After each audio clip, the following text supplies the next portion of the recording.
Hello there! From behind the yellow line, this is Trammin episode 130. My name is Kirk, and as always, I'm joined by my friend and con man, Christian Rainwater. What's up, everybody? Our big third topic of the week is D23 Expo. And today, we're joined by our friend and the Parks panel crushed his dreams, Freddy Chambers. Yes, they did, and I'm happy to be here. Nobody likes you at D23. And are you still amused by Marvel shows? What the hell is DTD? My friends say I should act my age. What's my age again? Where's New Tomorrowland? Hello, everyone. Welcome aboard Trammin, a Disneyland podcast. Please lower your head and watch your step while boarding. As a courtesy to other passengers, we ask that there be no eating, drinking, or smoking on board. In just a few moments, we will begin our trip into the Disneyland Resort news and topic of the week. Ladies and gentlemen, this tram is ready to depart. Driver, you are clear. Welcome back to Trammin, everyone. Happy Wednesday. We're your hosts, Kirk and Rain. What's up, Rain? Couple of things at the top of the show here. Couple of things. One, are either of you playing Dreamlight Valley? Yes. No. No, you're not. You are. Yes, that will come up. That will come up. Okay, then I will pin that until later. We have a new named segment. What? This is the first time I heard about it. Well, this is a tease for now. I Yeah. thought you'd be surprised later, but there's the tease. But what's up, Freddie? Let's talk about your crushed dreams for but a moment. Oh, just a moment. You know, going into any panel for a D23, you always have expectations. And these are expectations that you build up and you build up and you talk to all your friends and you're just thinking, this is going to happen. It's going to happen. You're in line for hours early in the morning, waiting, just dreaming that Josh tomorrow's going to step on stage and say Tomorrowland, and then it doesn't happen. Yeah, we'll get into it more later, but it crushed just a little bit. But that's also my own fault. I put that onto the panel, and it just wasn't going to happen this year. Expectations are the thief of joy. Oh, very much. You've taught me to tame my expectations on a lot of things now, like that State of Play that was today, the Nintendo Direct that was today. I was like, if they announce anything, cool. If not, then. My whole attitude with D23 was I don't have to care until Tuesday, which is right now when we're recording. And I didn't. And then I made the biggest mistake. Oh, no. Sunday morning, I park my car. I open Twitter. I don't know why. I never open Twitter. Mm-hmm. And I see threads about the Parks panel. I'm like, oh, it's already started. And then I walk into church and I cannot be on Twitter anymore. And I'm like, no, now I'm excited. Why did I do this?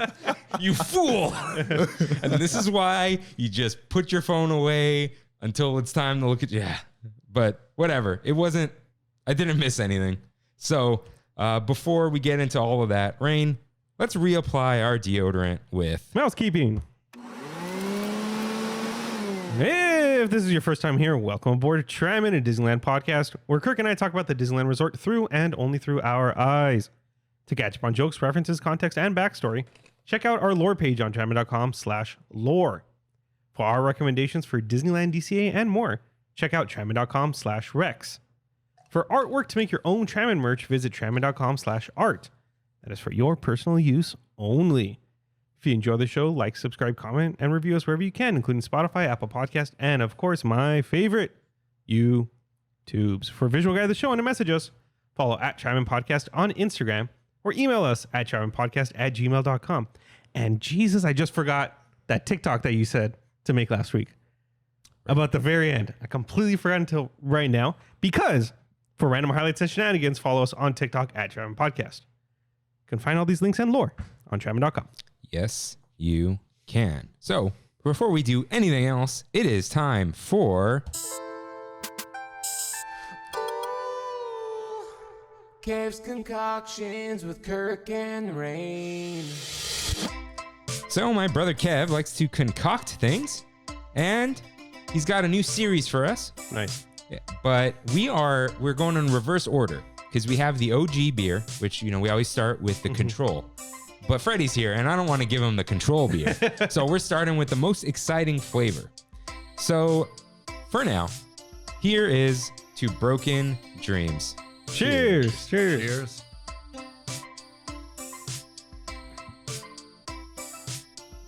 Oh, that's like a warhead. Wow. What do you think, Freddie? Amazing. I love a good sour beer, so this is amazing. So this is the Sour Apple.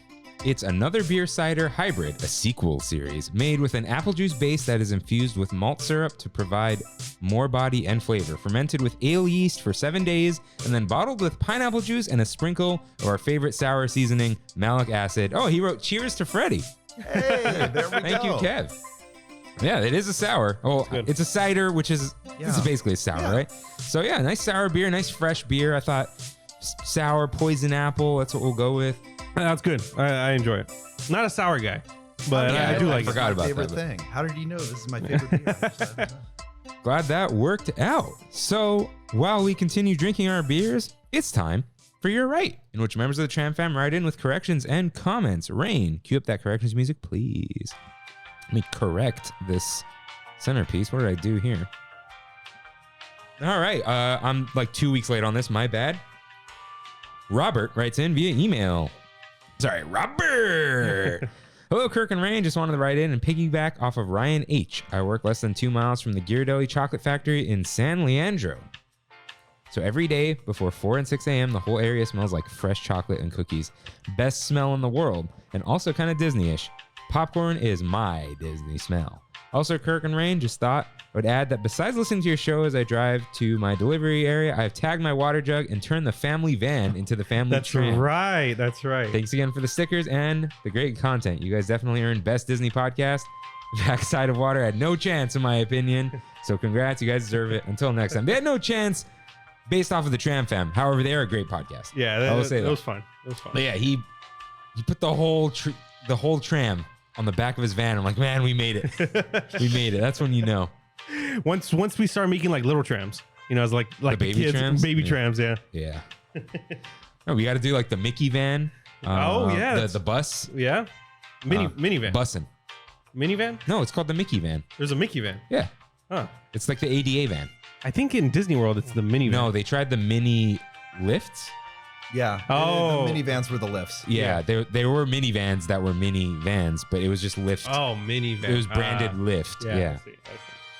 I see. Jimny writes in, hey guys, just writing in for Your Right. Totally agree that almost all going green and carbon footprint neutrality is a cash grab. By the way, note to self, don't listen to lists of food while at the gym. He's writing about the foodie guide. Yeah, like being green where you can, you should save the planet and all that. But once you're advertised about being green, it's like that. The people telling you to be green are the ones that should be Being green, not yeah. you. You know. And the listener, only known as P, writes in, Dear Trammin, a long-time listener. Okay, not really. Maybe since last year. First-time emailer. I think he DM'd though. I love your podcast. It was a welcome find during quarantine. My question is regarding the Disneyland Magic Keys. Have you ever heard of a Magic Key Pass having incorrect expiration dates? I upgraded my 3-day pass last year, November of 2021, and for some reason my expiration date on my pass is totally wrong. It should be expiring in November, but the expiration date isn't until February of 2023. Shh, don't tell Disney. I'm not sure how it's wrong, but something must have happened when I upgraded my pass. Either way, I'm here for it. My friend who also did a similar renewal has extra days, like a lot of extra days. Anywho, thought you might all enjoy my story. So my extra days don't get snatched away from me by that 4-fingered Mickey glove. P. I wonder how this happened. Like maybe he didn't when you upgraded that 3-day It goes pass. from the first day you used it. Does it really? That's how Okay. some people got the early expiration dates that they had to push because there wasn't right, renewals. right. Any Weird. insight on this, Freddie? I This have is no like idea. 3 months? Like that's a little absurd. Yeah, and it's not a special day ticket like the California because those can't be upgraded. So, Mhm. or can they now? No, I don't think you could ever upgrade the 3-day. The Magic SoCal 3 tickets day. now. Yeah. Very weird. Yeah. Yeah, he's lucky. Yeah. That's why he didn't want his name there.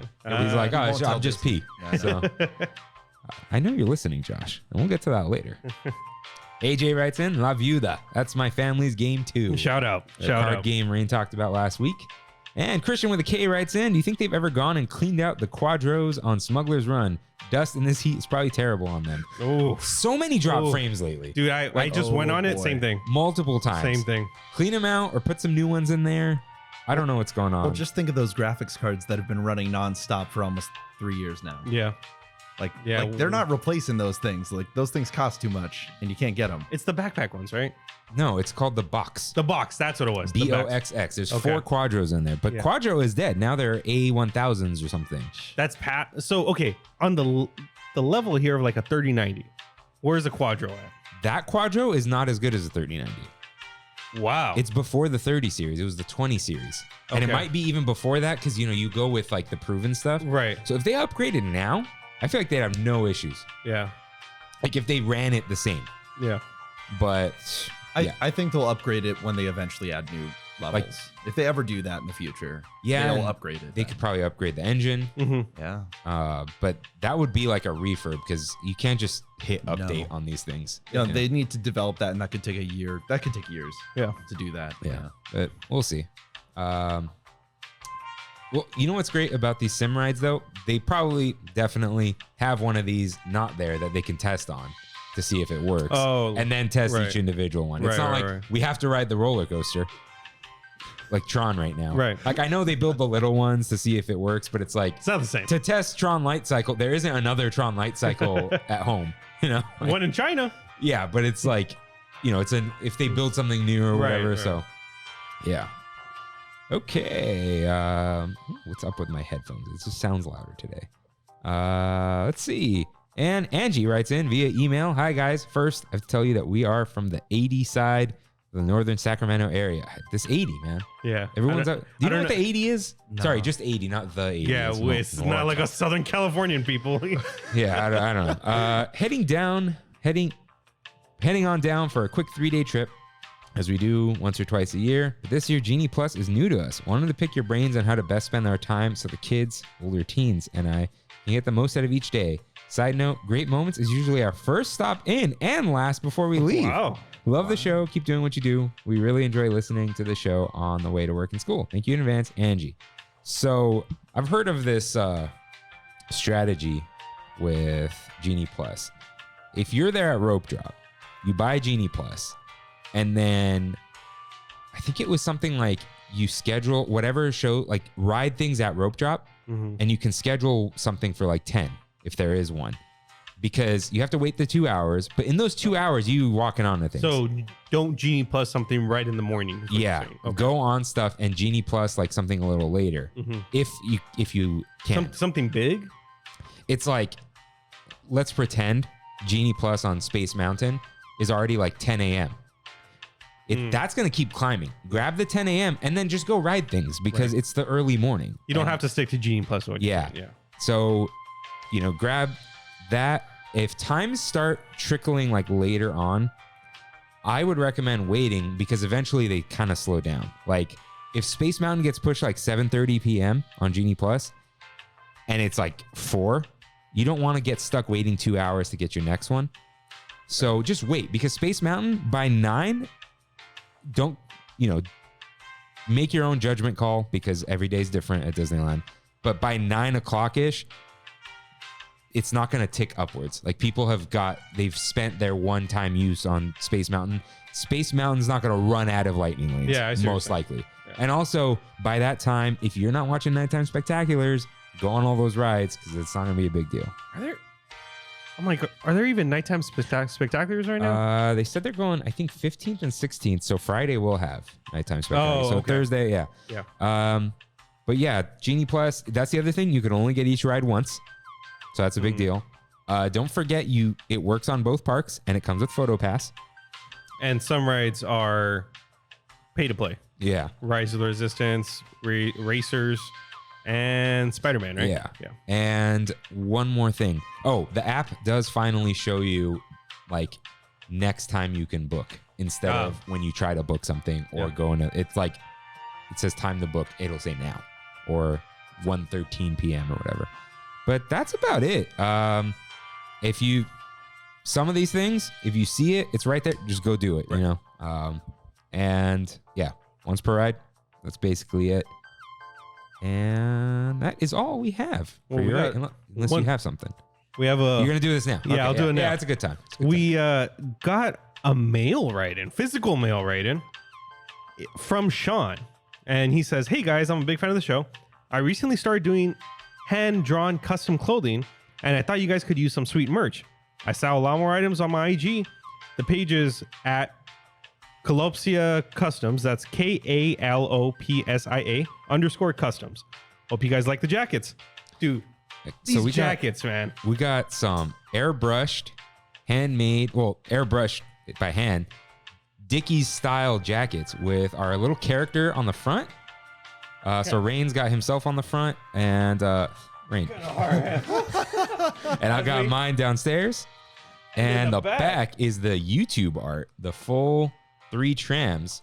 What's going on, Dude, Rain? it's just, this angle is just odd. There you go. Yeah, there you go. Yeah. Because it's not mirrored. Yeah, exactly. Dude, it looks sick. These jackets are so nice. Yeah, Kev's gonna be jealous. That's for sure. I Those forgot are just to like the jackets that the maintenance Exactly. wear. Oh yeah, Exactly. It's like a cast jacket. That's like the perfect amount of warmth. I feel like. Yeah. So, yeah, I'm excited to wear it. I'm excited for the cold times. It is not the cold times, functional. but we'll get there. Yeah. yeah. Yeah. We're gonna look really cool. Thank you, Sean, though. Thank you, That's Sean. Yeah, shout out to awesome. Sean. I met Sean once. Oh, that's right. What? Twice in the same day? Yeah, that's what it was. 'Cause He Nice. saw me on Incredico's. Nice. Trammin. All right, so let's get into some news. Slow news week. Well, yeah, I'm surprised they even released this. I'm gonna breeze through the Foodie Guide to Hispanic and Latin American Heritage Month. So I walked by Paradise Garden Grill and I was like, why is this not on the Foodie Guide for Halloween? And now I see why. It's because of this. So let's just run through.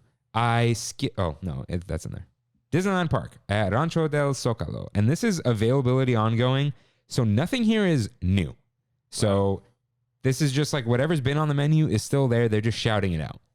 Oh, really? Yeah. I see. Moving on. Frontierland pretzel and churro carts, Ship to Shore Marketplace, and Rancho del Zocalo Restaurante. Coco's Dante Straw Clip. New. That is it. Okay. At Disney California Adventure Park, Plaza de Familia at Paradise Garden Grill. Okay. Some of this, they're like pretending it's new, but whatever. Street style tacos, trio of sirloin beef tacos with pickled vegetables, Spanish rice, and pinto beans. Is sirloin beef tacos just carne asada? It's top sirloin. I don't know what carne asada is. Is it top sirloin? It's like a flank steak. Oh yeah. No. No, okay. Flank steak is flank or skirt. Got it. Skirt. Traditional tamale plate, green chili, chicken tamales. I'm not doing the accent, guys. It's, with Spanish rice and pinto beans. The carnitas burrito, pork carnitas, Spanish rice, pinto beans, salsa verde, served with house-made tortilla chips. It sounds good. Yeah. This is, You're a fan of the carnitas, though. You know what? These aren't going to be crispy. Yeah. So moving on. Chorizo quesadilla, but it's plant-based. Poblano, onions, and mozzarella topped with cilantro crema and served with salsa roja and escabeche. Escabeche? What's that? I feel like we've said this before. Like, Have we? Escabeche. So plant-based chorizo, just chorizo, right? Yeah, which, I mean, it tastes like chorizo. There's so much spice in there. Canned or potted preserved fish, such as mackerel, tuna, bonito, or sardines. That's not what I expected. Escabeche oriental. But it's plant-based. Right. Whatever. Cool. Elote. I don't need to tell you what elote is. Cocoa cake. Layers of vanilla cake filled with cinnamon mousse and iced with cream cheese frosting. Right? Maybe? Yeah, it's like an horchata cake. Watermelon candy cocktail. Tequila, watermelon schnapps, and pineapple juice with chamoy and chili seasoned lime rim. Sounds good. Chili lime seasoned rim. Yeah, sounds Where's great. this at? Paradise Garden Grill. There's a okay. cocoa sipper and the straw clip, which supposedly are new. I don't think so. Boardwalk pizza and pasta available through November 10th. Carnitas pizza. Pork carnitas, chorizo refried beans, and mozzarella with citrus cabbage slaw. Like a curtido? Yeah, curtido. And salsa verde. Huh. All right. Yeah, okay. Now we're talking. All right. Horchata cheesecake with sugar skull decor. That looks good. Yeah. Cocina Cucamonga is availability ongoing. So the quesadilla, tacos dorados de papa, it's all still there. Although now it's 2 small tacos with the potato instead of one big one. Got it. Yeah, they're little baby boys. Goofy's Churro Cart has an horchata churro drizzled with horchata dipping sauce through November 6th. Outdoor Seasonal Cart has mole wings, which were at Craftsman Grill. That's right. Okay. Tender wings tossed in a sweet and spicy ancho and guajillo mole sauce. What's Outdoor Seasonal Cart? I think this is near Paradise Garden Grill. There's a little cart there usually. What the heck? They sell wings there? That's odd. Green and purple cotton candy flavored candy corn. I think that's what it is. Downtown Disney, there's chicken mole fries at Ballast Point. Good. Yeah. Marinated thigh meat smothered with house-made mole and topped with Mexican crema, avocado salsa, and microgreens. This is going to be good. I can see it. Elote ribs, deep-fried corn riblet tossed in Kerrygold butter. Queso fresco. Okay. Cool. Chile relleno burrito. Oh, that's great. Braised pork, stuffed peppers with cheese, deep-fried in egg batter, Spanish rice, and refried pinto beans. All right. And an impossible chocolate cake with flan? Like, it's just impossibly chocolate. Like, it's not. Oh, I don't honestly see a TM. I thought it was plant-based here. Chocolate cake with flan custard, baked top, and caramel sauce. Blue Ribbon Corn Dogs has an elote corn dog. They've had that before. Yeah. Catal, which is going away at some point, has a pork belly al pastor paella. And an aqua? Agua. That's not a G. That's a typo, my friend. Okay.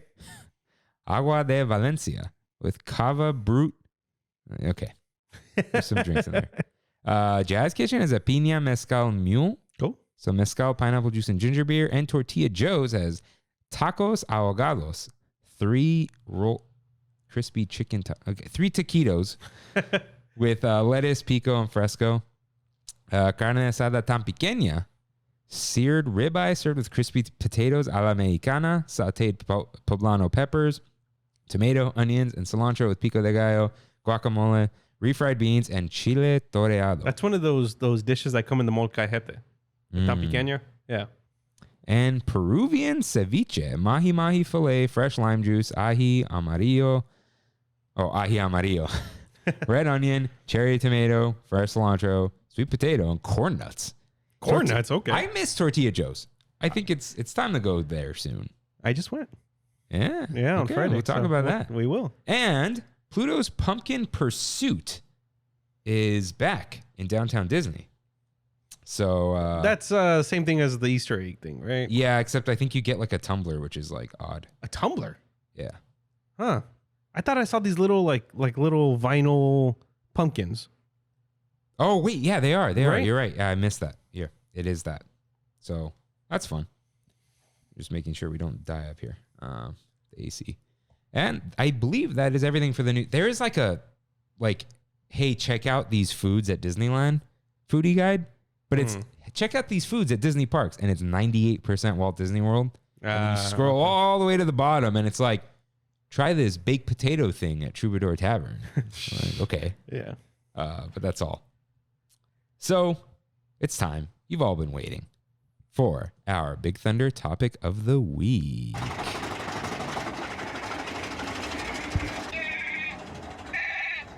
D23 Expo 2022, mostly the parks panel, but we'll get into some other stuff. Cool. So we're going to go, as we always do, Disneyland, DCA, then the rest of the resort, and then we'll touch on elsewhere around the world. Cool. So let's start with Tiana's Bayou Adventure. Really quick, did you get into the parks panel? I did manage to get into the parks. You did? panel. Okay. Yeah. We were sitting directly behind the Tokyo executives. Oh, that is cool. It was pretty good. So yeah, we got boots on the ground, and we got. Did you watch the live stream? Right? No, I did not either. That's I why made it. I texted you and just said, "What did I miss?" Like before I say anything else, thank you, massive shout out and thank you to Scott Gustin and Ivy.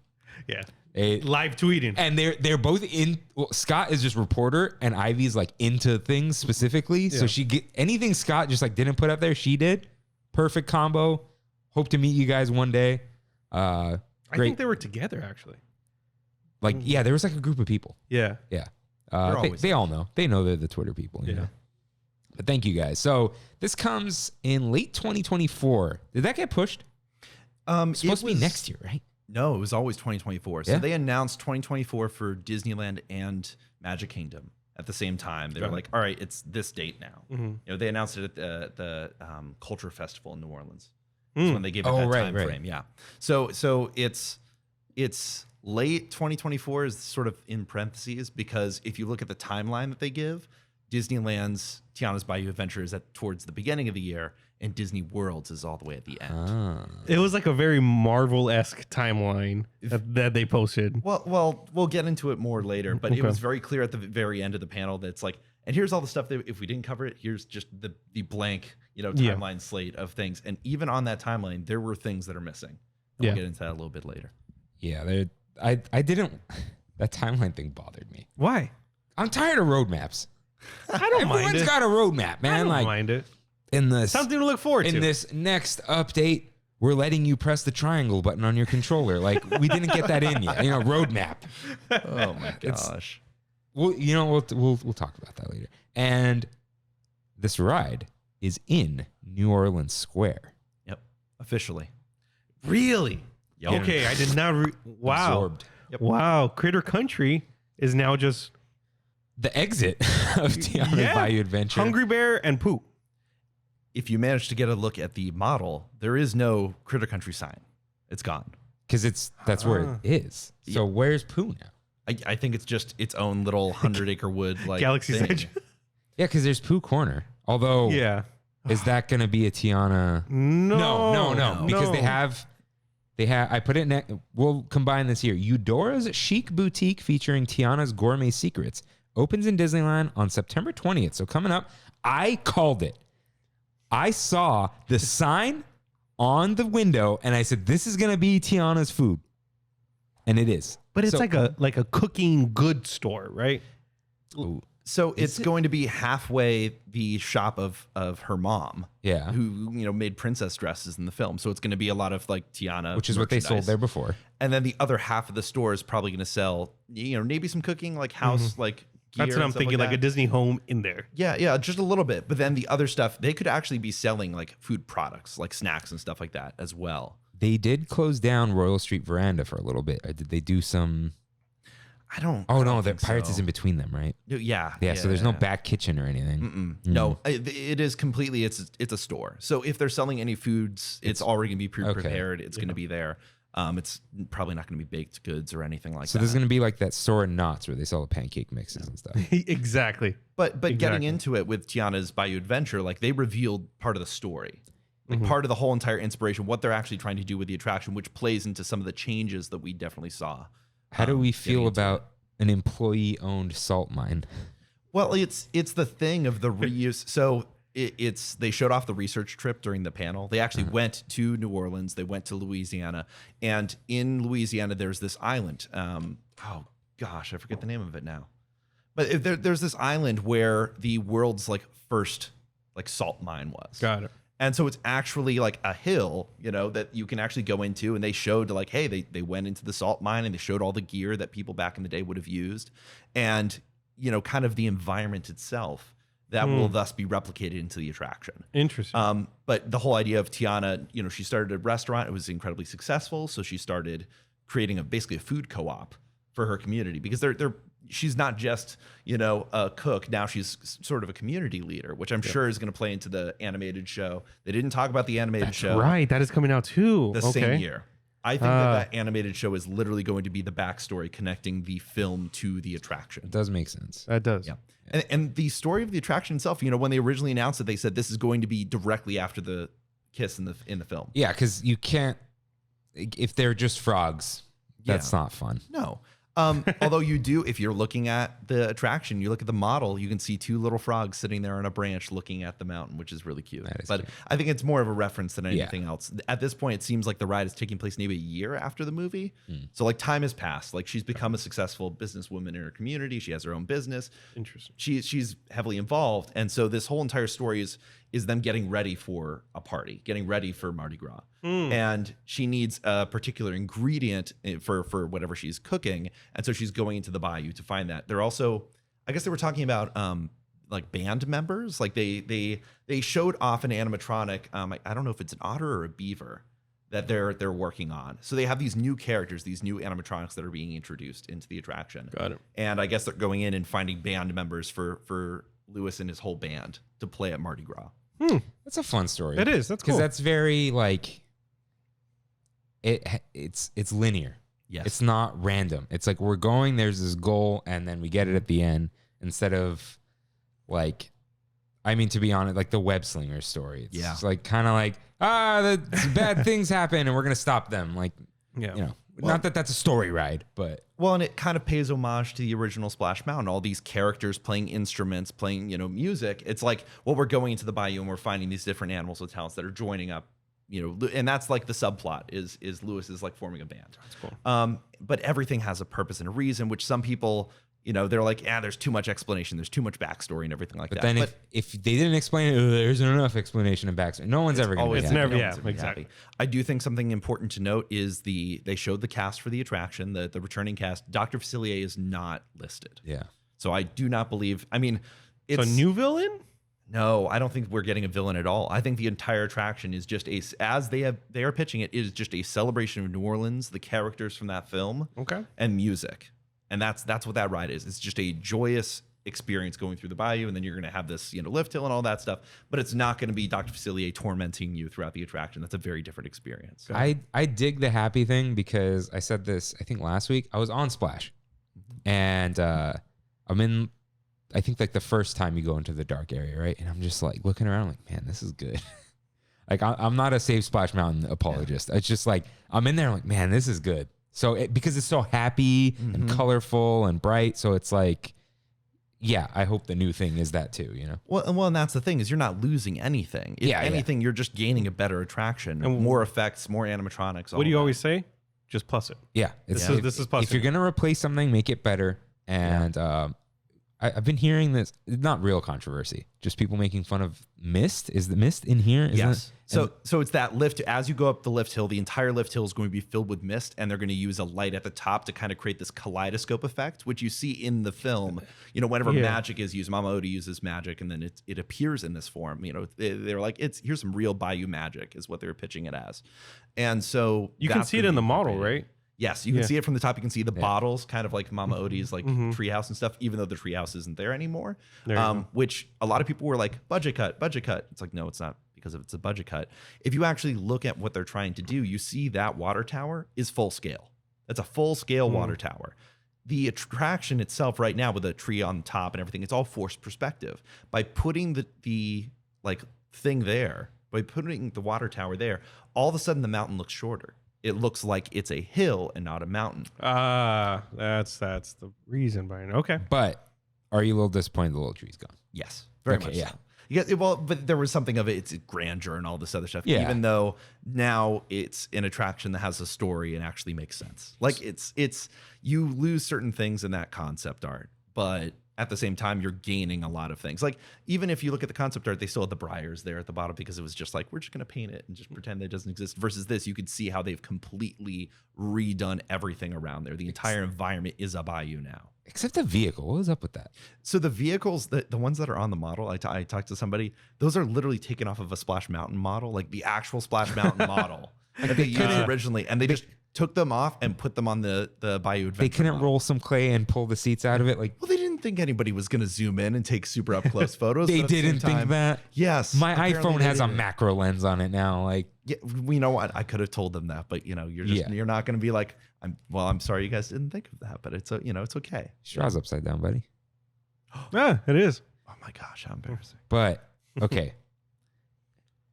2-part question. How do you feel about the name? And should they have, dug into their vast stores of colons and kept it Splash Mountain : some sort of Well, it's not a mountain anymore. It's not a mountain anymore. That's the the moment trouble they changed here. it. And as iconic a name as Splash Mountain is, that name has been dragged sort of through the dirt in the last few years for many reasons. And at the same time, it's a connection to Splash the Tom Hanks movie. Right. Like it has nothing to do with Tiana. Salt Mountain. Come on, The something. only reason you would keep Splash Mountain around is purely for its nostalgic purposes, which at this point they don't want to connect themselves to. Will you still consider this one of the mountains of Disneyland? No, Oof. Ooh. it's not a mountain anymore. It's going to be its own thing. Which, you know, some people are going to be like, oh no, we lost one. It's like, we're fine. We're okay. It's okay. They won't update those "I conquered all the mountains" mugs that don't even Oh my that don't have Matterhorn on it, but they still sell it No. here. Oh God. I do want to point out too, they really tried to highlight the night lighting package, and all the fireflies are on there. There's something like 100+ fireflies that are going to be on this thing. All through like on the mountain. inside and outside. Oh, okay. Like you have to look at all the trees that they're adding in there. They're really trying to create you're in the bayou. Yeah. So they're going to do everything they can for that. If you walk by Splash right now at night, it's so dark in that area. There's like barely the only lighting is just to highlight the rock work. Right. Yeah, So It is it dark. doesn't have a glow like this is going to have now. That is exciting. I have a question though. yeah. What's with Disney and water towers? Everyone loves water towers, Yeah. man. That was that all what over it is? Twitter. Yeah, you saw that. Like Mm-hmm. it's Disney Springs. Disney Springs' main thing is a water tower. Mm-hmm. Like It's a very tall thing. Mm-hmm. It's always like fascinated people for some weird reason. 'Cause they've And been I don't saying- mean this in a cynical way. It's a very easy thing to build that's very tall. Yep. It's not a building. It's literally, you see the structure right there Yeah. and you just make it extremely tall. And there's a nice space for some signage on there. Yeah. Okay. And it looks like towny. Mm-hmm. Yeah. Like, oh, I'm in a Rustic. village. I'm in the Yeah. springs. You know, it's like, so, but how do we feel about just the name? Tiana's Bayou Adventure. I don't have a problem with it. I'm not mad about it. Yeah. But Two on the nose, you think? it sounds too, not corporate, but like web slingers, a Spider-Man adventure. Like, yeah. But like, what is it? It's Tiana's attraction. You're going through the bayou and you're going on an adventure. It is short. It's sweet. It's not, Star Wars Rise of the Resistance. It's Yeah, not yeah. some long thing. It's very easy for people to say. It's easy for kids to know what it is. It's simple. You can put it on a sign. The signage looks awesome, by the way. Like that logo is crisp. It's perfect. it's like, I don't know what they could have done. So I'm not like, oh, I know better, but I'm sure they tried 100 different names, Yeah. and that's just the one that was the easiest. it's just so to go with. generic. I think that's what it is. Yeah. It's not like it's bad or whatever. It's not, I mean, I would say, any of the mountain, Splash Mountain. but there's it's- something in that simplicity. Splash Mountain's not explaining itself. no. Neither is Space Mountain. Like, even Hyperspace Mountain is okay. Because it's like, okay, it's not Hyperspace Mountain, a Star Wars dogfight. It's like, Yeah. I don't know. There's something just missing from it for me. And I'm not harping on it. As much as I think Splash Mountain's a great ride, I never had this connection to it. I'm like, that's fine. You know what? Things change. Disneyland's not a museum. When we rated the mountains, that was always like your lowest. It was my lowest, but it still won. Yeah. But as a ride, not as like, Yeah. yeah. But they're not really taking anything away from it. No. Like it's going to be better. It That's for has an amazing Imagineering team working on. Almost everybody's connected to it. They're putting a lot of work into it. I mean, you can look in the model and see like little changes too. Like people were like, nothing's changed. It's like, well, the walkway's different and the entrance is over here now instead of over here. And like, Oh, the entrance changed? well, the entrance, normally you enter right next to Haunted Mansion's exit. Is this ours though? Or That's is this ours. Yeah. That's the Disneyland one. In the model, the digital we're- model was Disney World. We're getting this. Yes. We don't have that. No, you don't. Also, you can look where the exit area towards the finale of the boat ride, there's a walkway over in the left-hand side where you can look down. Oh, wow. Yeah. So you That's can wave cool. to people who are going towards the finale of the ride, or you Yeah. can just laugh at them as they're completely drenched, still recovering. Is it still going to pop out into the rivers of America? They're not. Yeah, they can't. No, it has to. it's the same. It's the same track. Nothing's changing there. Do you believe when they said they were working on this already at the time of the tweet? Based off of the fact of how far things have changed, no. But would they talk about it? Yes. Was Like, this in were a- they workshopping it? Were they like, we're going to change Splash Mountain? Yes. Okay, that's I don't what I think mean. that they were settled on Princess and the Frog. I don't think that they were settled on a lot of things. I think it's very much, and even the whole from announcing this, from being pushed into announcing it to it's going to open in 2024. is a good, normally attractions take 4 to 5 years from conception and approval to actually being in the real world. Yeah. And so when we get later into the podcast about things that were like very nebulous, far off, it gives you an idea of, hey, this is the time frame that they're trying to think of. Yeah, I definitely believe that they floated the idea of Tiana because that was an underperforming IP that I don't think they want. They don't want any of them to die. I'm sure, because I said this a long time ago, like they're going to do a show and they're doing it. So it's like, they're probably like, we could probably do it in New Orleans, but we don't know yet because as we'll talk about later, they're very like, we have all these ideas. We're not sure what we're going to do. It's like, you should probably know. But well, they're pulling back the curtain. They're getting a little bit more real than we necessarily want them to. yeah, it's like, but I'm more convinced now than I was before. I wasn't unconvinced, but I was like, you gotta give us a little more. But I get it. They were pressured into announcing it. Yeah, they had a drawing. Yeah. Well, they might not have had a drawing. No, that drawing was. They had 2 weeks. 2 weeks to do it. To do a drawing. When stuff went viral to announcing, they had 2 weeks to draw everything up. So, yeah, I'm good with waiting. I'm good with what. Like, I'm very like we're good. Have they said when they're going to close Splash? That's what I just want to know. But why would you would not announce that in front of the fans? You're just going to get the few in the audience booing. Yeah, that's like a blog get post. people going. You don't need that. You don't need to deal with that. That can just be simply an announcement literally weeks ahead of the closure. Yeah. Like I think we will hear rumors and rumblings before we get an announcement, and it will be literally a 1 month period of like, this thing's closing unceremoniously. They're not going to do a big party. They're not going to bring out more merch. They've gotten rid of everything. I don't know. Are they going to sneak out some merch, some old merch, not like Splash Mountain with the name on it, like the little pops? You know what I mean? I think Disney World might, but Disneyland wouldn't.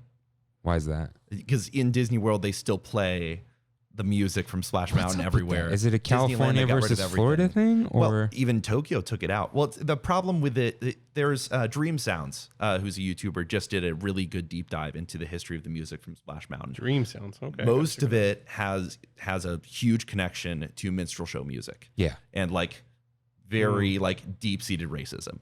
And so the problem is that certain songs like Zippity Doodah, yes, they might have been, Walt Disney's like, oh yeah, just come up with this thing. No, it is literally like that line is from a minstrel show song.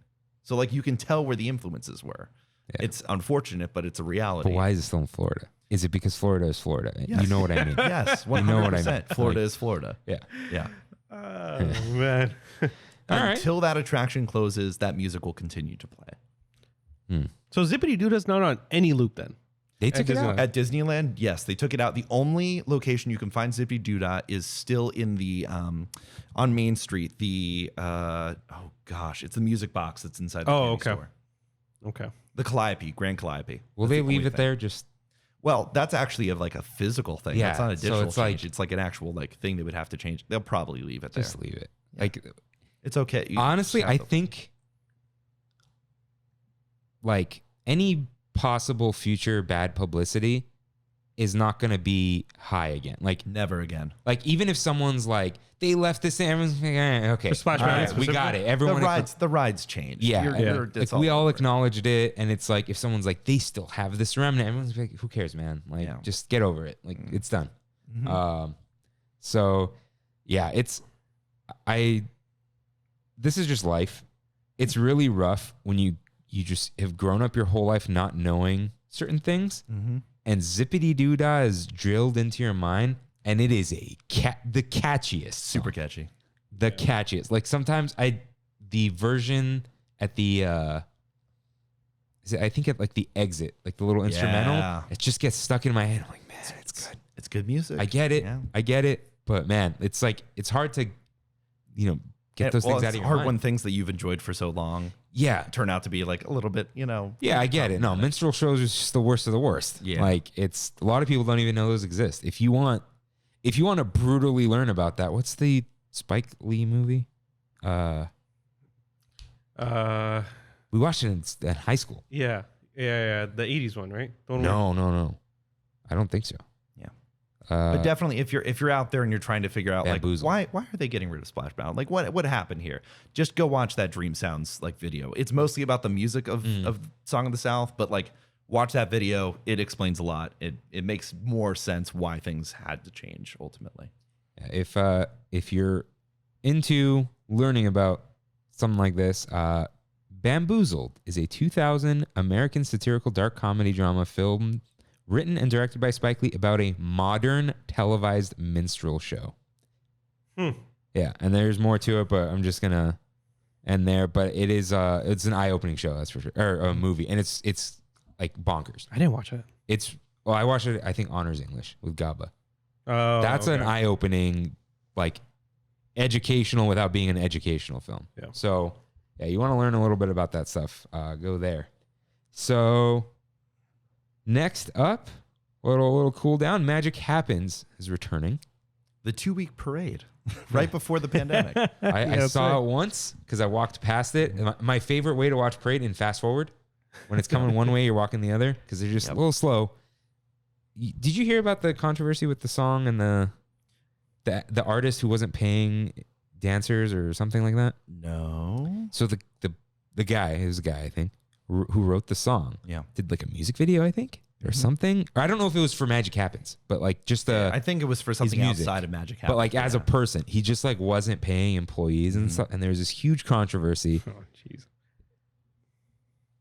The song's gonna stay the same though, isn't it? Yeah. I don't like the song. There's nothing. I actually liked the parade a lot. The parade, yes. Yeah. The song. How do you feel? It's the thing of when I have to think of it of like, would I prefer this or Soundsational or some of the other like daytime parades, like the Pixar Play Parade? I'm gonna go with Magic Happens every time. I'm gonna go with Magic Happens. It is not as good as Paint the Night. Music wise. Are you just not a parades guy? Is that it? I'm not a parades guy at all. So, okay. Firstly, Disney Parks live entertainment original music is always a little bit cringy.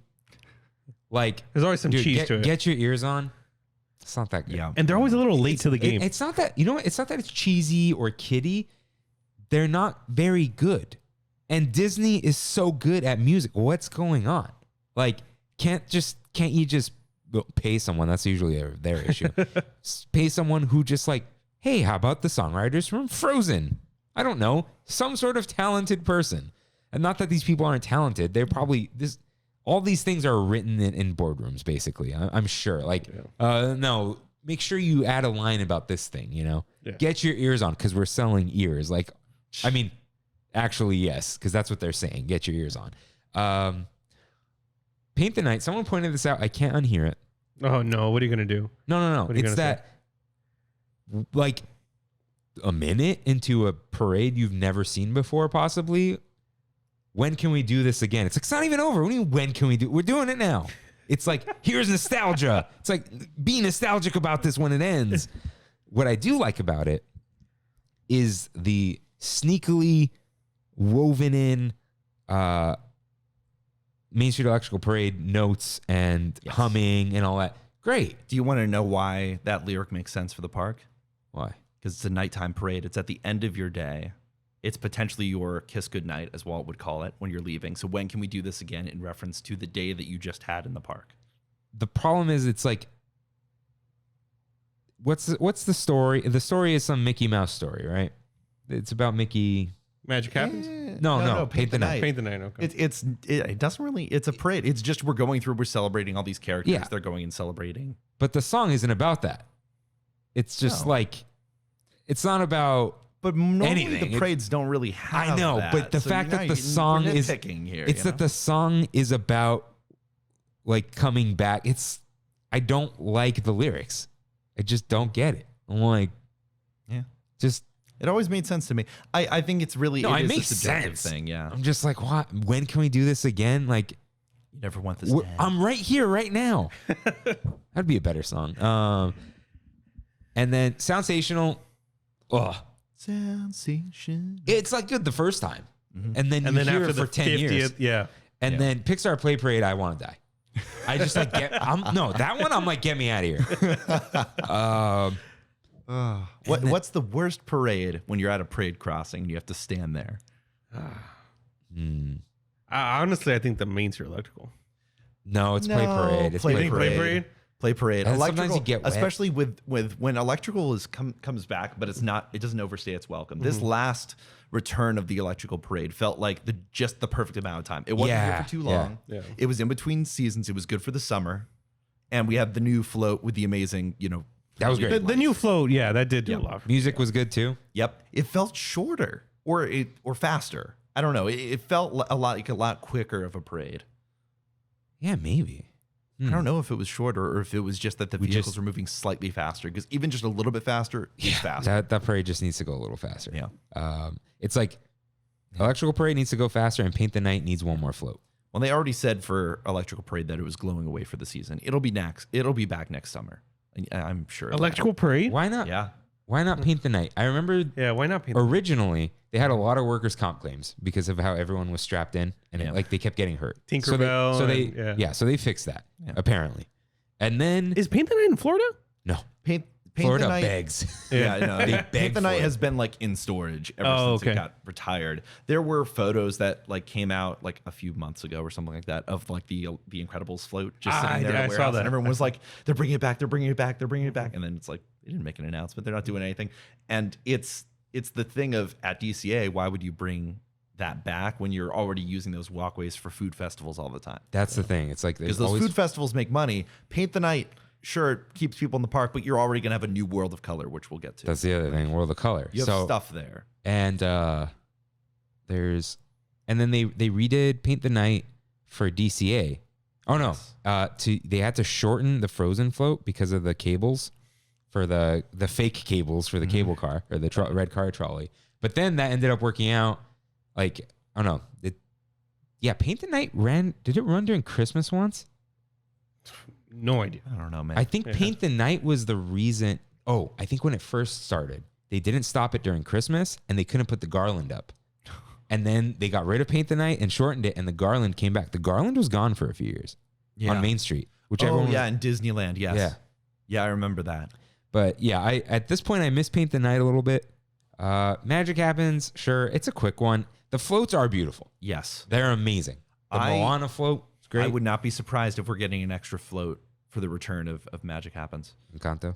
Encanto. Yeah, For probably. sure. How can you not do an Encanto float with the digital technology, like how Moana has the giant LED screen in the back that looks like water? How can you not do the house that is lighting up and doors are opening and all that stuff? That's pretty cool. How can you not do That the would be casita? It's gonna be I feel like it's gonna be that and Antonio's room or something.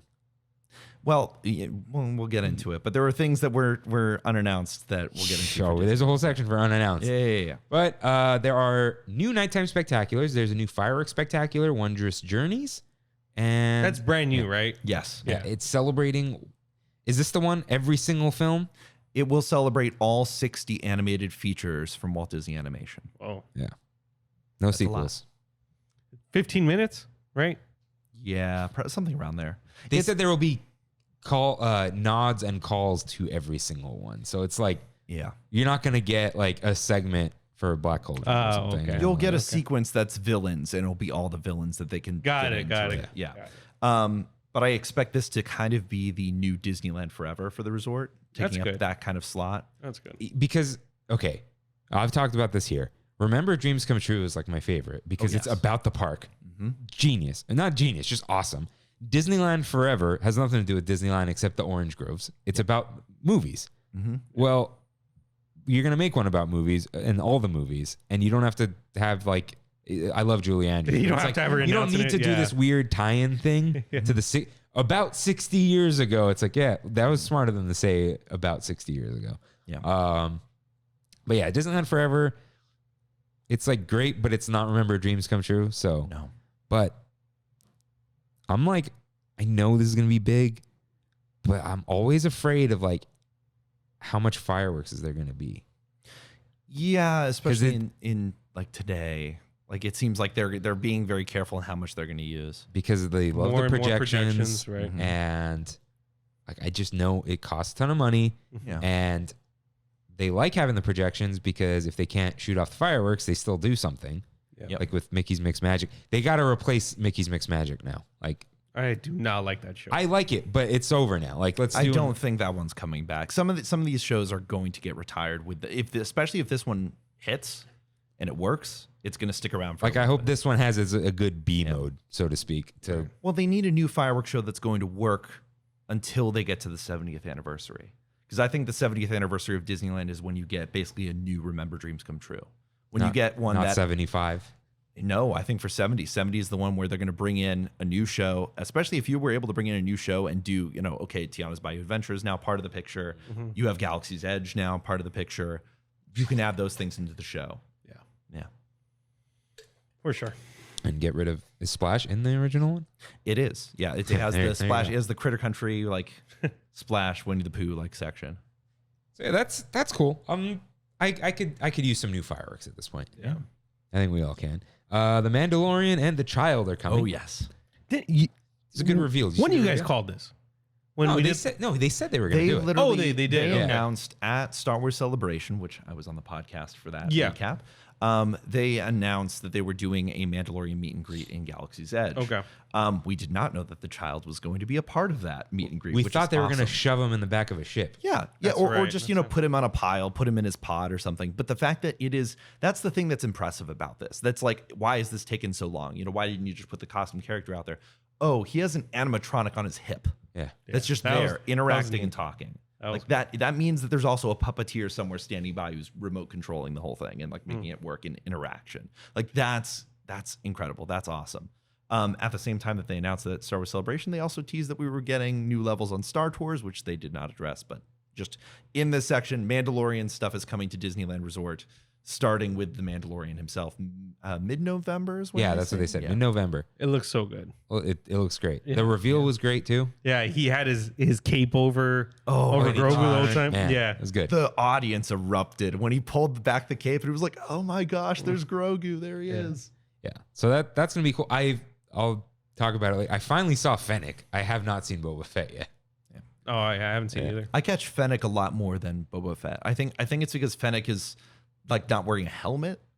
Fennec isn't like stuck with the heat underneath a helmet and everything like that. Versus Boba Fett's like he can only be out for so long in the hot Right. sun. And- Maybe in the winter time you'll get more interaction with those characters. Oh yeah. Because Boba and Mando can be out at the same time. Yep. Because they interact with each other. Yeah. They're in the Okay. same locked, even the lines. So Mando was up there on stage and they had a few of his lines along with Grogu as well.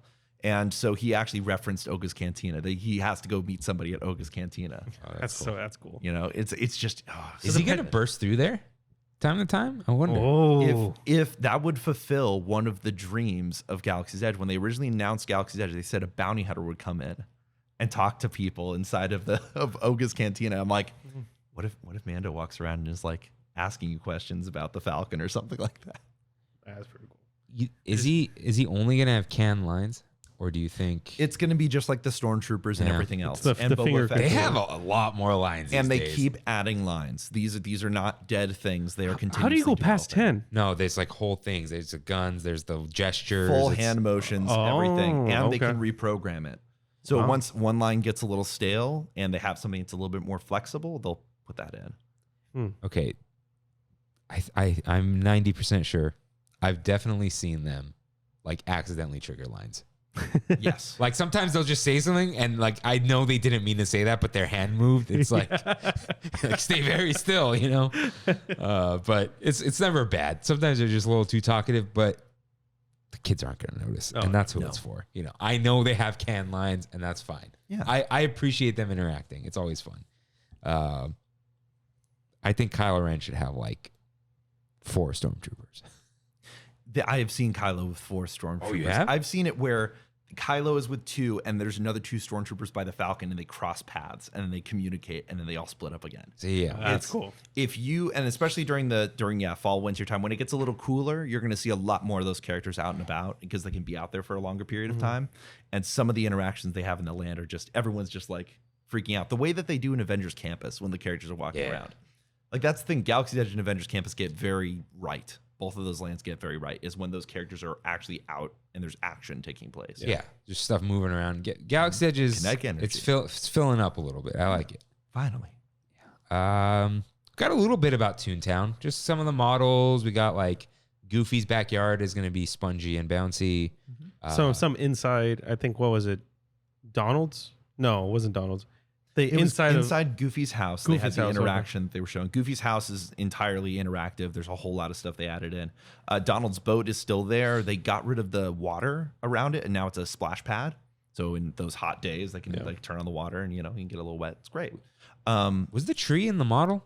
The tree was in the model. It was off on the left-hand side. It's not as like it doesn't jump out at you like it does in the concept art. You probably don't want kids jumping off of it and hanging onto it. No, definitely not. I think was it like a split model? It was. It was hard to look at. One half of from Toontown pictures. looking on the Donald's boat, Goofy's house side, and then the other one looking on the other side. They didn't have Gadget's Go Coaster or Mickey and Minnie's house in the model. But they did have a sign that showed that it's now going to be Chip and Dale's Go Coaster. All right, that's fine. They're just changing it because Chip and Dale are still like they got rid of their tree. Yeah, They just had the movie come out that was actually pretty good. If you haven't seen it already on Disney Plus, we saw it. I was okay. He was lukewarm when I loved it. I had fun with the. It's not Roger Rabbit's. It's not Who Framed Roger Rabbit good, but it recaptures just a tiny bit of that taste of I agree. magic. I agree. It's like I want more of this. Just make another one, please. Yeah. They didn't show Roger Rabbit there, did they? No, but Roger Rabbit's still there. Yeah. Roger Rabbit isn't going anywhere. They already started the enhancements pre the closure of the land, and I assume once everything's done, it will have reopened with new paint and enhancements, and the system will work better than it has before. I hope they clean some of the grease off. Oh gosh, It was greasy. Yeah. A little grimy. Make them out of metal. No, because then you smash your head into And it. Toontown opens early next year. They didn't tell us when, Yeah, but early 2023. I assume it'll open before summer. I think they could do it. Oh, for sure. It's in the springtime for sure. Yeah, and they showed a little bit of the queue for Mickey and Minnie.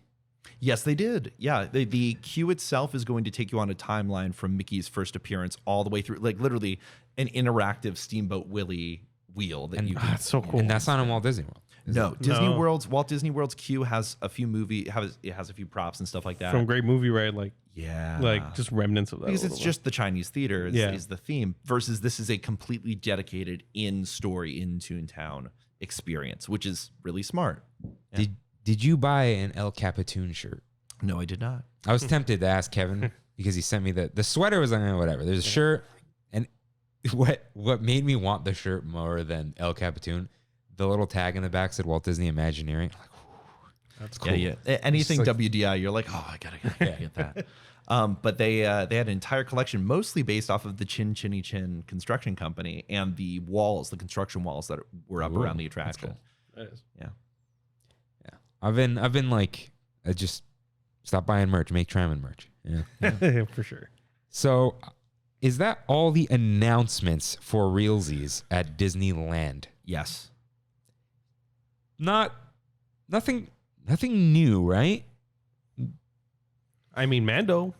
No, nothing. Oh no, you're right. Nothing we didn't know before except the fireworks show, I guess. So, did we? I don't know if we want to talk about the 100-year anniversary because we are in Disneyland, or do we want to? Yeah, let's bring it up. Yeah, the 100-year anniversary of Disney itself. That was their big statement: was that Disneyland is going to be the heart of the 100-year anniversary.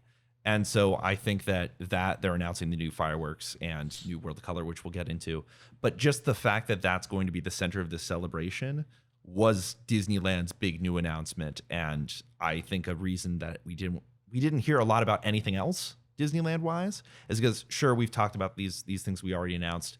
This is what we really care about is when you think Disneyland, you think we're going to be celebrating starting in January, the 100-year anniversary. So like as if it's a Disneyland anniversary year. That's like how it's going to be a celebration. Like that. Yeah. But they're not going to do anything in the castle, I guess. But well, maybe they are, because if you look at the concept art for the fireworks, there's a star like on top of the castle. So I might get a little. Put a little star up there. Well, they can't do too much because they're going to be projecting onto it. So, no. But I'm sure we're going to get tiny little things. They already did say on stage that they were going to have new costumes on the characters. They were going to do decorations, like platinum decorations throughout the entire park.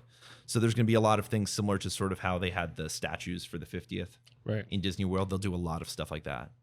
Will they store the platinum stuff for 33 years until Disneyland's platinum?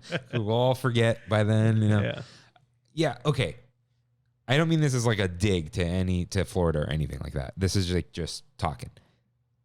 Do we get more of this kind of stuff because of the fact that it's very like Disney fans and locals at Disneyland versus vacationers who go because that's what you do once in your life in Walt Disney World? It's 100% because you have that local audience. You have the Walt Disney Studios up in Burbank. Yeah. You already have that stuff there. So all the employees up there, all the executives that can easily go down to Disneyland and throw a giant party. And that's basically what they want. They want Disneyland to be the location for the full year-long party that is the 100-year celebration. Yeah, and we do care about all that dumb little stuff, to speak. We do. So it's going to be all of next year then, right? All of next year is going to be starting in January. The end of January is when this stuff, I think that's when they said everything's going to start.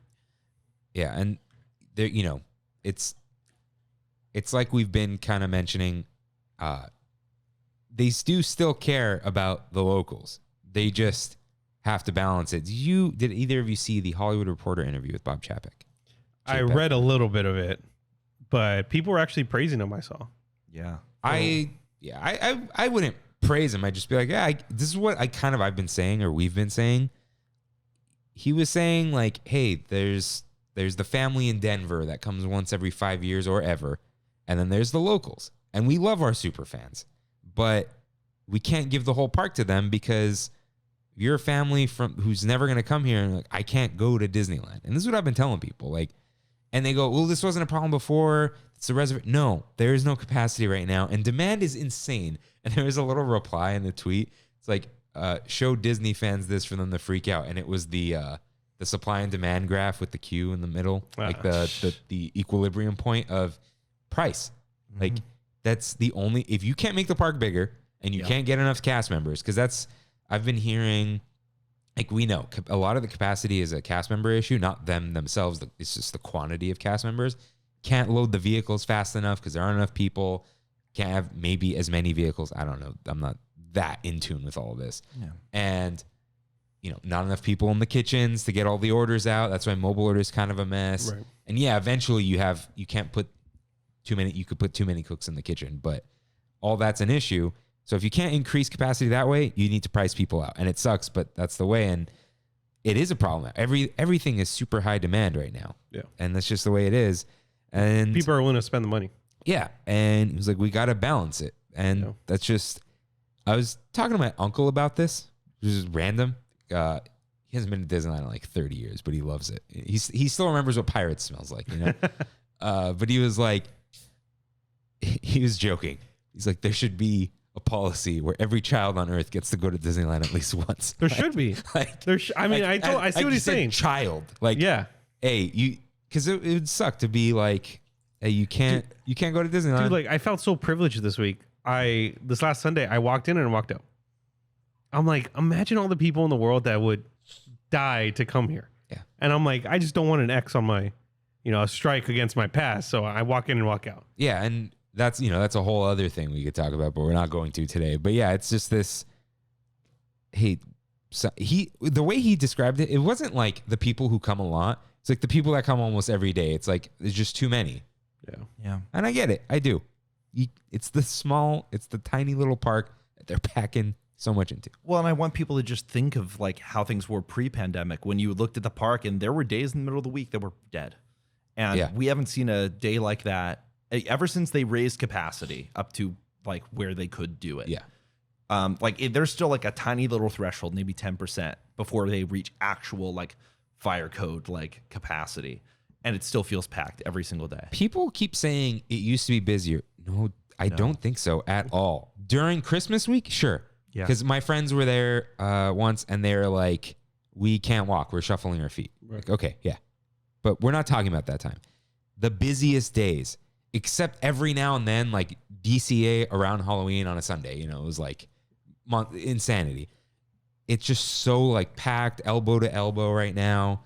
And, there's the whole Genie Plus thing, whatever, but like standby lines. Look, there was Fast Pass before, and there was, I think, a lot more Fast Pass, or just whatever. Wasn't as bad. Yeah. It is worse now, and it is like that. You never know, too. Like right now, look. Sometimes you go on a Sunday and no one's there. Sometimes you go on a Sunday, everyone's there. Look at Fantasyland, 45, 45, 45. Yeah, and then like sometimes you'll be there on a random Tuesday and no one's there. It's just Jungle Cruise 50. It's just crazy. Yeah. And do you think wait times are still inflated though?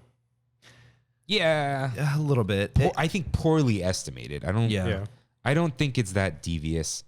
Like the whole Genie Plus thing. It's like, oh, they're trying to get you to buy Genie Plus. Look, when Big Thunder says 45 and it's 5, they're just not updating it or something. It's like they're not updating it, especially if you look outside of an attraction and you see every cast member is trying to scam people in the lightning lane. No one's looking and like, oh, I gotta call in the wait time. That person who's standing out front, the greeter or whatever it is, they're standing there doing height checks. They're looking for all of the things that they're supposed to be looking for, so you don't bring your soda on the ride. They're not looking to see, oh, I haven't updated the wait time yet. Yeah, and this could be just another lack of staff issue because like, dude, I'd get that little red thing, the little red card, the flick, all the time. I haven't gotten it since the pandemic. I've seen one person get it. So if they're just busy or they don't have the person to do that. Yeah, but they're also kind of getting rid of flick cards. Like quietly, they've like gotten rid of it. Because why do you need a flick cards when you have everyone with their phones with their location turned on? And they're walking through your queue, and you're kind of able to. Oh, but you've given us permission to track you. But even then, if no one's looking at the metric, because they probably just need a person to sit there and do that. Yeah.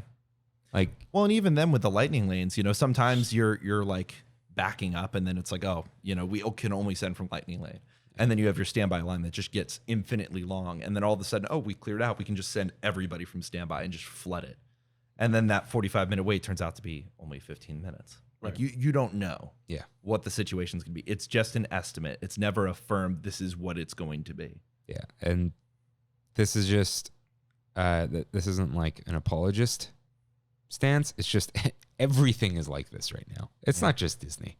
Everything's still a mess. Yeah. But speaking of messes. Oh my goodness. What a transition. We got, I'm going to say no Tomorrowland news. Nothing. Not a damn thing. Rain said, what did I miss? He texted me. Not a damn thing.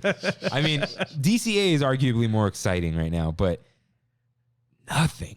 And you tweeted about this, and we talked about this. The fact that they're opening a DVC lounge brand new, and they said something about Star Tours getting extra things, and they have not. Yeah.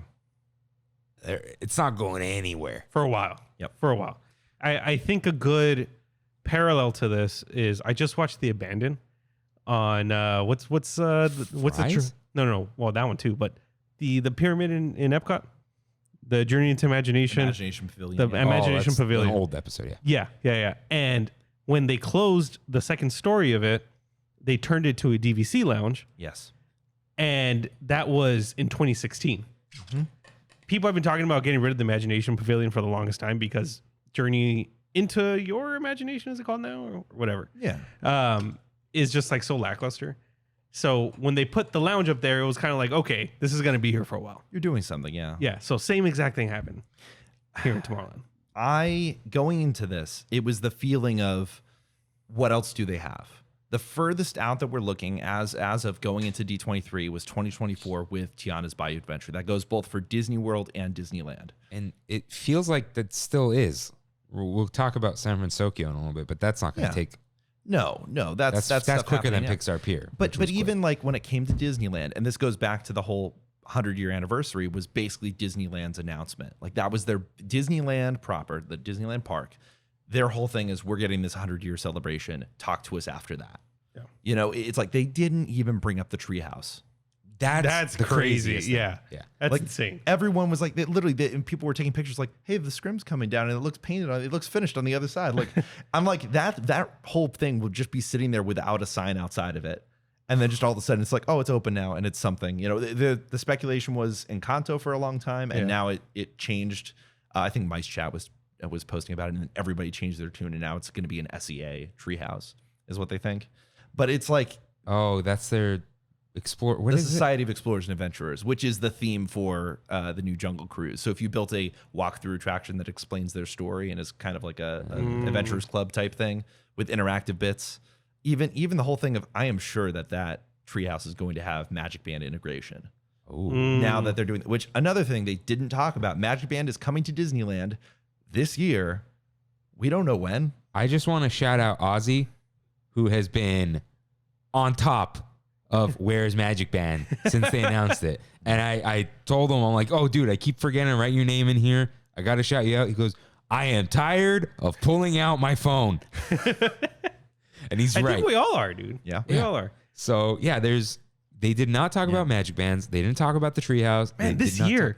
You're right, huh? This year. Magic Band Plus. So is if supposedly they're coming. not talking about Magic Band, if they're not talking about the Treehouse, of course we're not getting Tomorrowland, because Tomorrowland is years away from even happening, even if they are going to announce it. Like, you know, you think back when they announced the Avengers e-ticket, and yes, the pandemic was there and stuff like that. Yeah. But when they announce these things, it's years before they actually start construction. Even when they announced Galaxy's Edge, they showed that concept art. Things had wildly changed by the time. Oh, yeah. By the time we got looks something like that.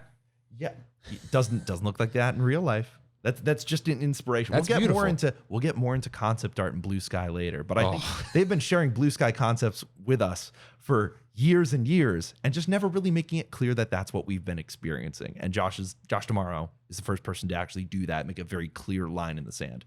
But when it comes to Tomorrowland, the least I was the most I was expecting was that we were going to get 1,000 feet up, very blurry concept art with some colors and shapes of this is new Tomorrowland. We're thinking about it, guys. Or We're some thinking nonsense about of it. we're doing it. And just like mic drop and then And but just a big people mover logo goes up on the stage and everybody starts weeping tears of joy. you know what was the sign? I went to go buy a People Mover shirt for this episode, and they said we don't have larges.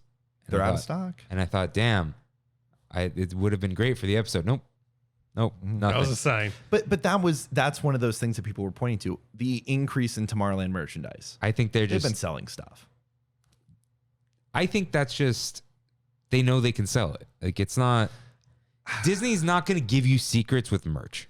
Well, the only thing I would say is that they're selling Disneyland People Mover merch for an attraction that is not available to the general But public. because they know we'll buy it. Yes, but like I think it's a still gauging interest type of a thing. Maybe. In the end, for me, I believe New Tomorrowland is happening. But I've been disappointed enough times that at this point, I'm just expecting it to just get dropped one day. I'm never going to say, oh, we're getting it this year. Oh, we're getting this year. I've been saying that for 2 D23s in a row. Enough is enough. Until they come out the gate and have, here's our finished concept. You know, that's that. I do think that Lightyear failing at the box office had something to do with this, though. Because they had enough time between that failing and that being potentially a part of their project, you know, part of their concept. And then D23, they had enough time to kind of like, well, now we just lost one of our IPs that was going to help pay for this. I personally like Lightyear. Yeah. But I'm glad that the failing affected this. Like, because for sure it did. There That was mountain, man. There was that wide shot. Yeah. There was that wide shot of their settlement, and I'm like, that is Space Mountain and the Innovations building, and I'm like, oh no, because they're weird turnip and the thing. I'm like, no, and it didn't happen. I thought Lightyear, the tech and the world that they built it was great. was amazing. Just the whole thing when they take the AI out and they have to blow into it like a cartridge on an old video game console. They sell the AI as a little notebook or something Yeah. in World of Disney. they I'm like, really? I actually like it. Is it Ivan? Yeah, Ivan, I yeah. liked Ivan. And we'll talk about Dreamlight Valley. There's a little collectible for the XLS one. Yeah, I got that. Yeah. I'm like, I love that. And I was like, that's the It did well in Disney Plus, but just not. It didn't do Encanto levels of well. Yeah. Yeah. But okay, just let's get a little blue sky for a moment. Do you think now that it's just they've got all these other projects and whatever, will they demolish it? Like The Innovations building or just all everything Tomorrowland? except like the Space Mountain show building. That's I my think dream. They don't know what they're going to do yet. I think the difference between like previous years and now is they're actively developing. Like, I don't think we would be getting this much rumors, we wouldn't be seeing Imagineers on the People Mover tracks. We wouldn't be seeing all of the reports of everything that we're getting right now. Like, I think it's purposeful that we're seeing these things, but at the same time, that doesn't mean it's happening now. It means it's happening a while from now. If they just sent an Imagineer to go look at things, it's like, and they're just looking at things. To right kind of now. transition to our next part here as we move over into California Adventure, for me in my head, I was bouncing what's going to be next. Is it going to be New Tomorrowland as sort of a cheap sort of holdover waiting for them to figure out their Avengers concept, or are they going to go all in on the Avengers e-ticket? Because that was the real question, is what's the next big thing coming to Disneyland post Tiana's Bayou Adventure? What's the next Rise of the Resistance thing? You know, is it going to be a New Tomorrowland, or are they going to go back to that Avengers concept? And considering the fact that in 2025 you have 2 Avengers movies coming out, it's kind of a no-brainer of which option you're going to pick. Yeah, the only thing I'd have to say about, I keep saying demolish Tomorrowland, they can't reuse the People Mover track. It's 1, damaged, 2, not wide enough for OSHA, and you can't widen it inside the buildings. Yeah, and you can't widen it alongside the monorail. So it's like, I know they don't like spending money recently, but I feel like if they retrofit Tomorrowland one more time, it's just going to keep causing problems for them forever. Like, they keep having to work around old decisions. Like, we had to shove this into that building, and now there's this empty part of a track, an arcade we don't use. Right. This is a business event center, kind of. Yeah. This whole top of Space Mountain we don't line people up on, probably because it can't support the weight of people, because it's the cover of a theater. There's an empty theater. It's like the food area.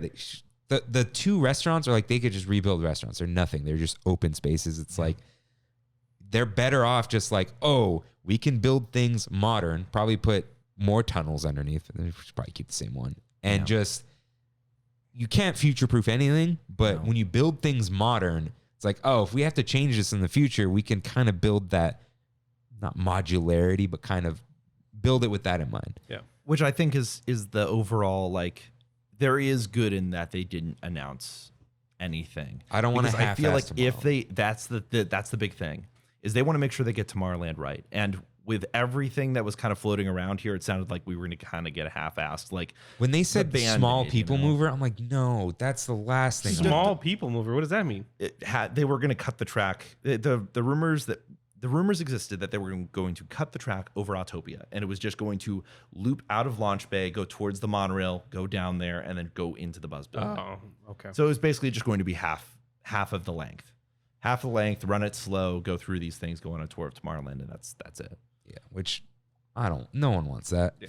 But I do think it's the thing of in between now and the end of this decade, they're going to, like, they already have, like, with Pixar, they announced another sci-fi movie, like another sci-fi film. What is it? Elio? Yeah. Yes, Elio. Oh, yeah, I didn't So they even- announced Elio, which is like, from the moment they announced, I'm like, that's a Tomorrowland IP if I've ever seen one. But it's very clear they have that. They have the Space Mountain movie that they're trying to develop to add to their lineup of new park movies ever since Jungle Cruise actually succeeded. Right. So I think that you're just going to see every other year or almost every year a sci-fi film from Disney, just trying to find what's the one that actually makes money. Yeah. What's Tron, the one that Tron actually without hits? Jared Leto? Well, you got a video game coming out, buddy. We talk about that kind of. And one last thing about People Mover, they got to be thinking about this too. Like, we can make a short one and get it out there, or if we do redo a long one, that's so much freaking capacity Yeah. of a ride sure. that loads constantly and holds how many thousand of people per hour? Like, let's go. I do wonder, though, the whole thing of so we know the track, the old Rocket Rods track is all rusted over and stuff, but is that concrete and steel? Like, the actual core structure of it, is that broken? And I don't know if the answer is yes to that. I think some of the structural stuff was messed up because what was it? Goodyear pulled out. They couldn't bank the corners on Rocket Rod, and the constant speeding up and braking actually hurt the track. Not just the track, but the structures. The structure, but itself. also the whole OSHA thing. You have to have, it's not just OSHA, ADA. On each side of the track, or basically the exit side, you have to have 3 feet plus arm rails and whatever for wheelchairs and crutches and everything. Man. Which Okay. I don't think they could shove all that in there. Yeah. Which is funny because I think a lot of people aren't realizing that the draw of trackless ride vehicles is partially because you really just remove all of the overworking that you have to do to make things ADA and like OSHA compatible. Because the ride breaks, you just get the people out of the vehicle, they walk on the track, and they walk out a door. Yeah, easy. So I hope my biggest hope always is just kill all of Tomorrowland, leave the Space Mountain building, just go again. Just like what did we just talked about something? Tiana, like they're moving the entrance and all that. It's like, okay, you can move the queue for Space Mountain. It doesn't need to be there, right? And paint the walls. Well, they did, I think. Okay. The most surprising thing is the treehouse. But if it's an SEA thing, hey, there's your original. I was thinking about that too. Yeah. There you go. No IP. They're leaning into Disneyland a little bit. Yeah. Well, that's the thing. I went to the SEA panel, which wasn't perfect or anything like that, but it's one of those things that makes it very clear how everything is connected. Like they're trying to make, even when they add Tiana's Bayou Adventure, they're already like the SEA is connected into just the ingrained like part. It's supposed to be your background story for how everything is connected. I gotta get into that. Oh, it's I can send you some things. Is that also like the oars in Tropical Hideaway? Yes. Yeah. Disney Sea is the origin of the SEA, though, right? That is where it all started. Oh, Sea. Yeah. SEA. Huh. Hey. That makes sense. Yeah. Welcome. And the SEA started with a walkthrough in a Fortress Explorations in Disney Sea. Huh. And then expanded into their Tower of Terror and everything else. How is there not a mobile game? That's a good question. Niantic. It's not that big. It's not that big yet. But they are Ron Moore of Battlestar Galactica fame, and he's also the showrunner on For All Mankind, which you can watch on Apple TV, which is an amazing show. Go watch it. He is going to work for Disney to develop an SEA show and an entire Magic Kingdom like Disney Plus universe. Niantic. After they're done making the Pikmin game, it's going to be. They're making the Marvel game. They're making a Marvel game. That's the Avengers Campus, but better game. No. Okay. You're going to see kids running around with superpowers. It's going to be great. And then, Magic Bands Plus and the weird Alexa thing. The Alexa home thing. Yeah, the Disney, My Disney, whatever it is. The Hey Disney. Hey Disney. Yeah. Oh, inside of the hotels, right? Yeah. Which they promised to everyone who went to Destination D, and I still haven't gotten my email, Josh, tomorrow. Come on. Where is that? Like you're getting a little device? They told everyone in the audience who was at Destination D that everyone was going to get a free device. And they still haven't, because they still haven't made it yet. So they still haven't emailed anybody with, hey, here's your free device. One last thing I forgot to say about the Magic Bands. That was their opportunity to announce Magic Band Plus coming to Disney. Here's your Disney 100 limited edition Magic Band. Oh, that'll come. That's gonna. No, come I know, for sure. but like they could have just all in one. Let's go. Yeah. And then given one to everyone in the crowd. Yep. Given a voucher for half off of one for everyone in the crowd. They did have stuff like that in the Imagineering booth, though. So they had all the Magic Bands laid out for Disneyland, and you could actually talk to somebody who was in charge of the Magic Band team, but I don't think anybody actually talked to them. They were there. You just had to actually go find them. Wow. I would have asked them about the Disney's Electric Light Parade. You saw that, right? No. You're talking about all the Magic Band? Yeah. They released a Magic Band that said Disney's Electric Light Parade. And everyone was like, hey, that's not a parade. Yeah. And Disney goes, oh, well, they changed the name to this. And DCA, it was Disney's Electrical Parade. It's like, that's not what it says on there, though. And I found the map because it's someone has it. It was Disney's Electrical Parade in DCA because it wasn't on Main Street. Yep. Disney's Electric Light Parade is printed on a bunch of Magic Bands, and that has never been the name. It was one of those copywriters from Disney.com. Thanks, product department. You're great. Yeah. Okay, we got to move on. We got to move through these things. Yeah, okay. I'm sitting here all night. It's California Adventure. Oh, yes. It's time. So we're getting the Avengers Campus.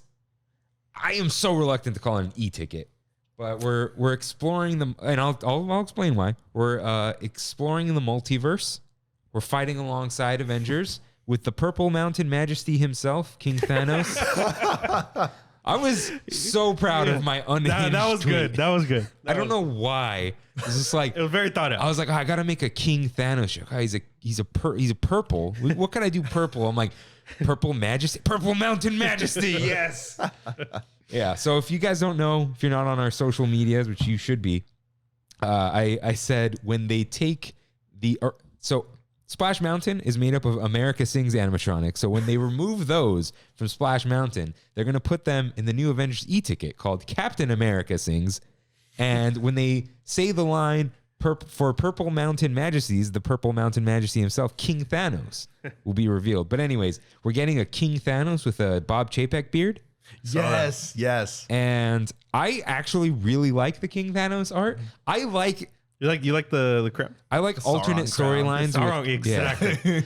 Alternate storylines with kings. There was a DLC for Assassin's Creed 3. King George. It was the something of King Washington. King George Washington. The tyranny of King Washington. And I was my like, God. ooh, if George Washington became king. So Builds a freaking pyramid. so is this they showed a little bit of a vehicle. Is this the Iron Man, right? No. As far as I understood, is this that patent they showed a while ago that's got kind of that wraparound projection screen like Millennium Falcon, but you're on this open air vehicle that's being pulled by wires kind of and you're flying? Did you see this patent? So. Yeah, no. Definitely share that one with me. But this is very much like Rise of the Resistance 2.0. But where? There is no room back there. There's room, but space. Rise room? Well, you have to consider Rise of the Resistance. If you look at the outline of that building, the massive hangar bay, you're not going to have that giant hangar bay. Right. There's a whole bunch of stuff with Rise of the Resistance that you chop off and you just look at the core attraction. Oh, I see what you're sharing here. It's not. Yeah, no, it's not. No. There's another one. It's not these. Another one. Yeah. Mm. This is not a simulator. It's not. No. No. Okay. No. This looks trackless dark ride. Okay. Yeah. We're so not tired going of that. we're not going to know for sure until they like officially reveal it. But I have based off of everything I am seeing, I have a very this is what I think this is. So for everyone who's listening, Quinjet is dead. I am very sad about it. The Quinjet was probably the going to Battle be of that. Wakanda not happening. Right. But at the same time, if you release that, it's like, how many years after Infinity War are we from that movie? Yeah, it's not gonna be very relevant anymore. Versus when is Avengers Secret Wars coming out? It's coming out the end of 2025. I believe this ride is going to be open by then. That is their goal. Their goal is to have this open in time for that movie. It all coincides. It all lines up perfectly. That's what made Mission Breakout so perfect. Was Mission Breakout came out at the same time as Guardians 2. Right. And it just was this collective moment where it's like the Guardians are everything. And I think with this Avengers e-ticket, the way they're pitching it too, is it's future proof. It is Star Tours level of modular. I honestly think that this is potentially if a few years ago we heard of the idea of a black box dark ride. The idea of a dark ride that you would board, it would have the ability of just changing the show to whatever they would want. A new movie comes out, it's all of a sudden an Encanto dark ride. Oh, this other movie came out, now it's another dark ride. And so as you could build a theater and we're going to board this theater ride and we're going to go on the tour. In this case, I think they're building a ride that might, yes, it'll have practical sets and it'll have you'll always be going to battle King Thanos. I almost want to say God King Thanos because it's God King Doom in the comics. And then we'll get back to King Thanos because he's actually appeared in the comics before. So Has he really? Yes. Oh, wow. He appeared in a Thanos comic. So They made it sound like he was new. He is new. He is having his MCU debut. And Okay. do not mistake this as nothing throwaway thing. Kevin Feige made it very explicit. This is his MCU debut. Okay. So they can pull him into What If if they want to. They can pull him into Avengers Secret Wars if they want to. He is a character that can exist and can be brought in with his background and everything. We'll get into it. But I really think that this is the type of ride where you are going to join the Avengers. You're going to get in whatever vehicle they're getting you in, whether it's a tour or you're actually joining up, and maybe you're under attack. Maybe the Avengers campus is under attack. But whatever new character comes out on Disney Plus, whatever movie comes out, the X-Men movie comes out, that week they can drop the X-Men in the ride. So you think there's going to be a little, obviously way bigger scale. Just bear with me. Like Doctor Strange show. Some portal opened. Yeah. And this guy, because they said we're exploring the multiverses. Yeah. Or whatever, you know what I mean? This ride will involve you interacting with heroes and foes from everywhere, from anywhere and every when. Like literally, there's freaking cartoon Spider-Man on I that saw him. poster. That was cool. Yeah. You know, and that's to me, it's the whole thing of I believe it's going to be you're inside the queue and then a rift opens up in the sky. Yeah. And we love those good sky portals. I think they're going to do the whole incursion thing from the comics, and they even tease it in. You know, it's going to pop up in the MCU eventually. The idea of an incursion where two realities are coming close together, and now they have to fight. And whoever, you know, you either both fight, or if neither of you fight, you're both going to die. Like both universes will collapse. But if you win, then you get to live another day. It's like that's kind of how it is in the comics. And so in this case, I think it's like you're going to start getting invaded. You know, Thanos is sending his army down from this portal, and now you're going to fly into that portal to go bring the fight to him. So you're thinking Rise 2.0, Yeah. Rise with a lot of screens? Rise with a lot of screens and simulator bays. I don't think this has drops. I don't think this has floors. I do think it has really high ceilings.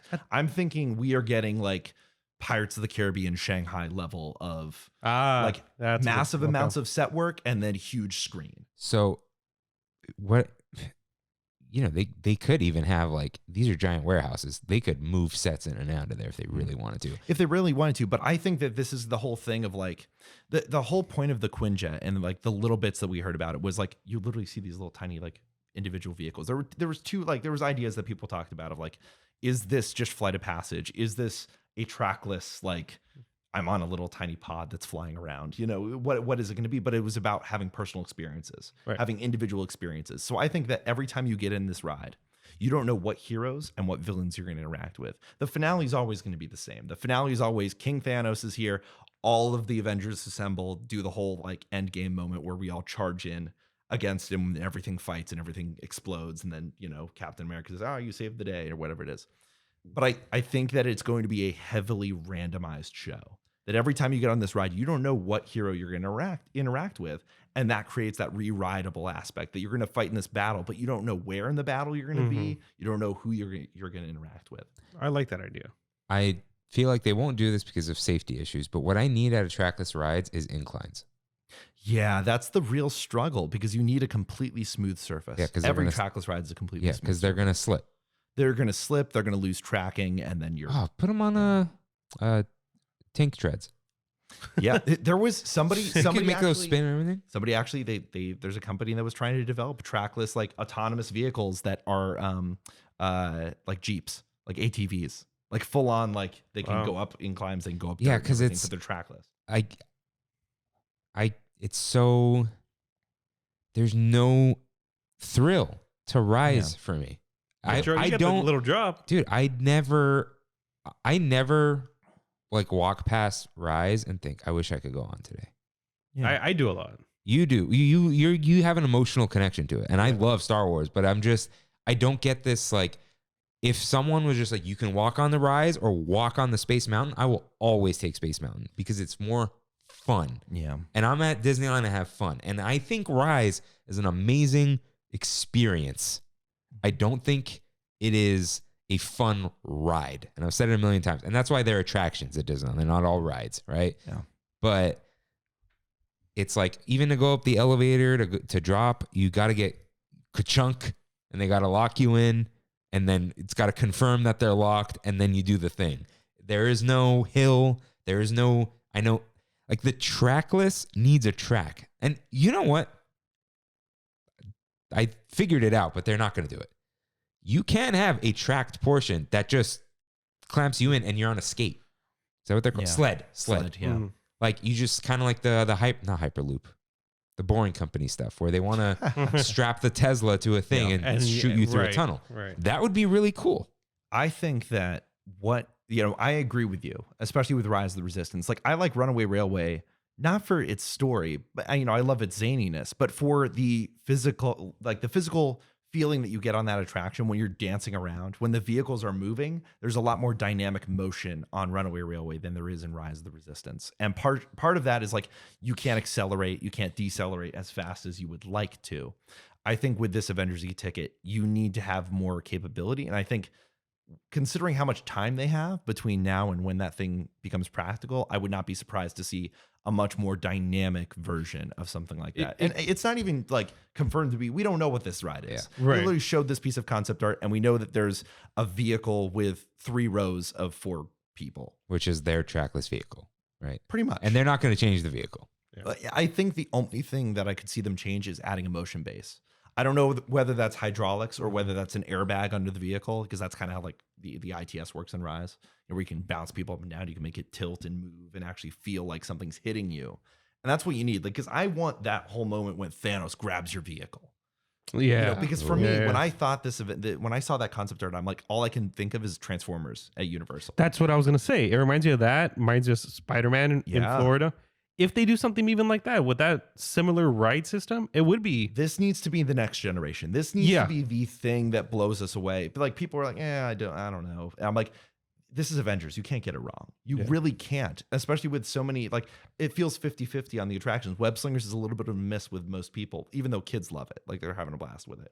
But I think it's the whole thing that this needs to be a hit, because so far it's only the Guardians rides that are 100% a hit. Yeah. Yes. And they need, Avengers Assemble Flight Force, which I do think that they're going to use Avengers Assemble as the name for the attraction. And just have a different, Avengers Assemble Incursion, whatever they want to call it. Colon. There's a colon Incursion. So, okay. I had 3 things. What was you were just talking about Guardians working. There's something right before that. Web Slingers. Web Slingers. Yeah. What people say is no one cares about shooting webs. They care about swinging on the web. Yes. 2, I have not been on Runaway Railway, right? But my problem with it already, that some people have confirmed with me, is that like you're just in this big warehouse running around on these little trackless things, like Luigi in a way, and that you're not on a runaway railway. Now, I had this little like moment when I was talking about the sleds. Imagine if you all started on sleds and you're on a track like a railroad, and then they all split. And then they do their dances. Well, and they try and do that. Like, But if you they look at the don't. floor in the ride, like it's a track, and then what happened? It's the whole, oh no, not the track switch, and then the track switch gets pulled, and now you're off the tracks. But you're not, like the feeling of being on Big Thunder, No. and then that. Yeah, you don't get It that. needs that, which whatever. But the last thing you said about airbags, motion sim, Star Tours is old, but when you get force grabbed, Oh yeah, you feel like you're being. That is, I've never been force grabbed, obviously, but if it I felt like know something. that's what it feels like. Yeah, like when Darth Vader grabs you and pulls you around, I'm like that. I am 100% sure is that's what it feels like. when you get yanked into your seatbelt, restraint, when that's that vehicle just- just suddenly stops. What about on Rise? When you get You're on the ground, dude. You're not. Yeah. You're not getting pulled. You're being moved. Yeah, it's a more smooth motion than the jerk that you get on Star Tours.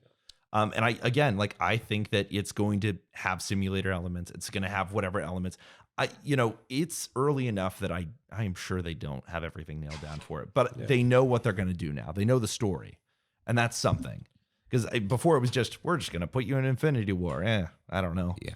But now it's like literally Kevin Feige on stage. Like there's a difference between Chapek just going up there and Quinjet thing, we're gonna do this, and then Josh D'Amaro and Kevin Feige getting the multiverse. Here's King Thanos, a Thanos who won. Which, like, getting into that, King Thanos appeared in the comics from a universe where he won and defeated the Avengers and has killed almost every living thing in the whole universe in order to please death.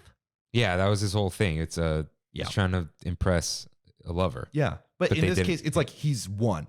And so that's the whole thing, is he's the Thanos who did defeat these characters, who did win. And so you're confronting a villain who isn't just, he's just here. No, he's the one who, like, He's got a I track fought record. every single one of you. Yeah. I know how to defeat you. You're coming into my domain. Oh, you better think again. And even the whole thing of when he said villains, he didn't say just King Thanos. He said multiple villains. I think you have other villains from this King Thanos's dimension. So villains from the MCU who might, Loki shows up, but he's Loki who's serving King Thanos. Like all the villains who are like, it's like if you went on a ride with all the Disney villains. Like I think all the Marvel villains, like as many as they can throw in there, are going to show up to oppose you, and then a random hero is going to come in and save you. That could be fun. It's Secret Wars the ride. It's all the villains and all the heroes clashing together, and you're in the middle of it trying to survive, which is very much Transformers the ride. It's like, I want this to be better than Transformers. That's my bar for this succeeding. I'm curious if the kind of animation style they're going to go for would be, because Rise doesn't really, I mean, I guess they have the real people on the flat screens, right? Yes. With the shadows and everything else. They pull that off really well. I wonder if that's probably what they're going to do, because they did that in website. Well, and even with the projection stuff, like I don't really have a problem with them going all in on projections. They might have an animatronic. If they're going to have an animatronic, I think it's going to be, King Thanos. Yeah. Because he's the only, like, the guarantee is King Thanos is that you're going to mess with that guy. I'm just nervous that it's going to be like, have you been on the tram at Universal? Yes. Like Fast and the Furious? Oh, gosh. It's not going to be that. No, it's not. They're better. Well, the WDI is better than that. But like, because they're trying to take realism and put it into like full CG. But I think they're literally going to film these actors. They're literally, this show's coming out. We're going to film that actor's element. I wouldn't be surprised if they started doing that starting now. Where they're literally, hey, we need you to come step on here. We're going to throw some guys in green costumes out here, and you're just going to pretend to fight them, and then yell some lines at whatever vehicle, and you're going to be there for 5 seconds, and then that's it. I think they should just 3D scan them and then rig them up. Rig them up. Do some performance capture to get get all their joints and everything. Yeah. And then I would love if this is the whole thing's a video game. It's procedurally generated, so all of a sudden Miss Marvel just T poses. The Hulk just T poses out of nowhere. Everything goes janky. Yeah.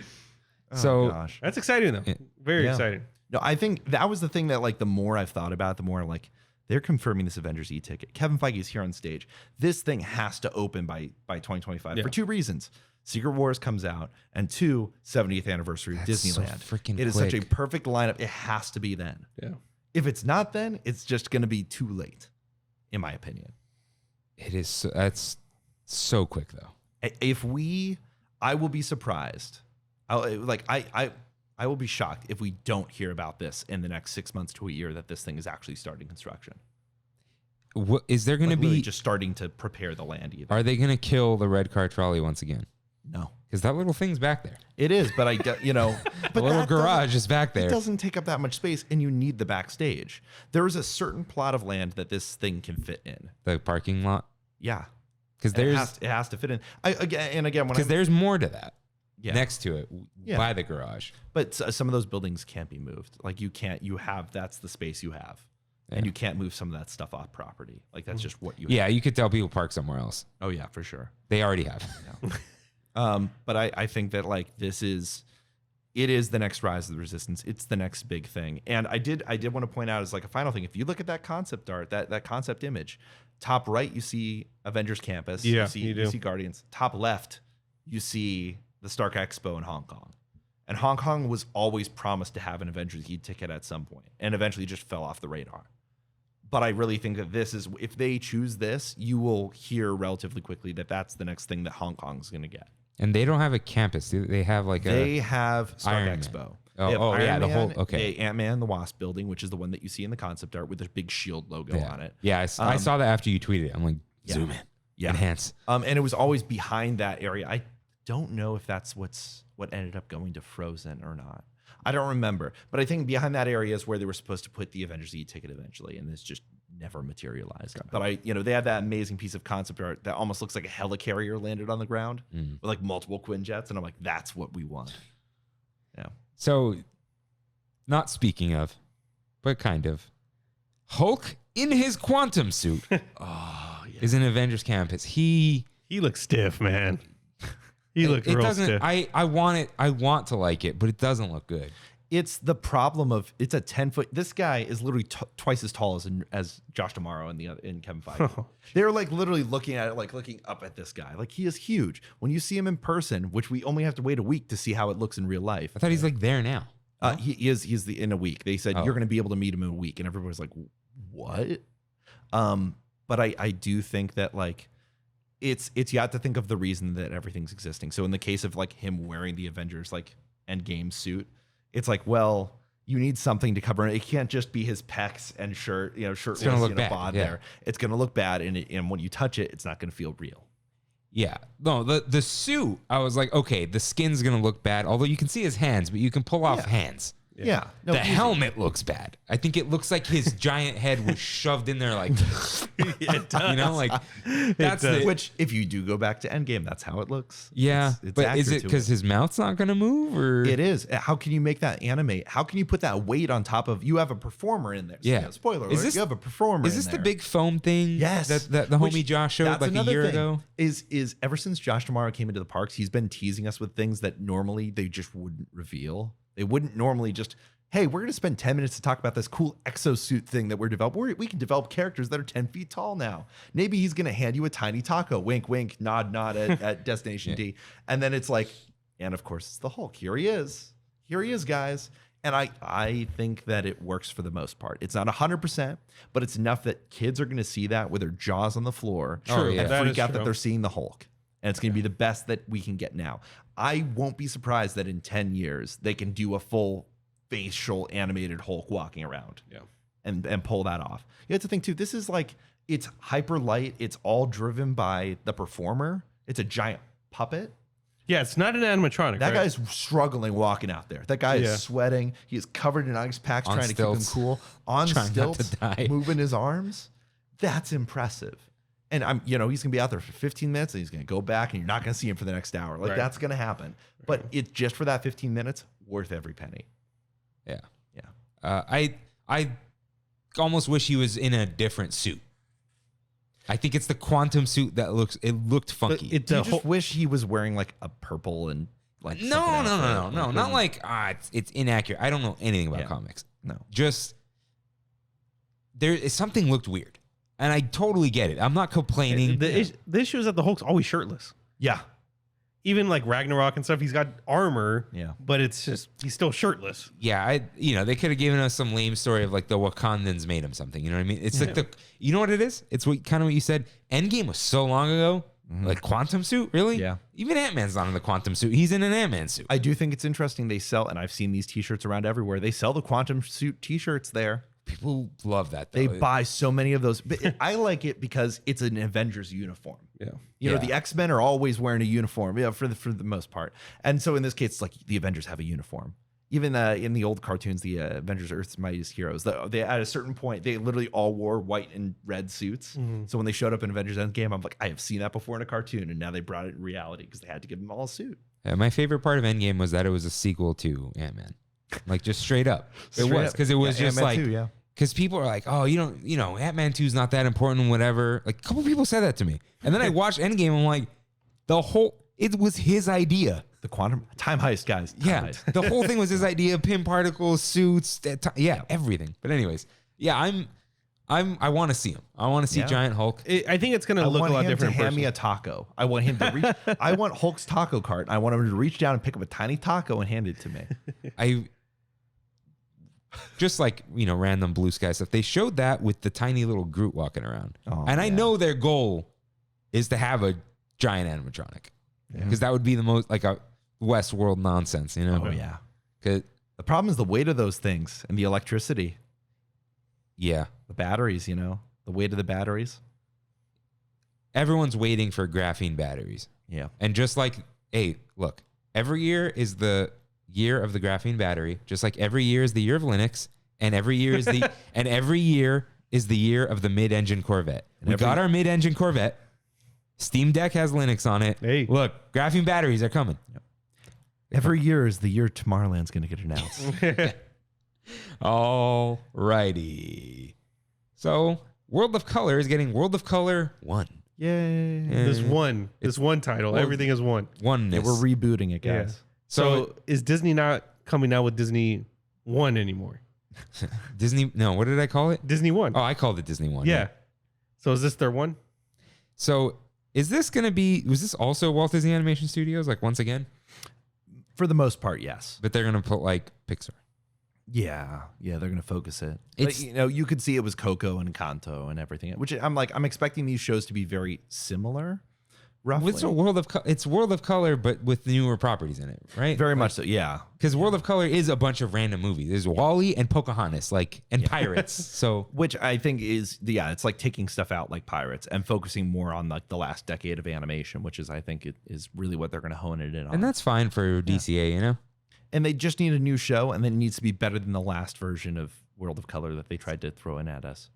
Which last version? Well, I'm thinking of the 60th anniversary. I don't even remember. The Neil Patrick Harris hosted one that was really just did not hit. Oh, I barely remember. They changed it? I didn't even realize they changed For it the that. 60th, yes. I got to wow. run do this friggin' dessert party and watch the current one. The World of Color, the current one, the reason it keeps sticking around is every version, even the Halloween version that came out, that everyone was like, "What in the world am I watching?" Like, they did a cast preview for the World of Color for like the villainous one, and there were people just there like in awe of, this is so bad. I don't know, like, how did you make this? And it's like I think it's just because they haven't had the same producer working on it. So it's just been the B-level team. And I don't know why, but they just can't seem to crack World of Color after the original. It's so good. Like, Yeah. It dude, is. It's so good. The pirate section is just No, the Pocahontas section is my favorite. Oh, I gosh, get yeah. emotional. And I've watched Pocahontas like 3 times in my life. Once in my adult life, and who knows how many as a kid. And that it's perfect, and it fits perfectly. So speaking of, I gotta stop saying speaking of, it's lame. But the recent animation, kind of recent, called it. I called it, guys. I called it a little differently, but I called it.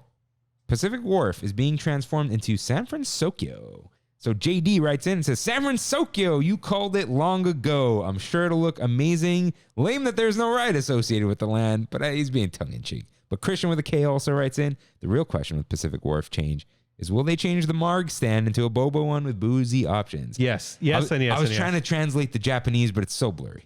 Oh. And is it even Japanese or is it fake language? It's probably fake language. But I am excited for this. Heck so yeah, dude. in our long ago, Dude, this is like episode what, 20? 24 or something Yeah. like that, the future of Hollywoodland.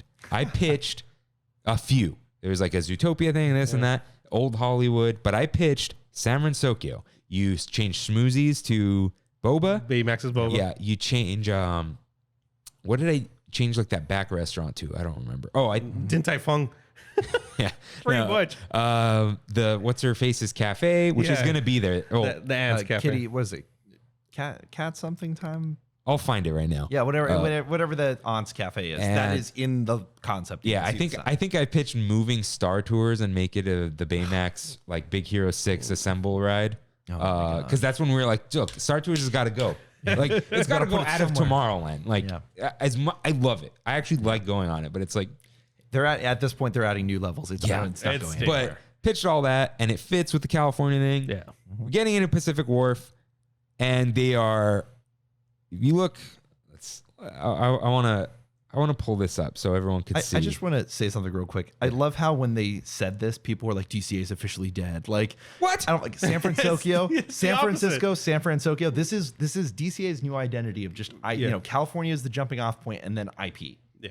That's what this is. That's what California Adventure is right now. You can argue that eventually they'll change the name, but really, it's California is the start. It's the glue that holds everything together. And then it's, okay, San Francisco. We have the San Francisco part of the park. Yeah, it's still San there. Francisco. Done. Easy. And that concept art looked like, oh, of course. It's like, this just makes sense. It totally makes Yeah. sense. So this is what cracks me up, though. The bridge is still there. They just painted it red They painted it red and pasted the things with like Yep. a wire in between, which I'm sure there'll be a few more. But yeah, no. So they'll build it out properly. But yeah. But if you look closely, Oh, enhanced. Lucky Cat Cafe is Pacific Wharf Cafe.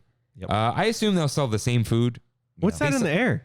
That's their little things. Okay. Yeah, the little, the like blimp things, the things Yeah. that are flying with And electrical. then, see that Marg stand?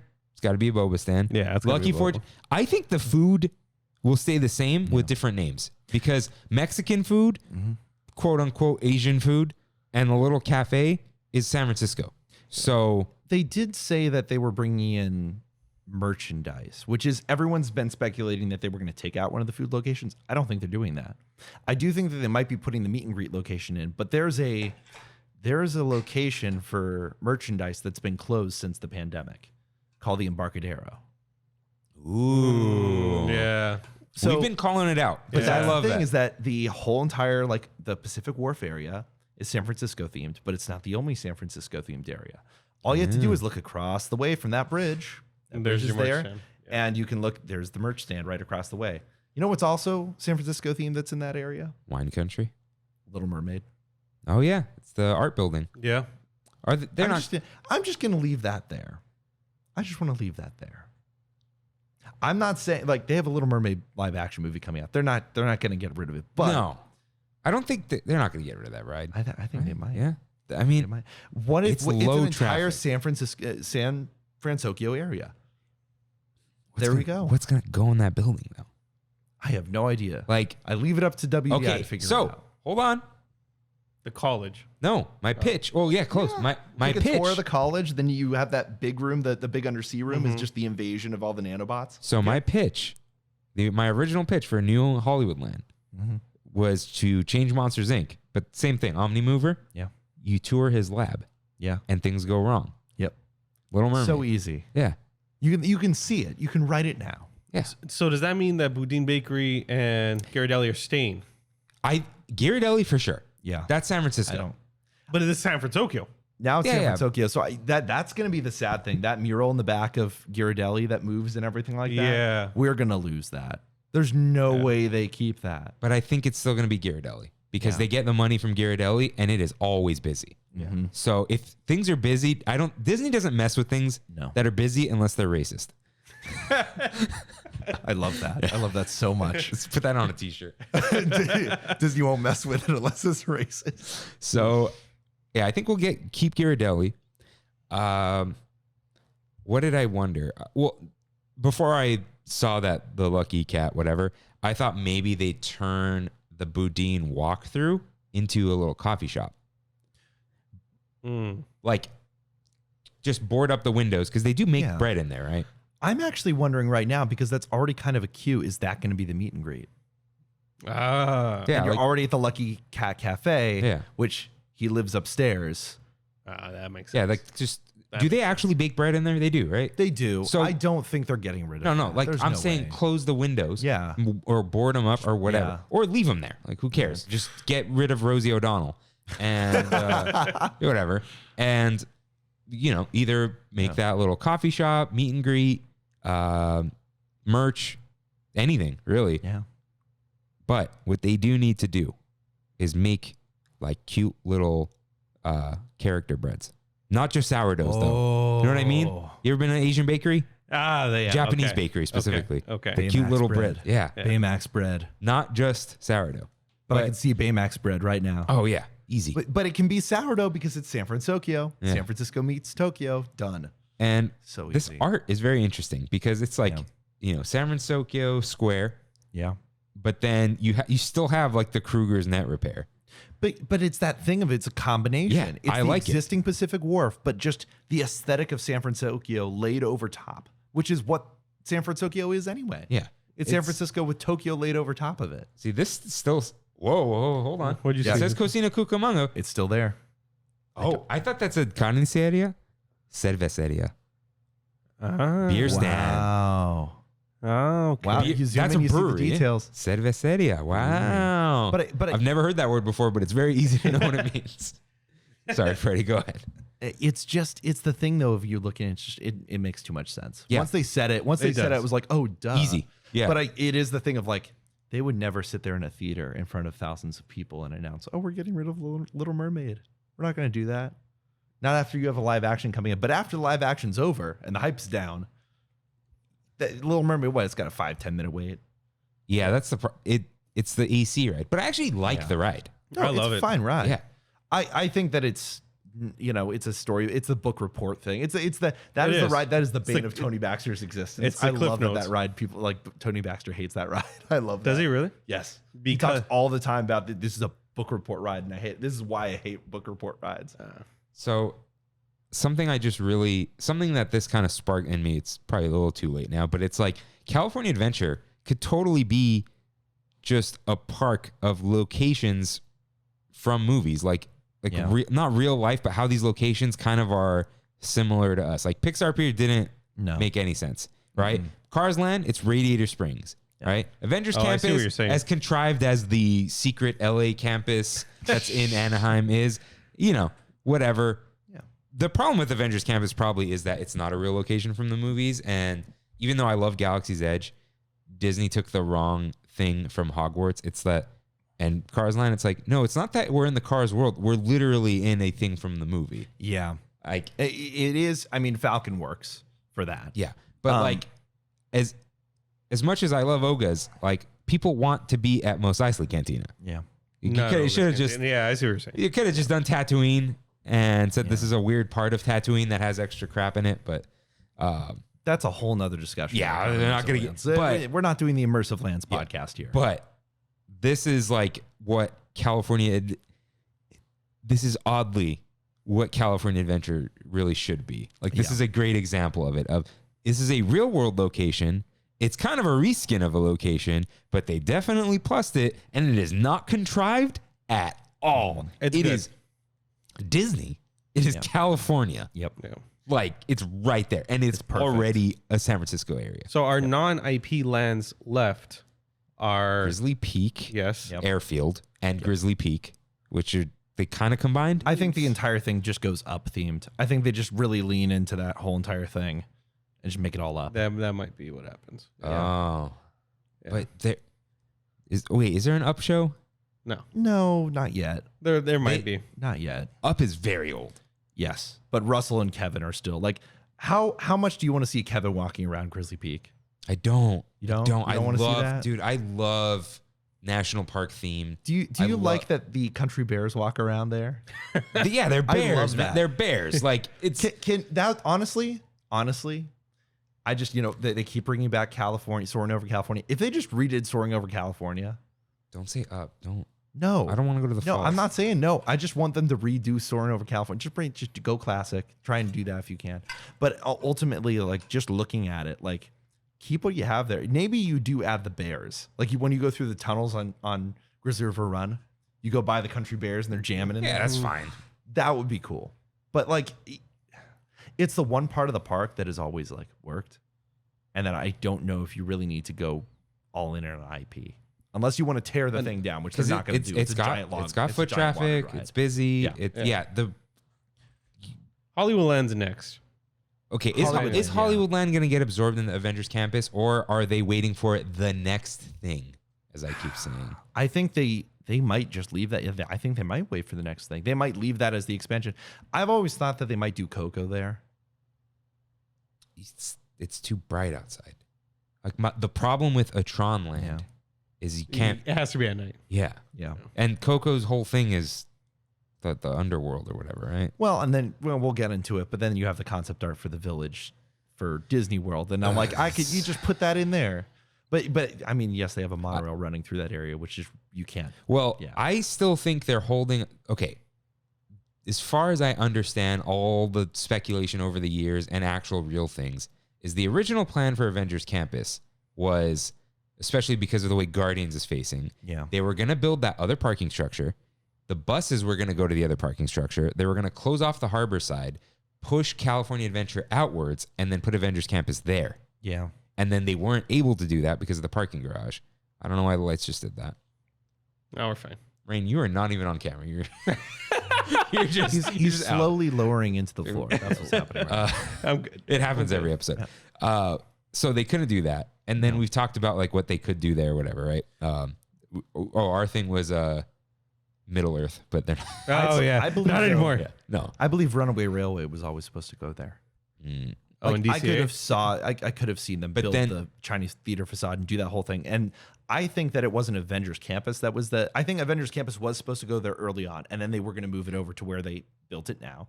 And then they were going to, we're going to put Runaway Railway here because we're already building it. We can do that whole thing. And then the project failed, the Eastern Gateway Yeah. project, and then that's when it got moved to Toontown. Which is, I think, great. Yeah. Like, And Still it think works. the Eastern Gateway, like the parking structure, is going to happen. oh yeah, there's a They're dirt just, lot. in They are Anaheim. literally just waiting until they get approval to actually build the bridge. And when they've just whittled down all those hotels and all those businesses on Harbor to the point where they finally are just like, fine, we'll accept your tiny little entrance. We'll accept your security checkpoint. And it's true. They're going to lose traffic. But ultimately, Disney's going to get what it wants from the city. Yeah.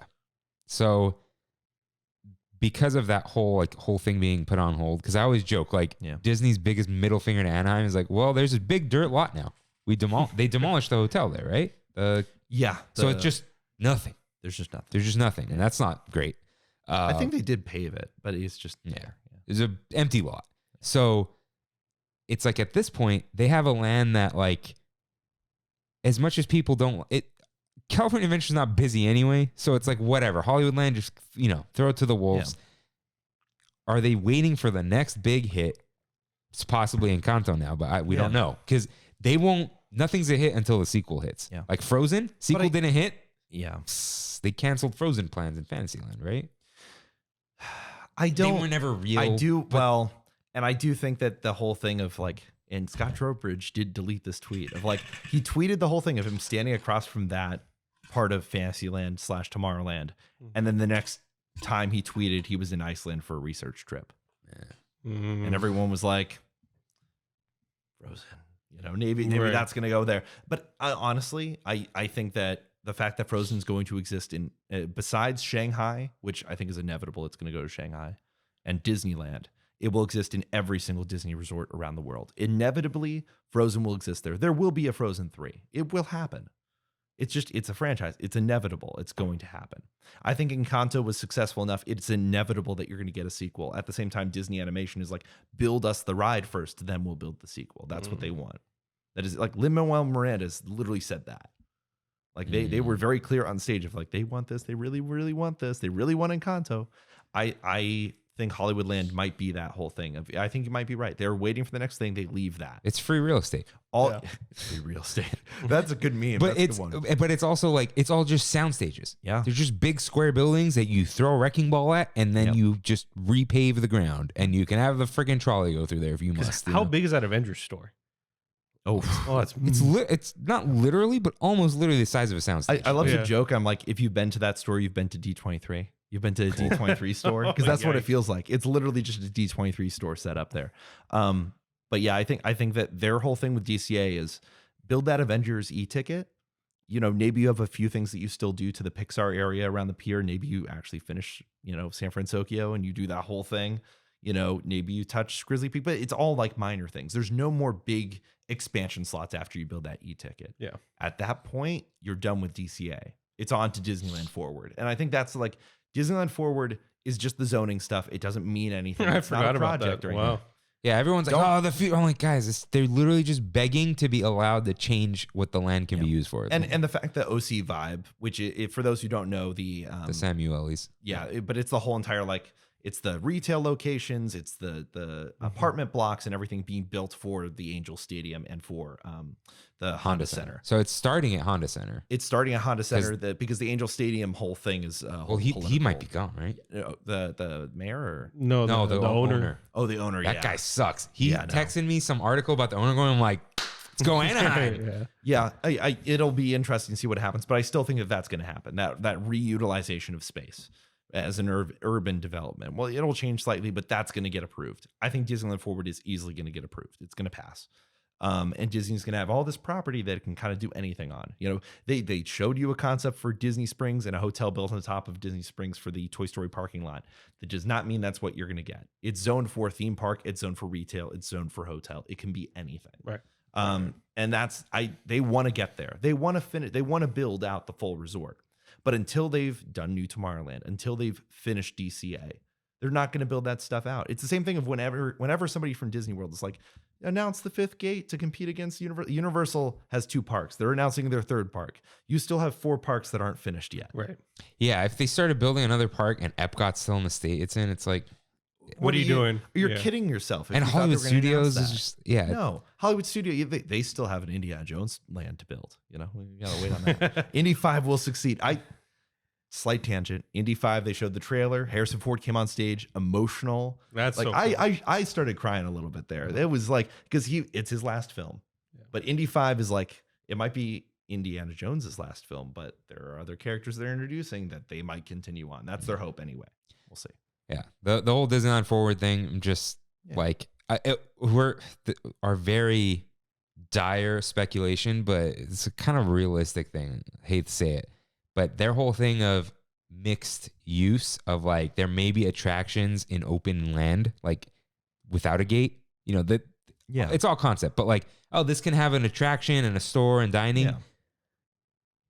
I'm sorry, I knock on wood, it doesn't happen. But if a pandemic hits again, no theme parks. It's not a theme park. Yeah. It's a shopping center, and It's a shopping center with rides. The ride's closed. Yeah. But you could still come here, eat. It's like They don't have to open Buena Vista Street. look. That whole concept felt like something that was made during the pandemic. Yeah, no, that was very much like, hey, it's possible this happens again. Maybe on a lower scale or big, who knows? Yeah. But if the exact same thing happens again, we need a bigger downtown Disney to have people walk through while Disneyland and DCA are closed, because those parks are gonna stay gated and ticketed no matter what. Right. So for sure. yeah. But yeah, Hollywoodland remains as dead as the Queen of England. So we'll see what happens. We got nothing, got no announcements there, but whatever. Let's just write it off in our minds. Bring back Mad Tea Party. Why not? Hey. Electronica. While you're at it. Yeah.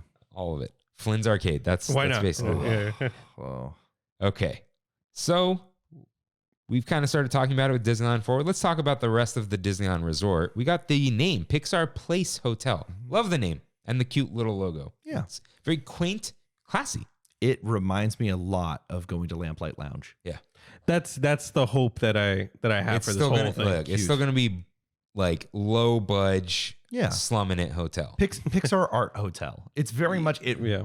Well, it's going to be a little bit better. They're improving it a little bit compared to where it's been before. It is what it is. That's fine.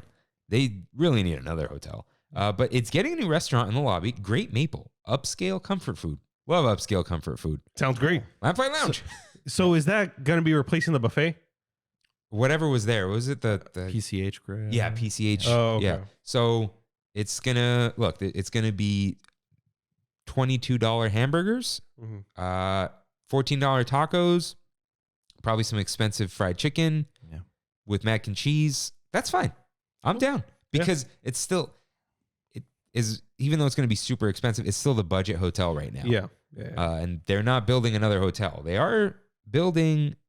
Did they give it what do they call it? The DVC tower? It has a name now. Oh gosh. Let's see. DVC Tower, Disneyland. And they Something said villas at the Disneyland Hotel. yeah, just villas at the Disneyland Hotel. Yeah. That's it. Really? Is it really that? Gosh. 350 villas though. That's Can finally get a reservation. a lot. Because a lot of people who go to other places probably want to come here. There's some villas inside of the Grand Californian already, but barely.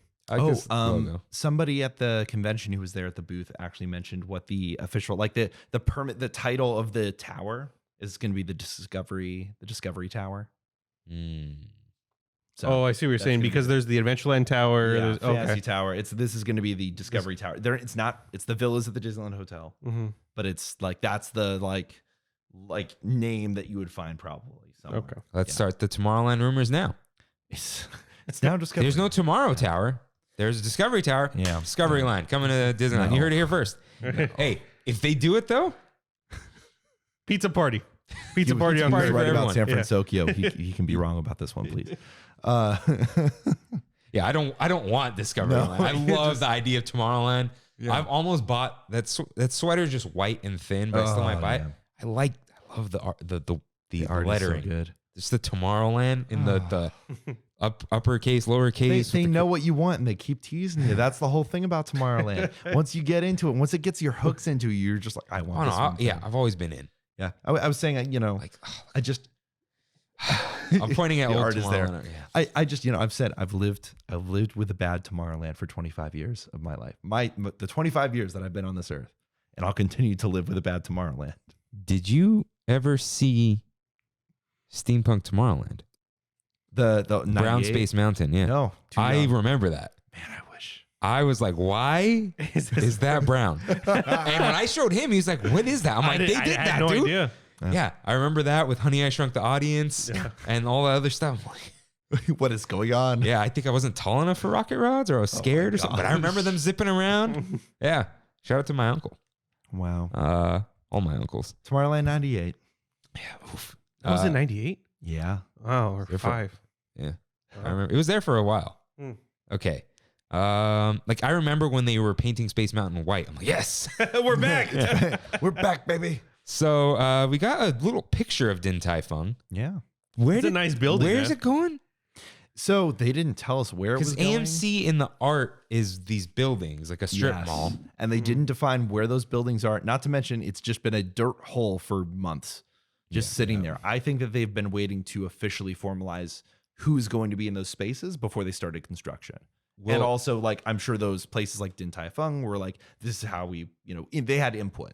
It's not just that you just get this location. I'm sure they said, this is our brand. This is what we'd want. It's a really I'm nice sure it's gonna building. be there. Really nice building. And it needs to be huge, and it looks huge because Din Tai Fung's always busy, and it's downtown Disney. And then we're getting Portos. The biggest announcement at D23 this year. Literally, people went insane for Portos. It was maybe the biggest reaction of the panel, which is surprising.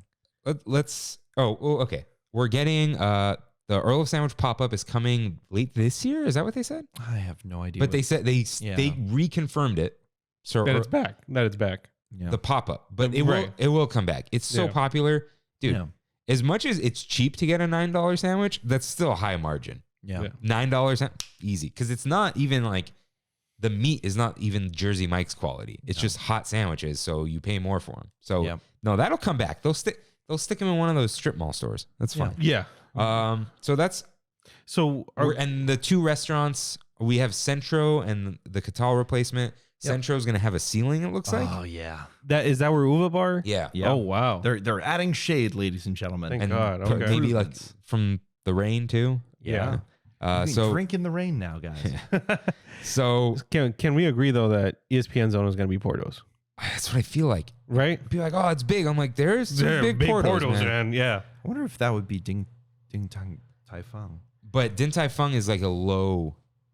This one Yeah, is low. but and I'm wondering though if like is that building going to stay? Like, are these buildings going to stay? you can slap a Portos logo on the ESPN Zone building and paint it a little different, and it would probably work. You think that's what The West Covina one's very square. Yeah, Like that. That's easy. They just get rid of the weird the front. They could just change the facade, which they probably would anyway, and make it like a cool brick Portos, which Portos would be down for. Yeah. We'll make it. it's just it's so hard to see. And they gave us another piece of concept art of the whole mid-century modern. Like it's brilliant. I even got to speak to Josh tomorrow at Destination D, and he was talking about how it's like this whole point of like the refresh of downtown Disney is to transition from California Adventure to the Disneyland Hotel. And so you go through all these different art styles, and you go to mid-century modern and then Disneyland Hotel. Like it is all purposeful. Right. Yeah.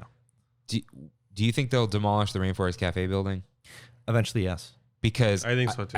I It's always too forget themed. this. It's greatly themed around Star Wars. It actually works, even though I know is it Aztec, Mayan, vaguely.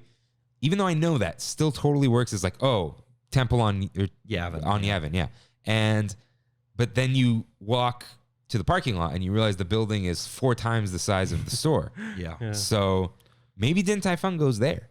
But no, it's very low compared to the monorail, and they're not moving the monorail The station. only thing I can see them doing, like if I had any input, I would love if they opened up a cantina in there. If they opened more Star Wars, just open another Star Wars bar. Forget even being a fan of anything. Yeah. Printing money. Yep. That's Just literally printing open money, more yeah. capacity for a Star Wars bar. Yeah. And just put it. It doesn't have to be in Galaxy's Edge. Just put it in there, Literally, they can call it Star Wars Cantina.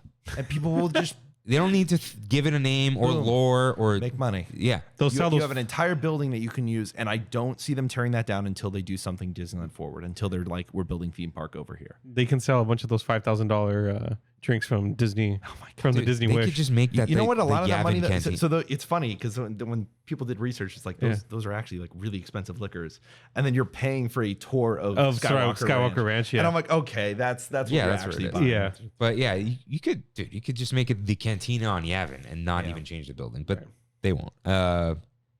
Yeah, I don't know where any of this is gonna go. But AMC has that whole back area that was huge. Right. Yep. There's that whole parking lot which Massive. they kind of use it for Grand Californian, but like South Park, but it doesn't have that many spots anyway. No. Do you So- think Marceline stays Yeah. because Dude, of Porto? Because it's like one is sweets, one's pastries, kind of thing. Yeah. Yeah, those are the Disneyland sweets are not cheese Croissants. rolls, you know, like it's a Rice Krispie treat. Right. No, they'll be fine. And you'll get more. You know what? Portos has. I don't know if this is going to be a differently formatted Portos. Because they have food. Have you been in the Buena Park one? Yeah. Huge, right? Yeah. They have a cafe in there. Yeah. maybe second Starbucks doesn't come back. That's a good point. Now they could stick it in the strip mall, but it's just like, oh, we can't get Starbucks. Go get coffee at Porto's. It's better. Yeah. Probably. I don't know. It's pretty good. Yeah. It's pretty good. So that's pretty cool. This does not concern me one bit. But Run Disney comes back. 2024? People are happy, man. Yeah, I think so. Yeah, there That's was a lot of late. people cheering. That's about so late for a running event. But I think, you know why they took it away, right? Why? When Anaheim denied them the hotel Uh-huh. and they built the other parking structure, they gave Anaheim the finger and said, hey, you know all that money you make off police overtime, closing down the streets that we have to pay you, all the permits? Yeah, no more Run Disney. Yeah, it's waving their stick around, you know? Yeah. Well, then the pandemic made the Yeah. city realize, oh, wait a second, we actually really need Disney. We can't be up on our own. I am the last person who is like, oorah corporation, let's give Disney everything. No offense, Rain, I know you live there, but Anaheim is nothing without Disney. Oh, it's nothing. 100%. You drive right past 100%. it into Tustin. Yeah. Like, you're not even stopping in Garden Grove. And that's it. They need Disney. And just They pretend like they don't, though. That's the whole thing. listen, just let them have it and just get their tax money. Yeah. Just let them do whatever they want and just take the taxes. And it's like, our people are struggling. Use the taxes and give it to the people. I don't know. That's all.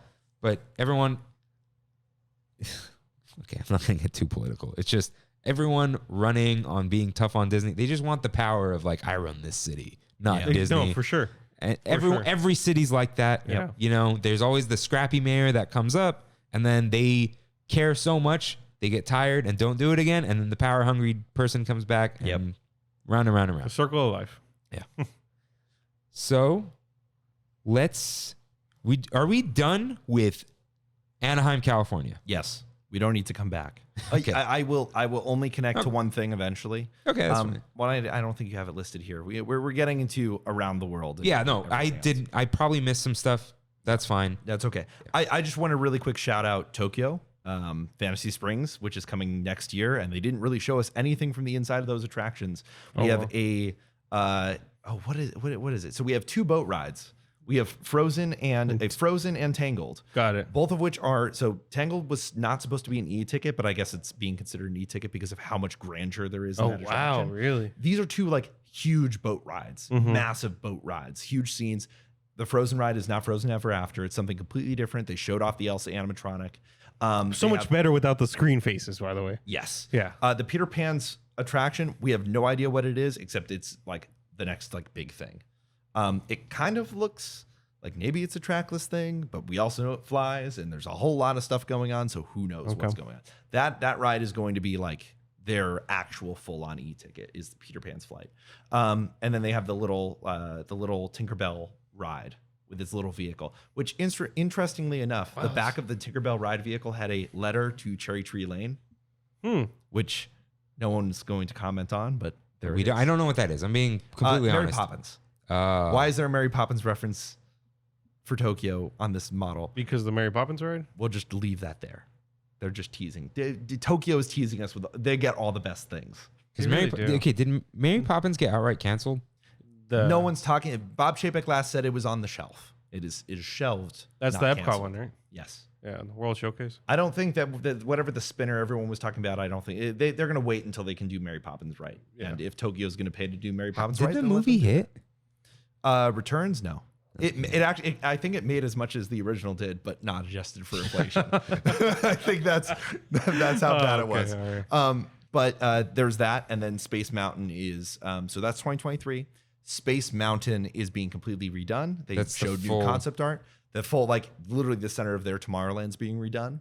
And there's a part of me that makes me think, not that we're going to get their version of it, but that Tokyo working and paying for them to redevelop their Tomorrowland is what's leading them to also spend the exact same time thinking about Disneyland's Tomorrowland. And they get, what is it, a 2-year period of exclusivity on 5 stuff? years. 5 years. So again, I don't think that we're getting, but I think that Imagineering time, like the Imagineers who are thinking about Tomorrowland for Tokyo probably are the same Imagineers that are going to be thinking about Tomorrowland for Disneyland. Why is there exclusivity? Because So, of the Oriental Land Oriental Company? Land Company's whole thing is we get a license from Disney. Yeah. We own 51% and can control everything, but we also pay for everything.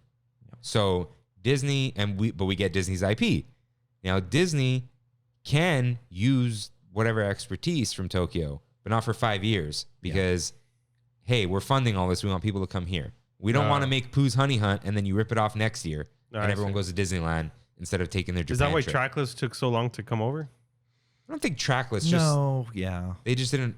Well, they're probably just different systems too. Yeah. There are a lot of different trackless Like Luigi's systems, was like the big test, I think, for their like low trackless domestic here. Yeah. domestic trackless tech. Yeah. So there's all that. Hong Kong, they just showed off more stuff for their Frozen Land. So did Paris because they're eventually going to do that, and they have their whole lagoon. They have a tangled like spinner ride that they're putting in there and all that stuff. So that's what all those parks are getting. We still don't know what's happening. Their Galaxy's Edge officially got canceled by their president, but like they still have the concept art with Galaxy's Edge in the Imagineering Pavilion. So who knows what's happening?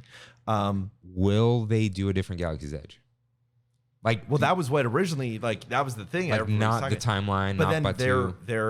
their management officially said, we're not doing Galaxy's Edge anymore. So now it's like I don't think they're doing anything Star Wars there. Got it. That's just, I mean, it's left out of the concept art, the new concept art, Oh, but the old concept art was still there. I wonder how American Star Wars is. It seems pretty. It is. You can definitely look at the box office, but it's also Yeah. very popular in Europe. It Okay. has. They literally do a European celebration, like convention. So like right. it's Star Wars is big enough that it goes over there all the time. Well, and Celebration's there next year, right? Well, Yes, not it's technically. in the UK, yeah. So there's that. Shanghai Zootopia. They showed off the animatronics, like the Clawhauser animatronic. Oh yeah, Oh, that was that cool. looked awesome. And the vehicle, which is confirmed to be trackless. It's the police car, right? Yeah, it's the police car, which Yeah. everyone's like, cool, police chase ride. Yeah. Let's just, and then we'll talk about it in a second. Whenever they bring up Zootopia coming to the domestic parks, it's the question of a police chase ride in the U.S. today with our current political atmosphere. Oh I wait, don't and know. where's the Zootopia going? It's in the back of the park. in No, Shanghai. which Disneyland Shanghai. Shanghai? Shanghai is where it's happening. It's Yeah. being developed. Yeah, it there wouldn't and work in stuff. Hong Kong with the police either. But it's also Shanghai is not a exclusivity contract because it's not a franchisee. So Disney owns It's part Disney of that owned, park, yeah. so they can clone it, which is why you're hearing conversations for here. And they showed off that the actual like Zootopia land is going to have like holes that open up in the windows and puppets come out. Yeah, the puppets were there. That was cool. It's fun. Everyone loves that. So again, trackless. It is technically, I think the show building is bigger than Rise of the Resistance. Like it is an absolutely. I think it's going to be the biggest trackless ride they've ever built. It's huge. Like if that's what that is, That animatronic looked insane. That was awesome. I mean, animatronics they've shown in Imagineering Story and stuff. There are a lot of animatronics. They have the animatronic of the freaking the guy in the nudist colony. Oh, that's right. The buffalo with that's all dirty. Yeah, the hippie buffalo. What's this platform called? Like A1000 or something? And the other ones Something are like that. They're all A100. electronic, I'm yeah. like, so they're Terminators. They are. Yeah, they're labeled like Terminators. Yeah. So that's all of the overseas parks. I don't think I'm forgetting anything else. So now we can kind of continue down your little list there. So elsewhere in the United States, the new Disney cruise ship is called the Disney Treasure, and the theme is adventure. The theme of the Disney Wish is enchantment. Freddie, did you watch the 45-minute review from Bright Sun Films? No, I did not. You gotta Okay. check that out, man. I'm probably never going to go on a cruise, but I love this stuff.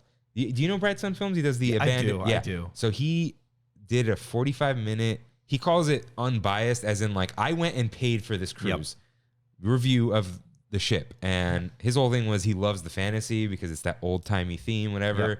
And he talked about the Wish and all the weird decisions. And the greatest thing was the clip of the executive who was the head of all this. Before this, I'd never been on a cruise. Yeah. So, which is like, look, I don't want to crap on anyone for anything. That's bad. Yeah. You should love cruises if you're making cruises. The Like, head of the cruise design look, department. we've started to slowly shift the blame to Josh D'Amaro about all this stuff because he's the head of parks. As much as Chapek does this and that, look, this guy's the head of parks. I won't deny, he loves the parks. Yep. You could tell.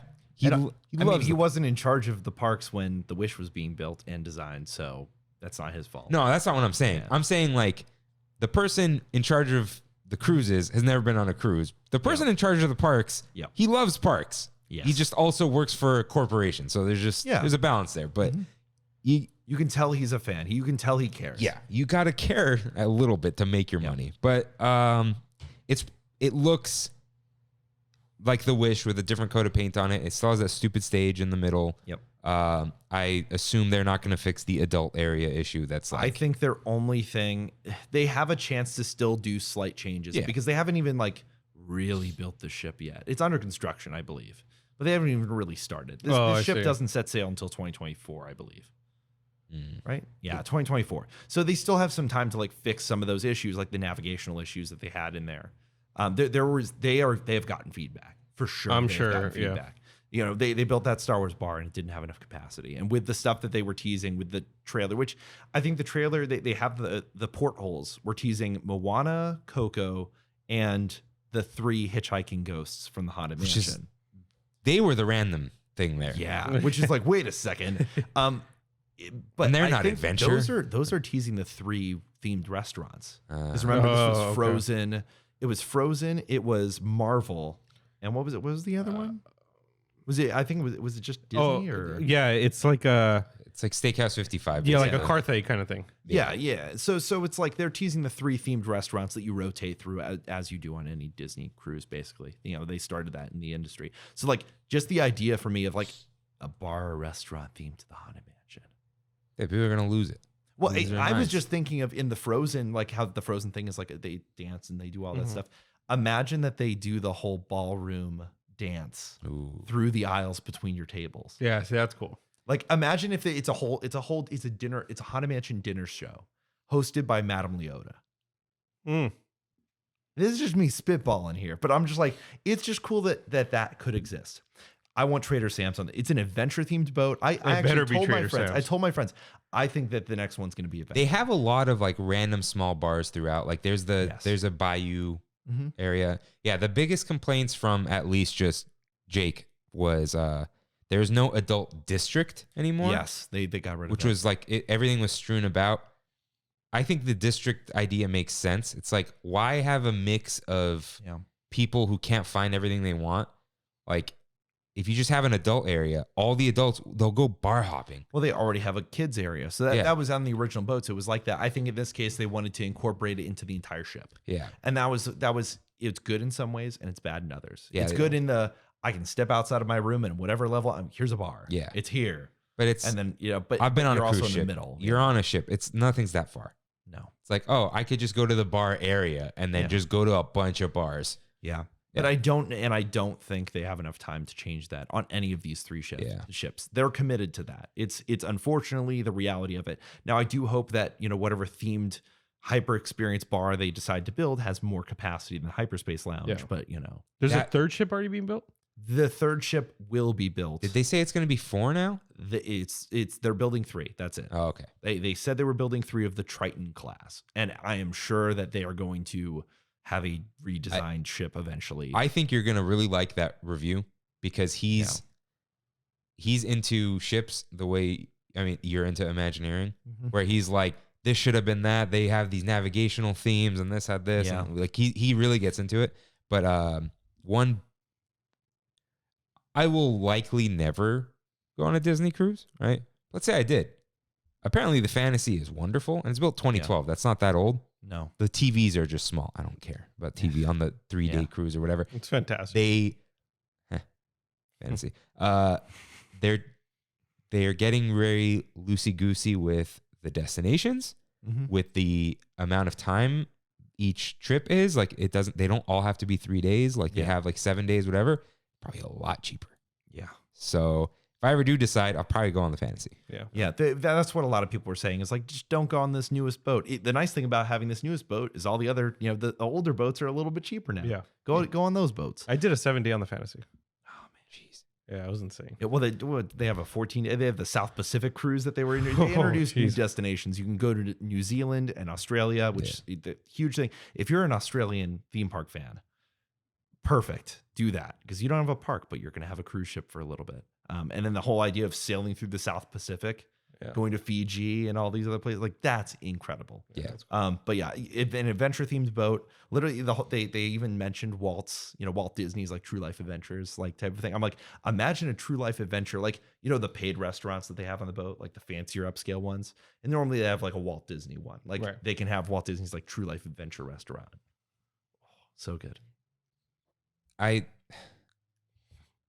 It's too late, obviously, but Coco, way too late. Should have been in Encanto, really, if it's going to be adventure. Like, I know he adventures, but it's not wilderness adventure, island, like all these, like Moana is out on the seas, even like a Trader Sam thing, Joel and Cruz. Haunted Mansion's the weirdest one. I don't get that. Yeah, but I think they're getting into it's a completely different theme from enchantment and fantasy. Is like this has more of a call to action, sort of like I like what is adventurous about Haunted Mansion. We'll see in the movie. I think that it has to do with the fact that when you enter Adventureland, that's the path you take to get to New Orleans Square and get to that. But like, that's your pathway. Or really, you know what this is like? Obviously, like Haunted Mansion fans, their one thing to do is to go to Disneyland. Yeah. Galaxy's Edge got non-Disneylanders who are Star Wars fans to go to Disneyland. Mm-hmm. This is going to get non-cruise fans who are, the people with multiple Haunted Mansion themed rooms in their house. Yes. They're going to go. They're going to go on that boat. No matter what Haunted Mansion thing it is, it might not be a restaurant. It might just be a bar. It doesn't matter what it is. Yeah, if it's Haunted Mansion themed on the boat, people are going to go there. But I am so shocked. Like, considering the fact that you have a Trader Sam's at both Disney World and Disneyland, they never built those on the cruise ships. Like, I am so surprised. It doesn't make any sense. Happened. But look, wherever the Tiana bar is, the adult area bar, which has some weird thing on the Wish, those could easily be a Trader Sam's. Yeah. They could just be holding that. They announce these things. They trickle out all this stuff. Always. And not to mention SEA, Society of Explorers and Adventurers. I am sure there's going to be something on an adventure-themed boat. How can you not? I need links to all SEA stuff because that's me. I love the theme parks. We'll talk about it in the movies. Mm-hmm. We'll get there. Yeah. I'm wondering if the next boat theme parks versus movies. I'm just going to spitball here. I think the next one's going to be Discovery. Like if you've had it like Enchantment, Adventure, and now I could see you doing Discovery. You could have Wall-E. You could do a whole bunch of that's probably exactly what it's going to be. I mean, that's what the tower is already going to be. They already have the Adventure Synergy, which speaking of, the ship, the Disney Wish, transitioning over and we're not there yet, I guess, but they just announced an animated movie called Wish. Like it's like this is all, whenever you see a name pop up, you see Discovery pop up somewhere, then it pops up somewhere Splash else. All over again. Oh my gosh. How many splashes do you need? No, they're kind of going for the same thing here. Yeah, like they always do. So synergy, my friends. San Fran synergy. San Fran synergy. Okay. Let's just really quickly. Tron Light Cycle Run pushed to spring 2023. It's supposed to be late this year, right? Every single person was saying it was going to be the end of this year. The fact that they're riding it, the fact that they showed footage of Jar riding that's what I was thinking. But then you see the big dirt patch in front of it, and you're like, how the land around it basically is not ready. Is it Tomorrowland? It's Tomorrowland. Yeah. But it's the whole thing of this is a project that has been delayed so far. Partially supply issues, partially like workers and just construction and all of the headaches they possibly can run into. I'm sure they've run into every problem possible. Construction materials over the... Like some of the insane things of like, in this time, Universal opened this roller coaster and this roller coaster and this thing. And Disney just like, it's taken so long. It's insane. They just need to get the thing open and be done with it and never like, it's off on the side now. We don't want to talk about how long it took to build this thing. Yeah. It's not going to get as good reviews as Cosmic Rewind. It's not going to be that good. Because it already exists. Yeah. But it'll be good for first timers. Like even myself, I've never been to Shanghai. I'm not going to go to Shanghai, but I'll go on this coaster. And they don't want to pull the arc reactor sinking into the ground. The bricks are falling. Another cast member had told me it was literally just sinking. Like they rushed it. Yeah, I've seen bricks falling, cracked in Avengers Campus. Like you don't want to do that, especially in a Tomorrowland where everything's clean. Oh my gosh. If it's dirt right now, I think don't rush it was the whole thing that the canopy is already yellowing or something like that. I thought it was like anti-yellowing Yeah, and I think it already is. It's already receiving slight damage. It'll be yellow eventually. because it's Yeah, not it white in the other land, is it? It is. Is it? Yeah. How did they keep that from yellowing? Or Well, it's a not different Florida. environment. It's not Florida over It's there. not Yeah. Florida. Yeah. That's Tron. Whatever. You think we'll get one? Will they just No, throw their they hands always- up and do it? Well, the problem is you have to demo so much of Tomorrowland and build it No, into the infrastructure. If they were gonna demo Tomorrowland, it would be the simplest, cheapest thing to do. like, and is that just who Yeah. they are now? but I don't know capacity wise. I don't know if they would go for it. It's low capacity. It's not high capacity. Yeah. Yeah. I do just want to say something about the Tron coaster. Gives me and Cosmic Rewind. It's like for all these trackless rides, we're still building roller coasters. Yeah. So Forever. I think Like we're building really roller well coasters themed roller coasters. yeah, which Yeah. great. More Space Mountains, the better. Heck Well, yeah. except the Magic Kingdom one, apparently.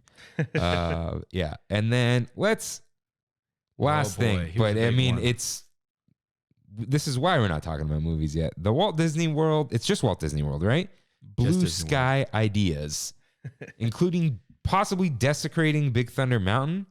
Because I think they said something about you can possibly visit Miguel on Big Thunder Mountain. No. I swear I heard Okay, something so like that. Let me go over this. This is how this went about. They So rambled, right? They bring out Josh Tomorrow's up there on stage, and he's like, he wanted to make things very clear that there's a phase, for those who don't know, there's a phase in development called Blue Sky, where you can do whatever you want. The sky's the limit in terms of what you can propose.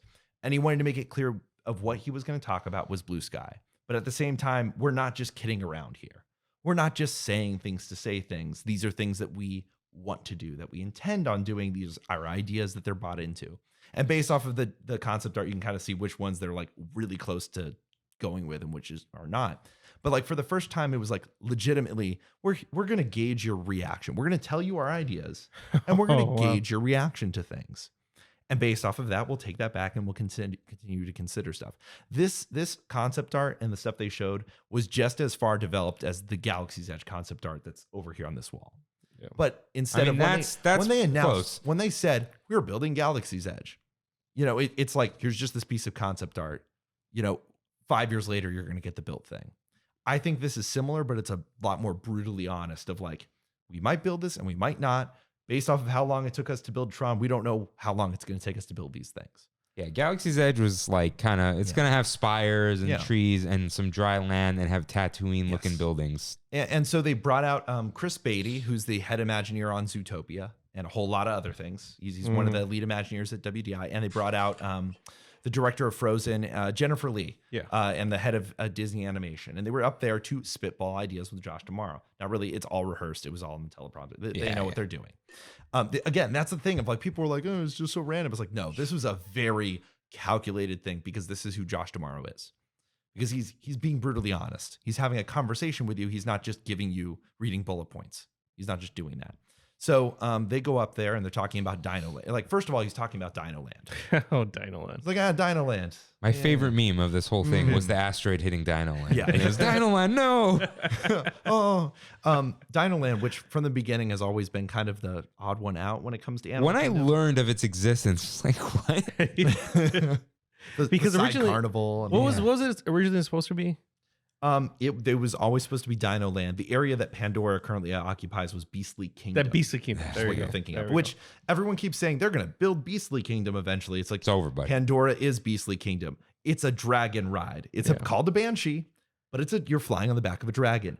The whole we're going to go find a unicorn was replaced by Na'vi River Journey, where you find the shaman. So it's just literally that's Beastly Kingdom just overlaid with Avatar, and it works better with Animal Kingdom than Beastly Kingdom would have ever done. So anyway, Zootopia or Dino Land was always Dino Land. It was always we're going to have a land for dinosaurs. The stuff that doesn't exist anymore.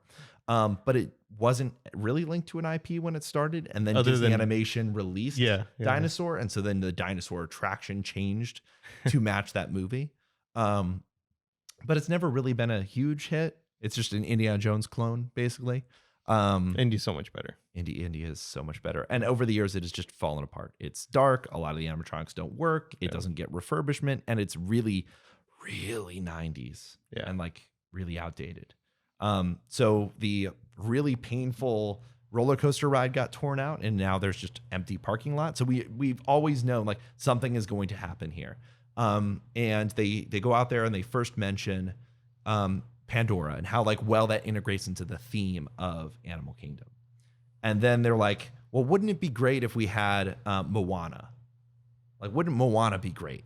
You know, doesn't this fit in with our whole like the ocean and like the personal call to action, which is something that Joe Rohde brings up. They tried to tie it in a little bit, but not very clearly. And that's like I posted a tweet that was kind of like they mentioned Pandora and how well it integrates into Animal Kingdom, and then they didn't bring up how Zootopia and Moana do that.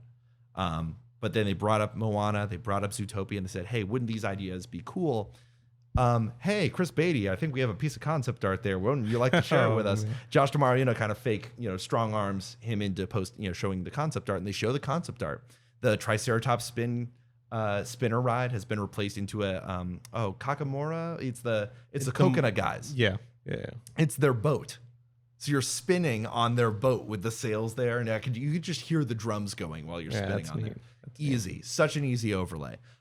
Where the old dinosaur roller coaster was, that is now a Moana boat ride. That's what they show in the concept art. So we could do a giant Moana boat ride where you could go to the realm of the monsters with Maui. Cool, okay. Fun, and that's the only ride in the concept that would actually be increased capacity for Animal Kingdom. Is that Zootopia is just in the far distance. It looks like the train station. Okay, was it Zootopia? Or somebody asked Joe Rohde about that, and he was like, "Why would we do that?" That was back in the day, a long time ago when Zootopia came out, and it was the whole thing of Zootopia is about it's animals representing human problems. It's not humans like learning how to respect animals and stuff. But when they were on stage, they were mentioning how in Zootopia they have the different biomes and why animals live in certain environments. And they made sort of a little Zootopia is about being accommodating to all the different animals. There is a way for you to make Zootopia and Moana work in Animal Kingdom. There is. I'm not saying that there isn't. I just didn't think that they made that argument very clear on stage. But it is very clear through the concept art that is a plan that is, if not greenlit now, is going to get greenlit. Which one? Like Zootopia and Moana. The same both. Thing. They're both there. That's the thing I don't think a lot of people understood is from this concept art. It's not just one of these ideas. It's all of them. It's like split? Is that how? So the Dinorama section, Moana Mini Land, like immersive Moana. Oh, Mini okay. I see. Like Alice. Yes. Yeah. So, and there's two entrances into Dinoland, one on either side. So one entrance enters into Zootopia, then transitions into Jungle, then transitions into Moana. And then you have the Moana entrance on the other side. All right. Yeah, I think Sebastian wrote in and said, how do we feel about 2 Moana things coming to Walt Disney World? Because we got the water thingy, right? Well, it's a walkthrough. Yeah, it's I know. Not, he wasn't like... Yeah, no, I frankly, I'm like, look at Universal, you have multiple, they'll put IPs. They're going to have Harry Potter in 3 parks. You can't, it doesn't really matter. You're actually getting a dark ride with this one and not just a walkthrough. It's fine. I don't really have a problem. That Tafiti looked really cool. Yes. Yeah. And in the background, you can see the Tafiti like island lying sideways is the show building. Oh, that's neat. I'm like, I can see that. I can see that so like clearly in my head. Not to mention you're adding a Pacific Island like area to Animal Kingdom, which has these themed areas after different continents. Yeah. Easy win. Easy. All right. That's cool. So there's that. And then the next section, which was the Beyond Big Thunder Mountain. What does that mean? Like New Fantasyland? What if they show like footage past it? They show footage of Big Thunder Mountain. What if you went around Big Thunder Mountain and you went around it and you go on the other side and then there's the village from Coco. Oh, okay. And next to the village from Coco, you keep going down the path and now you are in the world of Encanto and you see the Casa Madrigal up on the hill. Because Mexico is right next to Colombia. No, I'm kidding. I don't care. I'm joking. But they're doing. I know. I'm totally joking. And then in the very far back, but they just brought these things up of like, what if you had this? And then what if you had Encanto? We love Encanto. And then they're like, but you know what you guys really love? Disney villains. And the audience just went nuts. Like, no way. And in the concept art in the back, you see the briars from Maleficent, like the wall of briars, and you go through the wall of briars and you see Maleficent's tower. In the very back, you see Chernabog Oh. in the very back. Okay, so Rain is the number one Chernobog fan on earth. Love Chernobog. Yeah, he's How the many best. how many pins do you have? Like 30, 40 pins. Chernobog. Man, I should have bought you the fin pig one from or the He pin doesn't pig know. one. He hates. except Finpix. Yeah. You should see the one that they released for Chernobog. It was good. Was it? It was a good pin. But yeah, so they put all 3 of those out, and it looks very similar to Fantasy Springs or the 3 expansions that happened in Hong Kong, where it's like 3 expansions at a time, very much new Fantasyland, but just more from Magic Kingdom, which Magic Kingdom needs it. In total, that is 5 quote unquote like announced, not announced, blue sky ideas, 5 lands, and the reason for all of this is Universal's Epic Universe. So that's what I was actually going to ask you right now. Yeah. I hear a lot of this chatter. Oh, Universal's doing this and blah blah blah blah. Right. I see Universal's doing great things, but then when you look at it, Yeah. it's okay. I've had this whole revelation about like I was watching the Kenobi behind the scenes thing, right? And thinking about Star Wars shows and then thinking about Marvel shows. And the Marvel shows aren't bad or anything, but like the production value, it's just a little bit lower. And like Universal has always felt like that to me. Like you look and it's a little bit off. And Disney's not that way, usually. So, but Disney is very slow when you see, I don't want to hear about construction projects in China. All right. Yeah. They're insane over there. Bad things happen there. So let's push that aside with their, it's not even a work ethic. It's like, you must do this. But like I know why they're still blue sky. They're looking for, are people going to like it? They're very cautious. They're very cautious with their money right now for some reason, even though their profits are insane. Yeah. Why aren't they doing more? So it's a twofold thing. So Epic Universe is being built right now. It's under construction. It's happening. Also, they're like plugged into things that they greenlit a long time ago that are kind of irrelevant. And I know the other parks aren't completed. We did talk about that before, but so even Universal's parks are not 100% completed and a little outdated. But it's like they need to keep expanding.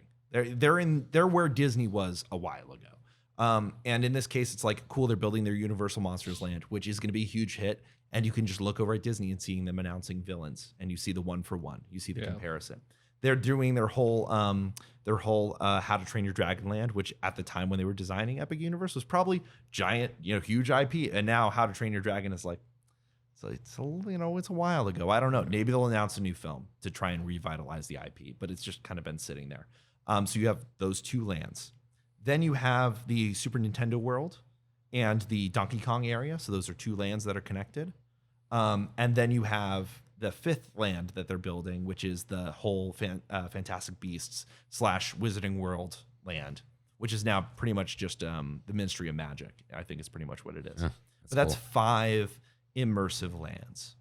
And how many lands did Disney bring up in Blue Sky? 5 lands. It's a 1-for-1. Hey, Epic Universe is being built. We're not building right now. We're not going to be able to compete, but we're letting you know we're thinking about it. We have a plan. We have an idea. It's not a solid plan. It's not, we're starting construction today. There isn't even a shovel in the ground. No. But they're saying if we needed to, we can build this. We can do this. That doesn't mean that they announced that at the convention. When you see a headline, they announced Coco. It's like, they're saying. No, I know they didn't announce anything. When I saw this, I'm just like, the whole desecration thing. I know all this. When they said Blue Sky, I'm like, they're just spitballing on stage right now. And I rehearsed, but they're just like, hey, we need to say something so people think we're not sitting with our hands under our butts, But I'm saying right now, like at least the Moana Zootopia thing, I can see them announcing a Destination D next year. I can see them officially saying, we're going to build this. It is going to open in 2026, the year after Epic Universe opens. I can see them going up there and saying, this has an opening date. We have a plan now. But part of them saying something here at D23 is to make sure like their intention, not that the fan community received this, but their intention is to let them know, hey, we're doing something. Yeah, we got to go, dude. What? I mean, we're still to Universal because you have to. You got Hagrid's Velocicoaster, like no. Oh no. Even Hollywood. I have still not been to Wow. Wizarding World. The Here. Hogsmeade. Yeah. Oh man, you got to go there. You have to ride Jurassic World. You got to see that Indominus Rex, man. That thing walking out, hanging its head. I've seen half of one Jurassic Park movie. But just what I'm because you say Dinosaurs. I saw the video that looks crazy. It does. Dinosaurs, Kirk. You're just there for dinosaurs. I'm over the dinosaurs now. You don't like take me to dinosaurs? space. Oh, But what I'm saying is on the newer stuff that they've been coming out with, that little thing isn't there anymore. Like once you really start experiencing a lot of them, like Hogsmeade specifically. Yeah. That's very specific though. That's the Harry Potter thing. Like Yeah. J.K. Rowling wouldn't let them mess it up. That's the whole reason we don't have it. But right? ever since then, especially in Orlando, like their parks, the quality wise, has dramatically increased. It has. And that's the thing with Epic Universe is they have a blank slate to make. It doesn't matter whether that things does are relevant. look good. It's all immersive. We haven't seen a full on Epic Universe yet, right? Did they open it in? No, Epic Universe is going to open in 2025. No, there's the other one, right? The China one. Was that an well, Epic? Universal Beijing opened over there? Oh, I thought that was also no, an it's a Epic different- Universe. But also Okay. Universal Beijing is a good example because they built that park from scratch. Everything's they have the first immersive Jurassic World land there, with a Rise of the Resistance level Jurassic World ride. So it's like Universal Creative knows what it's doing. It's mostly former Imagineers who have left. And with how things are now, who knows? That could even be one of the contributing things that somebody brought up is like, they don't have enough Imagineers to get this stuff done yet. They're trying to move everyone to Florida. Yeah. The big thing that bothers me with Disney right now is their speed of construction. I know it's not something you can rush, but sometimes like they're just not working on it right now. It's like you really should have 3 shifts going. Just build this thing day and night. It's like an America problem with like our roads and stuff. Well, in the case with Orlando right now, the reason that they're not building anything to compete, No, I mean like the stuff they're already building. Yes. It's like, come on, pick up the pace a little bit. Look over at Epic Universe with how many construction they've soaked up the entire market for construction in Orlando to build an entire new gate, and I'm sure that's not helping Disney at all. Like I'm sure they're moving the team from one project to another. I mean, they do that at Disneyland too. But like Tiana's Bayou Adventures, like that's the last thing I think they're going to open. I don't know if they're going to have anything in 2025. Like I don't even think they're going to try and compete. I think they're just going to react. Like I think they'll have stuff under construction in 2025, but they're mostly going to be sitting there just like, okay, Universal, have your day. We know people are going to go to Epic Universe, and then when they're tired, they're going to go over to Disney, World. Yeah. It's fine. We're still going to get business. It's not going. Disney World isn't going anywhere. Yeah, But they need to see every time they've opened a new park, it's always failed for Universal. Oh, so like really? Islands of Adventure was a failure. I don't even really know years, what that is. It took years before they started succeeding. And now they're in a place where they're charging just as much as Disney is, and they're packed. I kind of describe Islands of Adventure as like Orlando's Six Flags with better theming. There's a lot. That's a little. Yes, but It's like that's where the thrill rides are. Yeah, they have a lot of roller but coasters. from Universal. Yeah, like DCA plus Six Flags. I don't know. Closer to DCA. Yeah. I very mean DCA with the but roller coaster heavy. Yes. DCA with Hulk. like Six Flags content, not quality and But like trashiness. Six Flags, but if it was well themed. Yeah. Yeah. Okay. If they Got spent the money to theme it. Got it. Yeah. I think we got to have you back on for like I'm going to call it rough around the edges. Like all these random unfinished things, even in Disneyland. That's just like, why is that there? Like wasted space. Like this wouldn't be in the episode, but just like, they never got rid of the concrete block from the House of the Future. They just, oh my gosh. you just left it. You know what I mean? Yeah, you just like, they're just random crap. Just like, this building's there. Like the whole, I hear it's storage or staging now, but like where Captain Marvel was. It's like, empty building, The freaking plane sticking out of it. Yeah, they got rid of that finally, but it's like, it's just there. Even like, the craziest thing, like the back of Hollywood Lounge, there's like this old, Oh my gosh. I don't know. Hollywood Lounge. You go back there for the Monsters Inc. You look, DCA 1.0. Oh, okay. Anyways, another time. But is that everything for parks now? Freddie, anything else for parks? I don't think I pointed it out. With Tokyo, in their development, the cross, I don't think I clearly pointed out. So yeah, that Space Mountain opens in 2027. That's a while. That's a while. They're redoing their whole Tomorrowland, Their right? whole Tomorrowland. Yeah. Looks So if we great. even announce we're redoing our new Tomorrowland, it's not for a while. But you know what's happening in LA in 2028? The Olympics. The Olympics. Yeah. I think my prediction at this point, and it's like, if you don't do this, you're kind of stupid. It's like, if you don't open new Tomorrowland by 2028 for the Olympics, then I don't know what you're doing. Yeah. Like, that's your time to have a new Tomorrowland. But that also means for us as fans, like, it's gonna take a while, guys. Like, just we gotta ease it. We got our hyped up now. We gotta ease the brakes. We just gotta chill, get what we can. That new lounge, in Tomorrowland, enjoy that concept art if you can get in there. If you have a friend who's a DVC member, I got you guys. yeah, there you go. Yeah. Go in there. I wish they had drinks. Imagine Tomorrowland drinks in a Tomorrowland lounge. I would love that so much.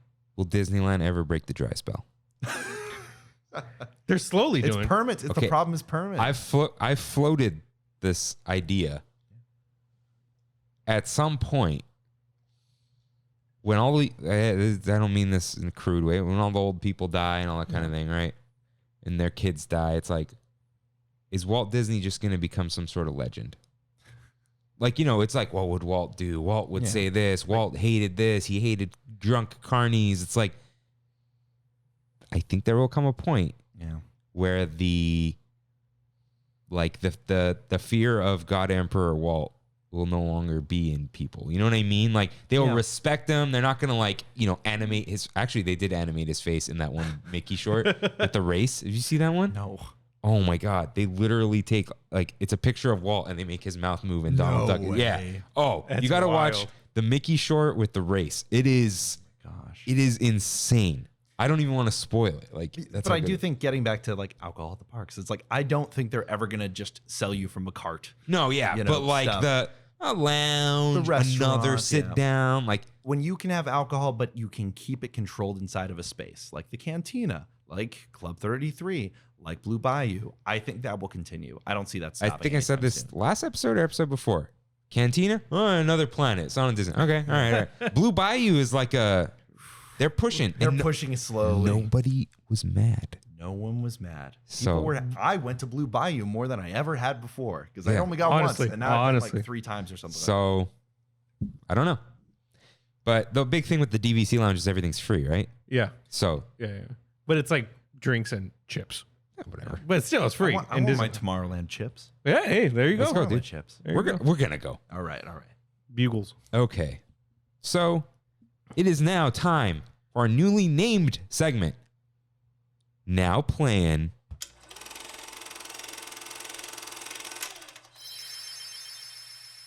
Ooh, that's good. That's good. Why is it called Now Playing? Movies, games, and other media. No matter Nice. what it is, you're playing. Nice. That's That's a little surprise for me. I listened to that clip 40 times to try to get the timing right. Yeah. I don't even know if it is, but I gave up because I had to leave. That work. sounds great. Sounds great. So let's talk about the movies. So this is where we will have any movie talk, whether we watched it, whether it's coming up. Yeah. Unless it's even if it's news and it works today for sure. So first up is Wish, which I'm calling a prequel to all Disney movies about the wishing star that flies over the castle in the Walt Disney Studios animation. Oh yeah. It's their 100th anniversary film, so it has to have some kind of.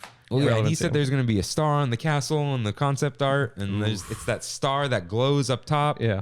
This is a When you story wish upon about a the star. star, Yeah. which I didn't ask for, but that's okay. But it's also about a young girl on some Asha? on some sort of adventure. Yeah.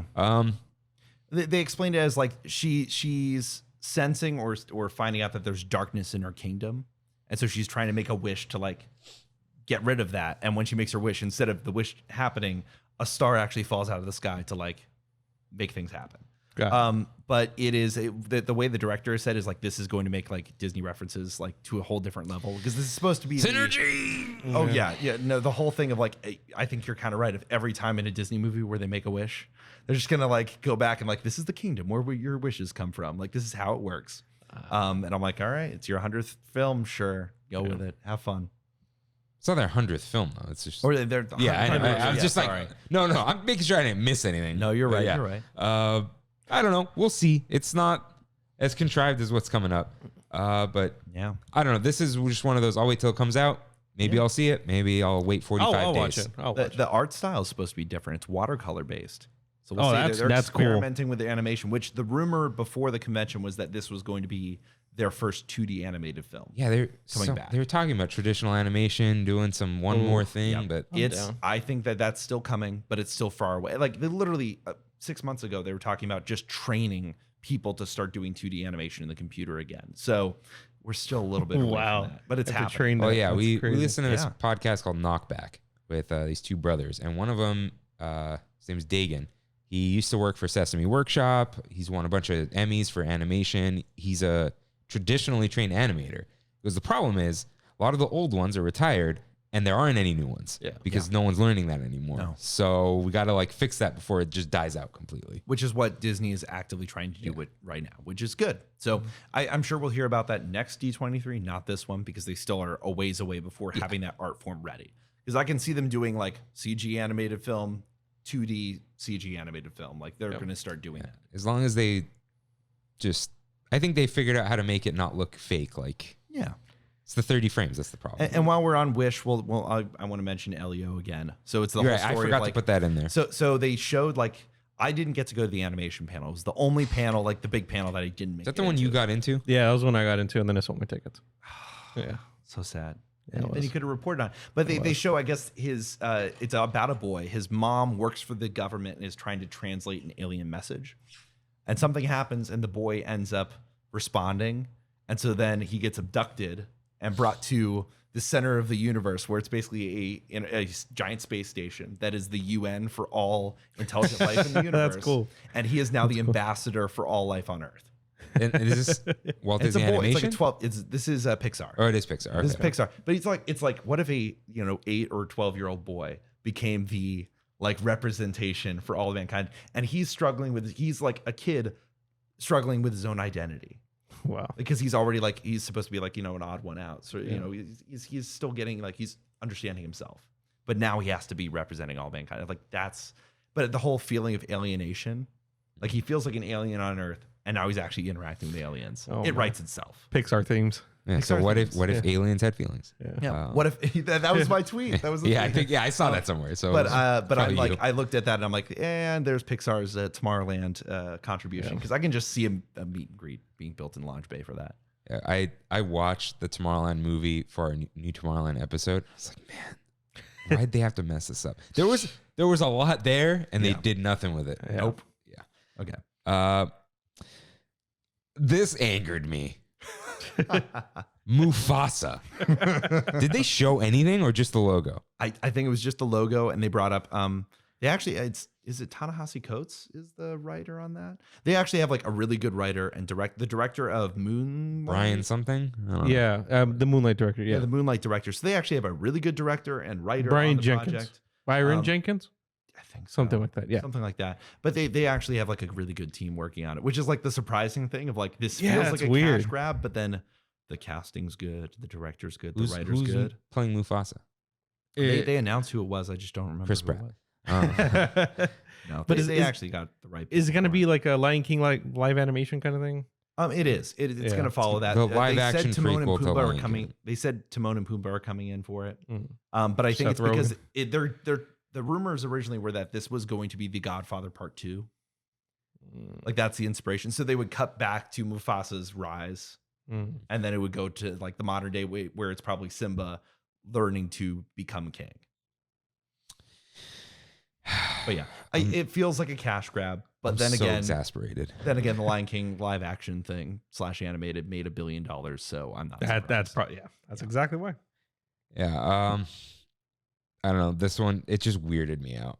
And Matthew Serrano's not happy about it. So I messaged him about it and I said, do you know what a lot of these announcements seem like, especially because it's like title on black background. It's like when people make those joke PowerPoint slides about upcoming Oh my movies, gosh. except it's real. Yeah. That's what this is right now. So yeah, I don't care about this at all. I didn't even watch live action Lion King. Next up, The Little Mermaid. Look, okay. There's a lot here because of what people are saying. Yeah. You can insult the crap out of this movie without talking about what color Ariel is. First of all, it doesn't look like she's underwater. It looks like she's in those. Have you seen those pools that are not real pools, like the art installations where there's a piece of glass with water on it, but you're walking underneath? Sort of look like to me. They're not going to nail it.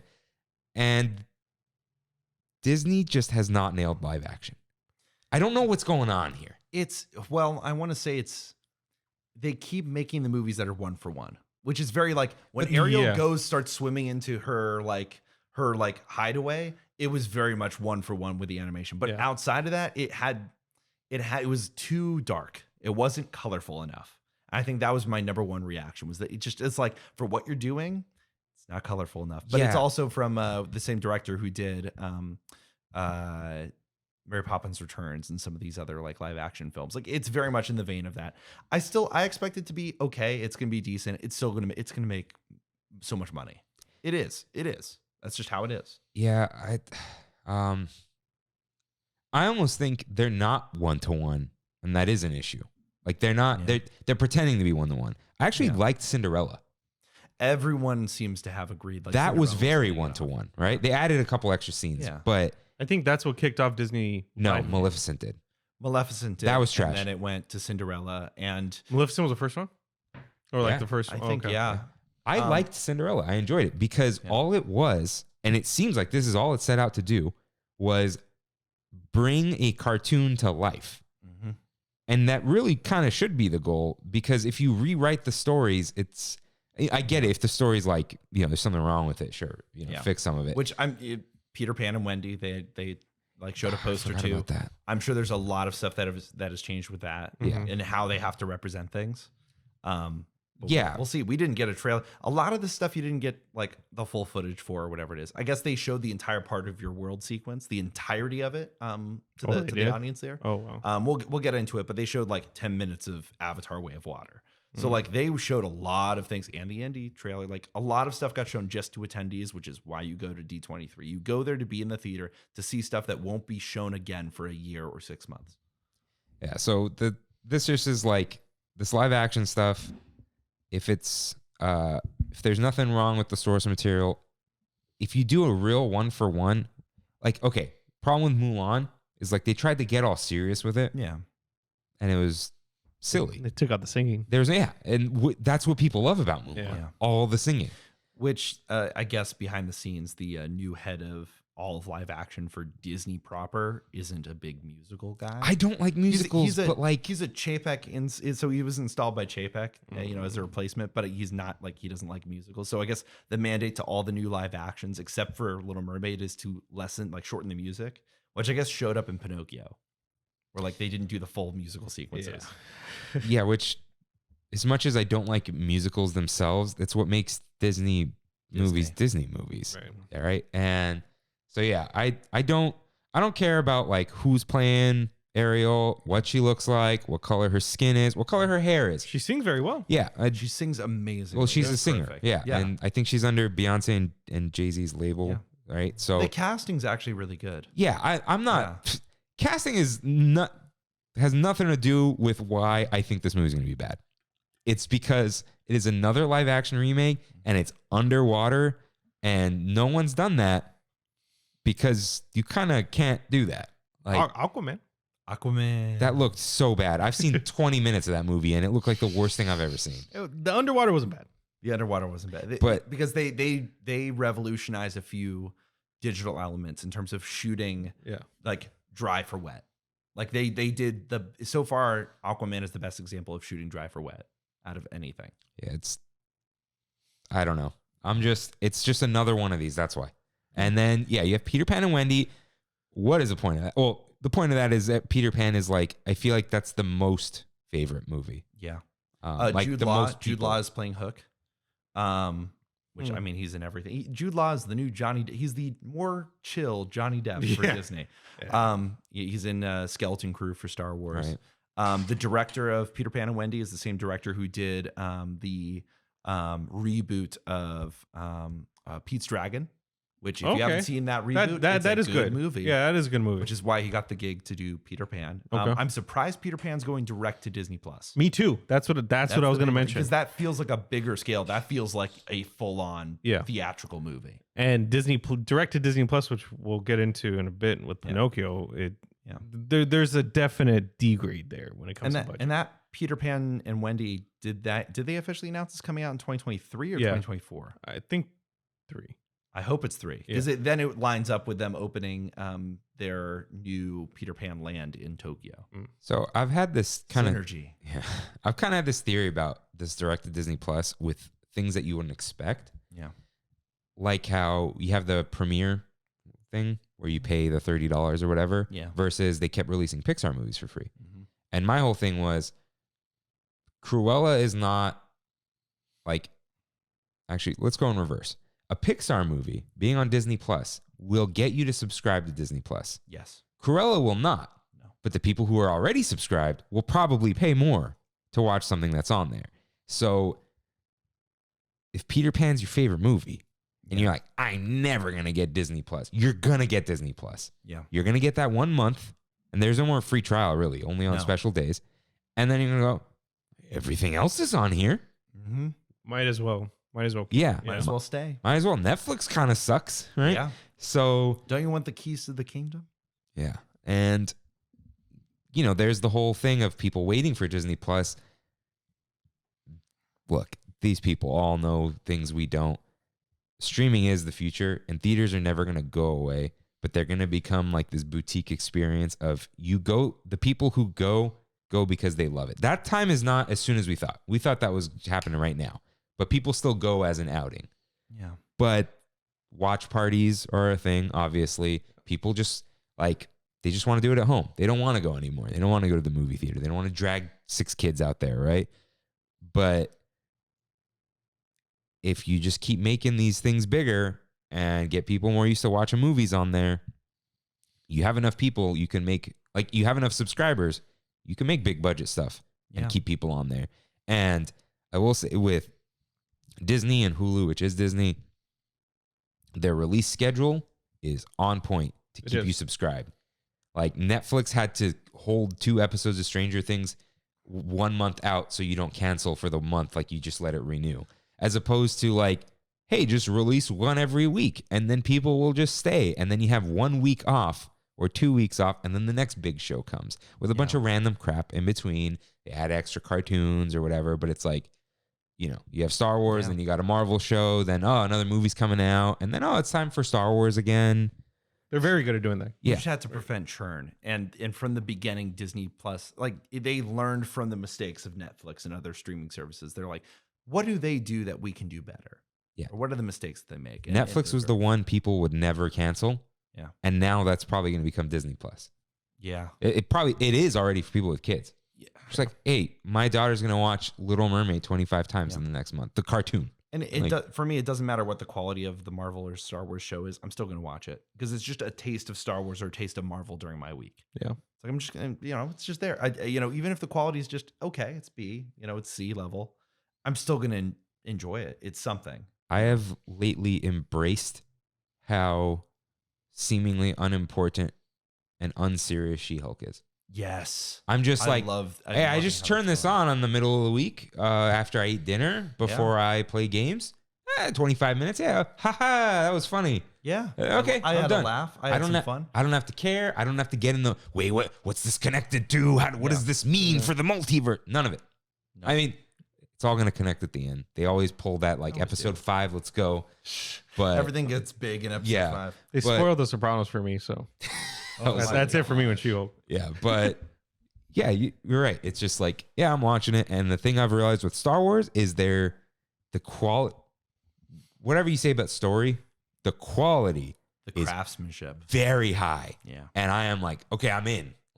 Even the last episode of Boba Fett, I just thought it was silly. Mm-hmm. Didn't look bad. No. And Kenobi looked spectacular, even though half of it was on a screen.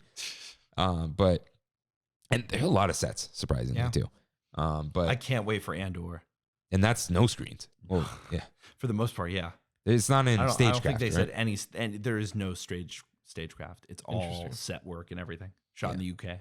Yeah, so all it looks great. But then Inside Out 2, Yeah. who will not have Bill Hader or Mindy Kaling. Did you hear how much they offered them?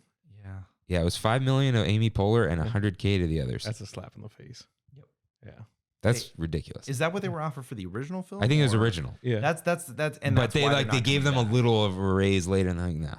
No. Yeah. Now, 100K is still insanity. It's ridiculous. Yeah. But I think it's the disparity, you know. Yeah. If Amy Poehler was 200K and they were 180K, they'd probably be, all right, that's what we're all getting paid. But apparently they only did the first movie out of like a favor. Yeah. Oh, Oh, no, really? that was Chip and Dale. Andy Samberg and what's his face? Spider Pig. What's his name? Bill. No, No. I know his name. Mullally. John Mulaney. John Mulaney. Yeah. Yeah. They knew the director and they did it for like a real big like pay cut. Oh, And they were just like, yeah, we'll do it for her. I think it was a woman. But it was like, it's just our friend. We'll do the movie. That's And they wanted to do it, I'm sure. Yeah. It was Yeah. fun for them. Yeah. I don't like Pixar sequels. They were so no sequel. This feels like direct to Disney Plus, like whatever, you know. And that's the thing of the way Pixar started falling in that way of like When Disney bought them, right? Well, and I think that's the thing with Lightyear is they thought Lightyear was going to be this big blockbuster, and it, you know, everyone who I knew who went to the theaters to watch Lightyear was kind of disappointed, and the people who watched it on Disney Plus were like, it was all right. I had a fun time. I had fun in the movie theater. I was disappointed. I had no expectations. I Okay, went in see, on, that's the thing. and well, that was also a very spontaneous, like, hey, you want to go see Lightyear in an hour? Okay. And I went and I was like, that was fun. That's how I kind of was too, but I still was like, yeah, You love movies though. I don't. do. So I just like went and I'm like, okay, that was cool. yeah. But I think it's tough with Pixar now. But at least they're trying to balance things with like, here's Elio, this high concept, like very fun sci-fi film with a very like you can already see the heart. And again, alienation. You're feeling alienated. Now you're dealing with aliens. Perfect, brilliant. Thank you, Pixar. I can see what you're writing there. Versus Inside Out 2 is like more Inside Out. If you like the last one, well, now deal with her as she's now a teenager. It's like things have moved on. Yeah, I think Toy Story was fine that they kept doing sequels, like that was its thing. But and then like I think when Disney bought them, Disney was gonna make Cars 2. Yes. And then Pixar was fine, we'll make it. And then that's when the sequel floodgates opened because they kind of have to. Otherwise, Disney will just do it. Yeah. Like they did with Planes. Planes is, yeah. So there's also something I just hate about the number 2 after a title. I don't know if that's gonna stay. Like I make don't fun of think the Inside colon, Out's that's what I was gonna say. Is the but colon like we coming? had Horizon Zero Dawn. Yeah. And Horizon Zero Dawn 2 would have sounded really stupid. Like Yeah. Destiny 2. I hate that it's still Destiny 2. Like even like I'm never gonna play Dota. Dota 2. Like the 2 feels cheap always. Probably because of Disney. Yeah. Cinderella 2, Pocahontas 2. Direct to 2 DVD. sounds like a meme. Yeah. So yeah, I would be heartbroken if there was a Wall-E 2. Yeah. There is Up to. Yeah. There is Down. this intangible, incalculable value to one-off films of like this sentimentality. Like Ratatouille. part of Inception, part of all of Nolan's own things. Like, yeah, Ratatouille too. Yeah. Also, No, we're not gonna put the tangent Yeah. in. Keep going. is that you look at them, you're like, man, that was a great standalone film. And there's this like weird sacred thing about it. This like Some unanswered it's question. glowing from behind. Yeah. Like it's this one thing that stands tall and proud. This is who I am. This is all I'm ever gonna be. And like even like when I watched Akira, I know it's a manga, but like just the movie, it's like that's all it is. Yeah. That's all it is. So I don't know. Pixar. I do want to mention a few things before we exit our movie section. Oh, So, Indy. I'm sorry. of course, Indiana Jones. So Sala is back, which is my big I freaked out when I saw That's Sala. pretty cool. Oh, let's go, dude. They showed it looked like multiple sequences with de-aged Harrison Ford, but it looked like way better than I've ever seen it. Like it looked like they just took film plates from like a previous movie that. Well, they we've got seen the before. Luke deep fake, man. But this is like, well, that, and you have to think that's being done for Disney Plus. It's Yeah, being it's done on a TV. TV budget.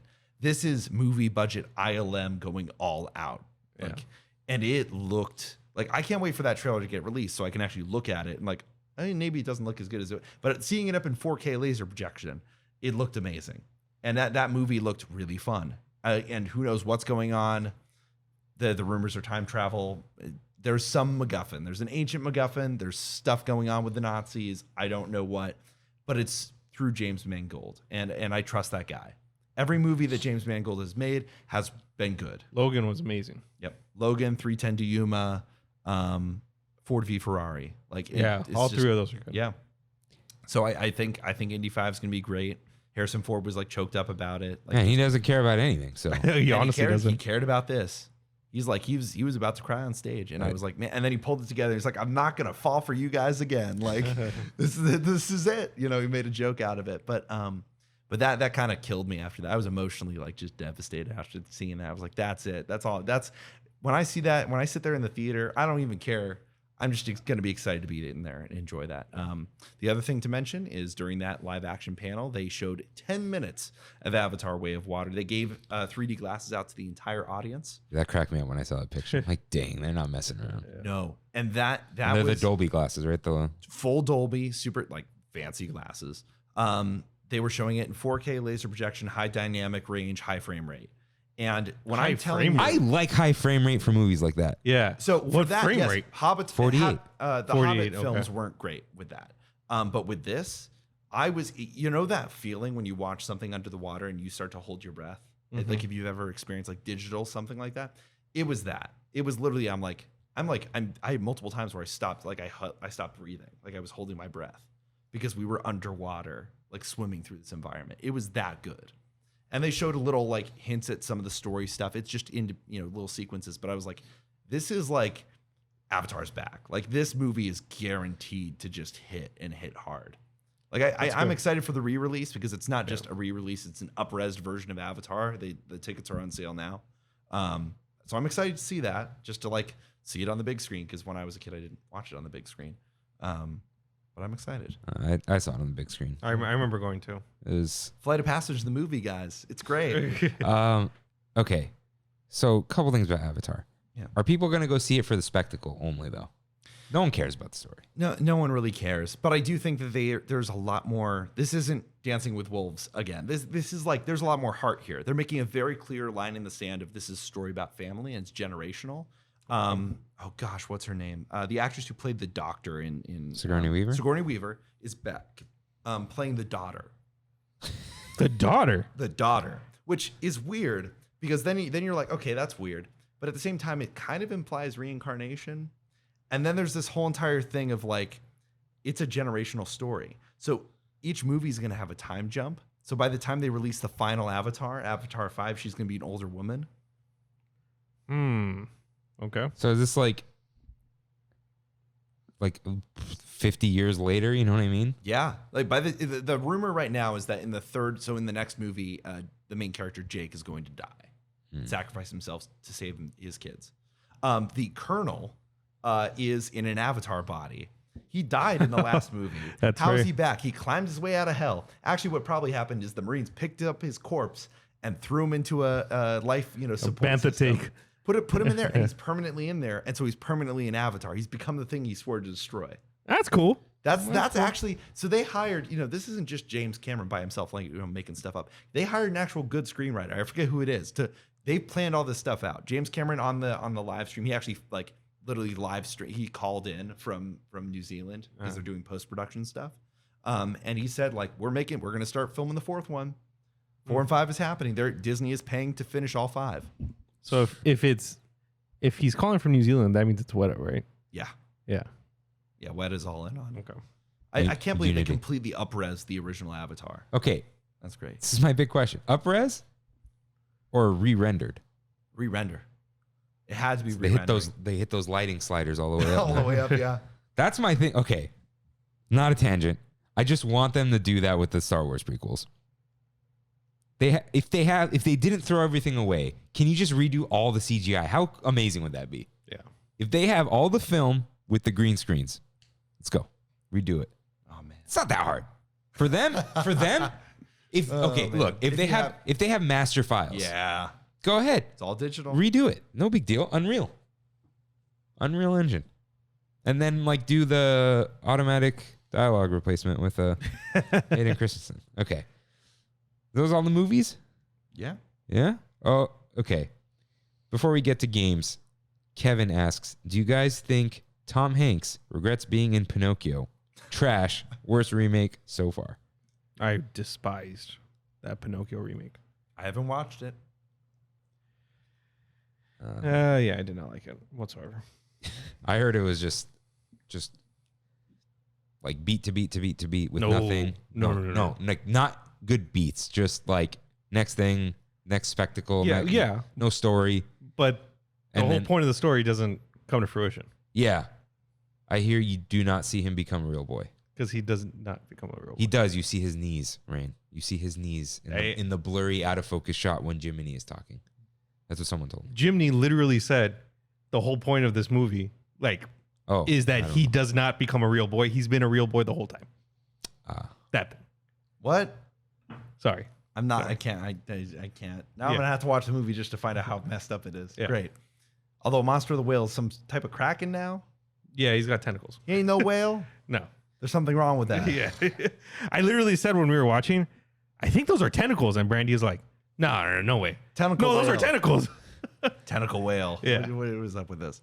Speaking of tentacles, do you want our anime sticker? Speaking of, Guys, we have an anime sticker with the husbando versions of us. Because if you wonder why Rain looks like this, it looks just like me. yeah, Oh my god. there you go. Hey, That there one you looks go. kind of like me. Kimmy was like, "Why That is hilarious? why are your glasses like that?" I'm like, "Those are Japanese anime glasses." Yeah. Like, that's what it is. So let us know if you like anime. We have a free sticker for you. We forgot to mention it before. Okay, so let's talk games for a moment. Yep. Tron Identity. We got a name and a title screen. Cool. Keep That's all, keep right? the IP alive, guys. Keep the IP Wait, alive. this isn't the visual novel? I'm not even kidding. I don't know what this is. I think it's a visual novel. They said it's a game. A visual novel game. The word identity scares me It was because that's gotcha game all over it for some reason. I don't know why the word identity, like, it almost feels NFT-ish. I know it's not going to be NFTs because it's them, but like, I don't know. No, I know what you mean. I know what you mean. But I think it was let's see, story. Yep, visual novel. Yeah. Tron visual novel from Thomas Was Alone Dev. Coming 2023. Tron Identity. They didn't let us make the movie, so we turned it into a game. I think quite literally. So then we have they updates to Mirrorverse. Cool. Yeah, Kevin said it's all right. There's the Marvel something? The Niantic, the right, Lego right. company, Yeah. is doing it. So there's that Marvel game. That's gonna and then fail. They also announced a Marvel, like World War II meets. So it's Captain America, Black Panther, and World War II. So this is where Kimmy starts playing video games. Wait, you didn't see this? No. What is this? The Amy Hennig directed game. No way. Yeah, written by Mark Bernard and from my Fat Man on Batman, but Amy Hennig is directing this game. It's Captain America Black Panther game. Now I'm kind of hyped. Yeah. It's What- Skydance Studios or whatever she. Oh yeah, Skydance Interactive or Yeah. whatever it is. Yeah. Yeah, that's their game that's coming out. So Cool. Uncharted with Captain America. This is a console game. Yeah, it's console. Oh, okay. Yeah. I'm just surprised Disney had a games panel. Like that's You something. see who hosted it? Kind of Oh, Funny's own Yeah. Blessing Adeoye Jr. Nice. Huh? He's like the new guy from Kind of Funny. Yeah. Oh, I don't like that guy. I like him. He grew on me. I saw him on PS I Love You and he's or whatever it's called now. P.S. I love you. Yeah. I don't like him. I'm just surprised they didn't mention the Indiana Jones game that they're making. The Oh. Bethesda. Oh, The Yeah, one I that's want that probably so bad. not going to be exclusive. Yeah. Okay. This is the joke here. It's like when they made the Uncharted movie, it's like we have an Uncharted movie. It's called Indiana Jones. and then they made the Indiana Jones game. Like we have an Indiana Jones game. It's called Uncharted. Like we're already going back. But anyways, we're gonna talk for just about a moment about Dreamlight Valley because they just said, and Dreamlight Valley's still going. Look for updates. It's in early got access. released. Yeah. So because it's not officially released, it's early access. I've been playing. You been playing? That's all I do now. Yeah, Just play Dreamlight same here. Have you dabbled? No, but I saw a lot of people waiting in line in the basement around me playing Dreamlight Valley. So Oh yeah, it is Animal Crossing. with Disney. 100%. Yeah. With certain things that aren't as good, but a lot of things that are better than Animal Crossing. I started it out. I was kind of like, okay. And then by like, I think 3 hours, because you can do the tutorial and this and that. Like, man, this is addicting.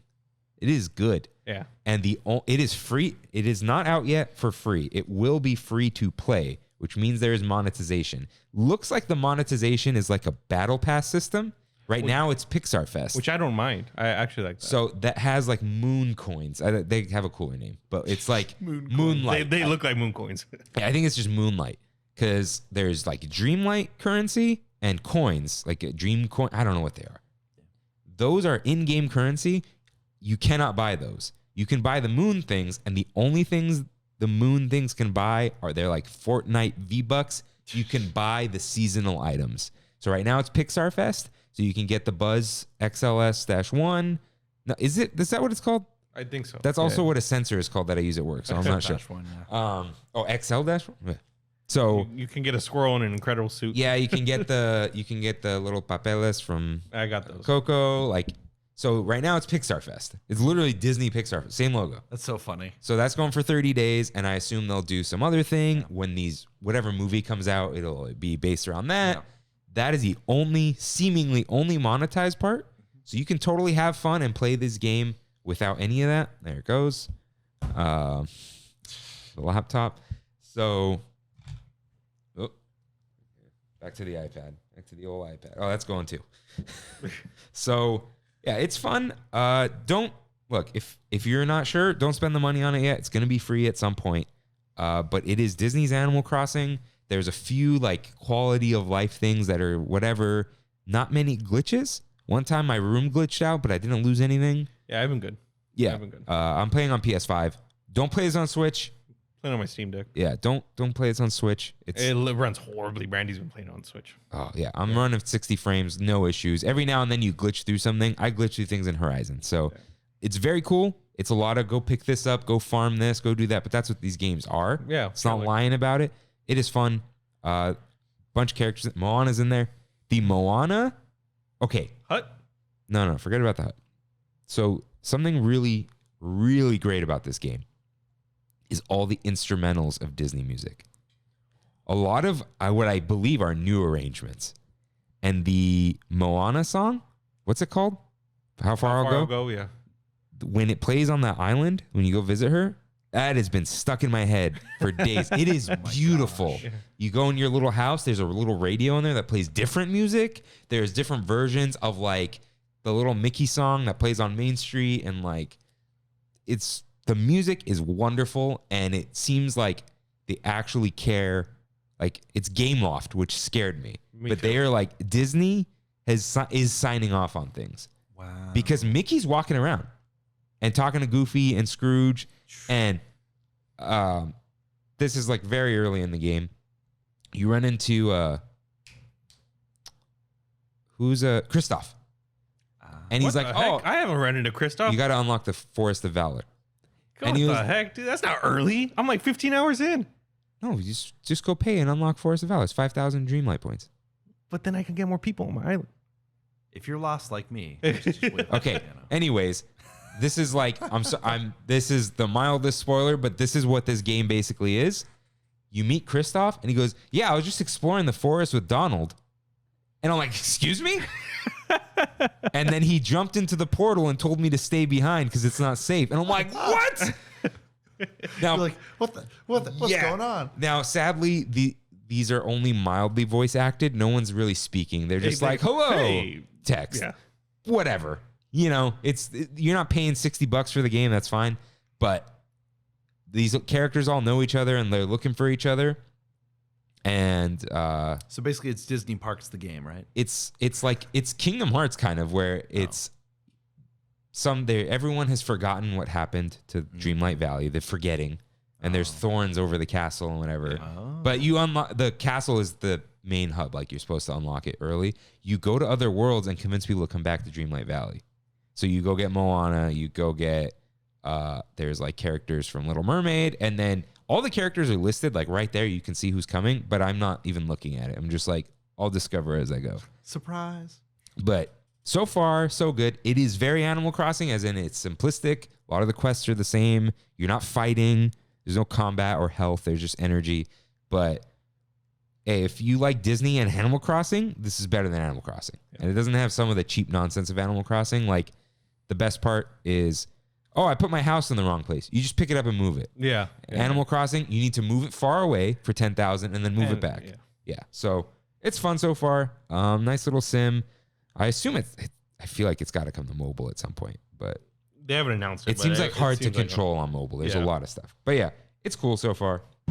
But I believe that is it for now playing. But of course, we're not done unless you got to run, Freddy. We're going. We have it so good. So it's time for We Have It So Good.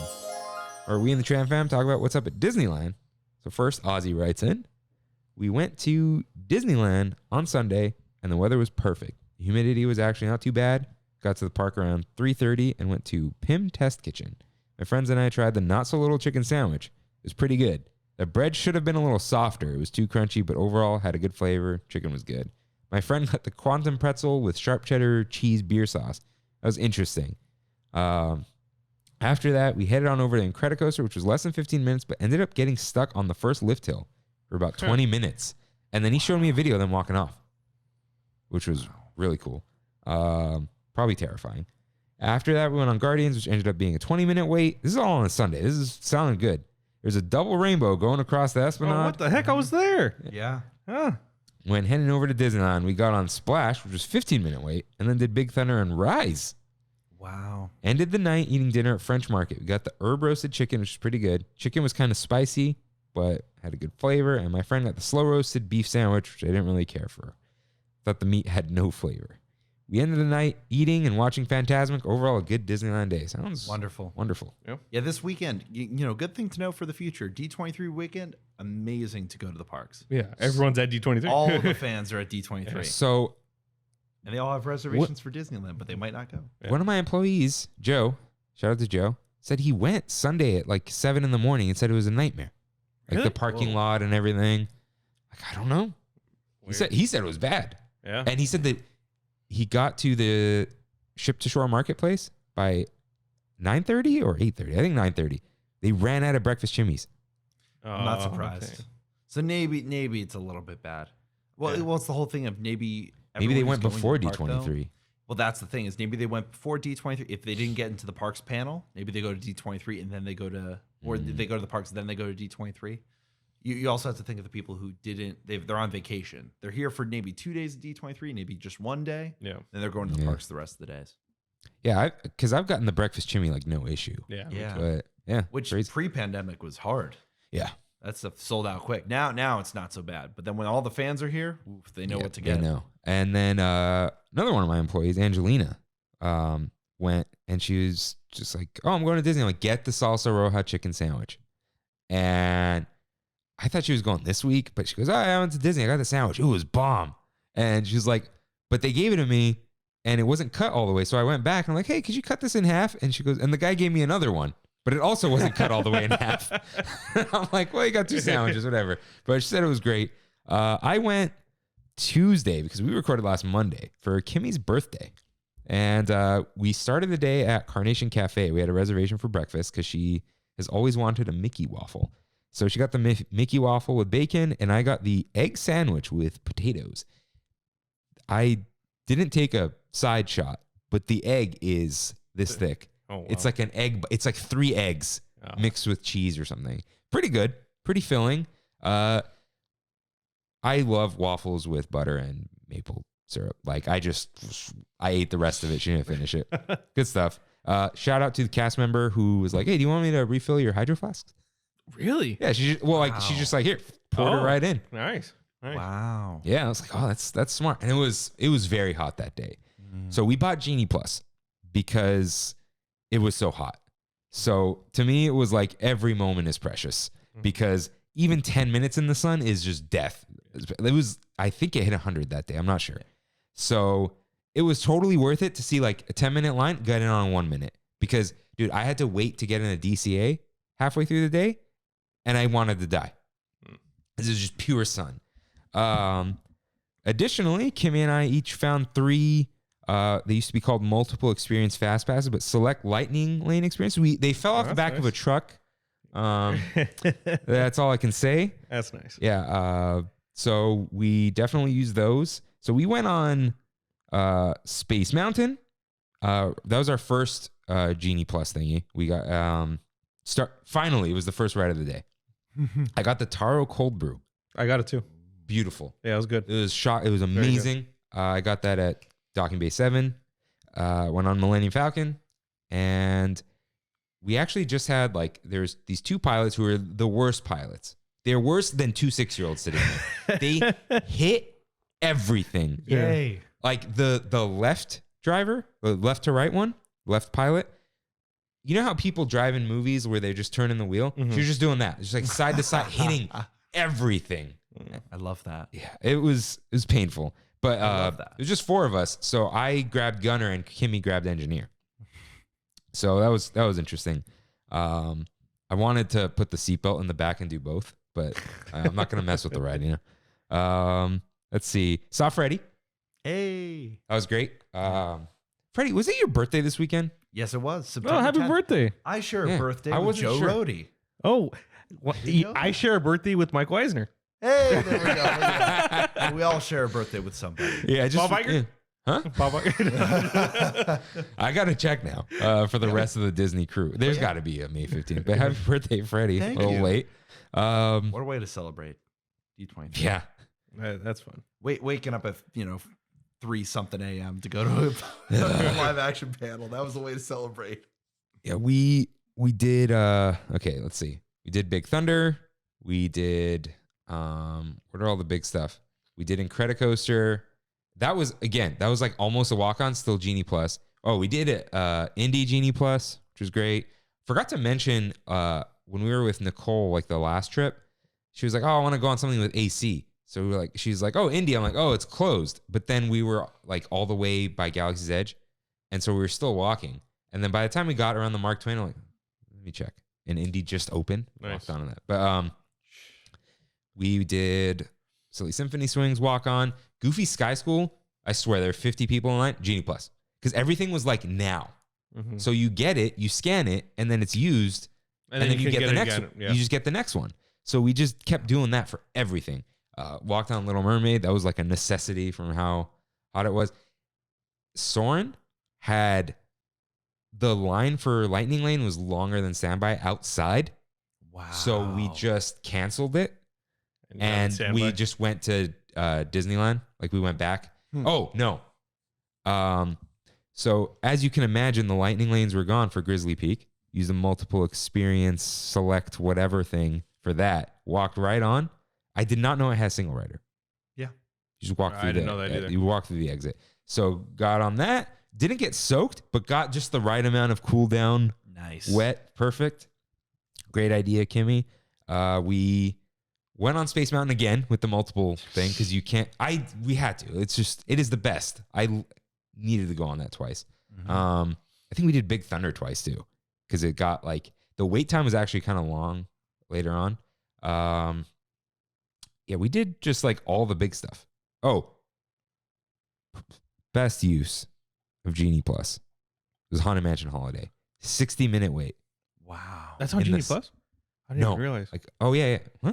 I didn't realize it was on Genie Yeah? Plus. Yeah. So yeah, it was a 60-minute wait without it in the sun. And we just like walked Wow, right that's in. nice. And That's the cast member was like, brutal. "Oh, happy birthday. Your gift is air conditioning." That's so good. And then someone else, he said it to someone else first. And then it was, "Oh, happy birthday to you too. Your gift is also air conditioning on side." Yeah. That's perfect. Yeah, that ride is great when you don't have to wait for it. That's for yeah. sure.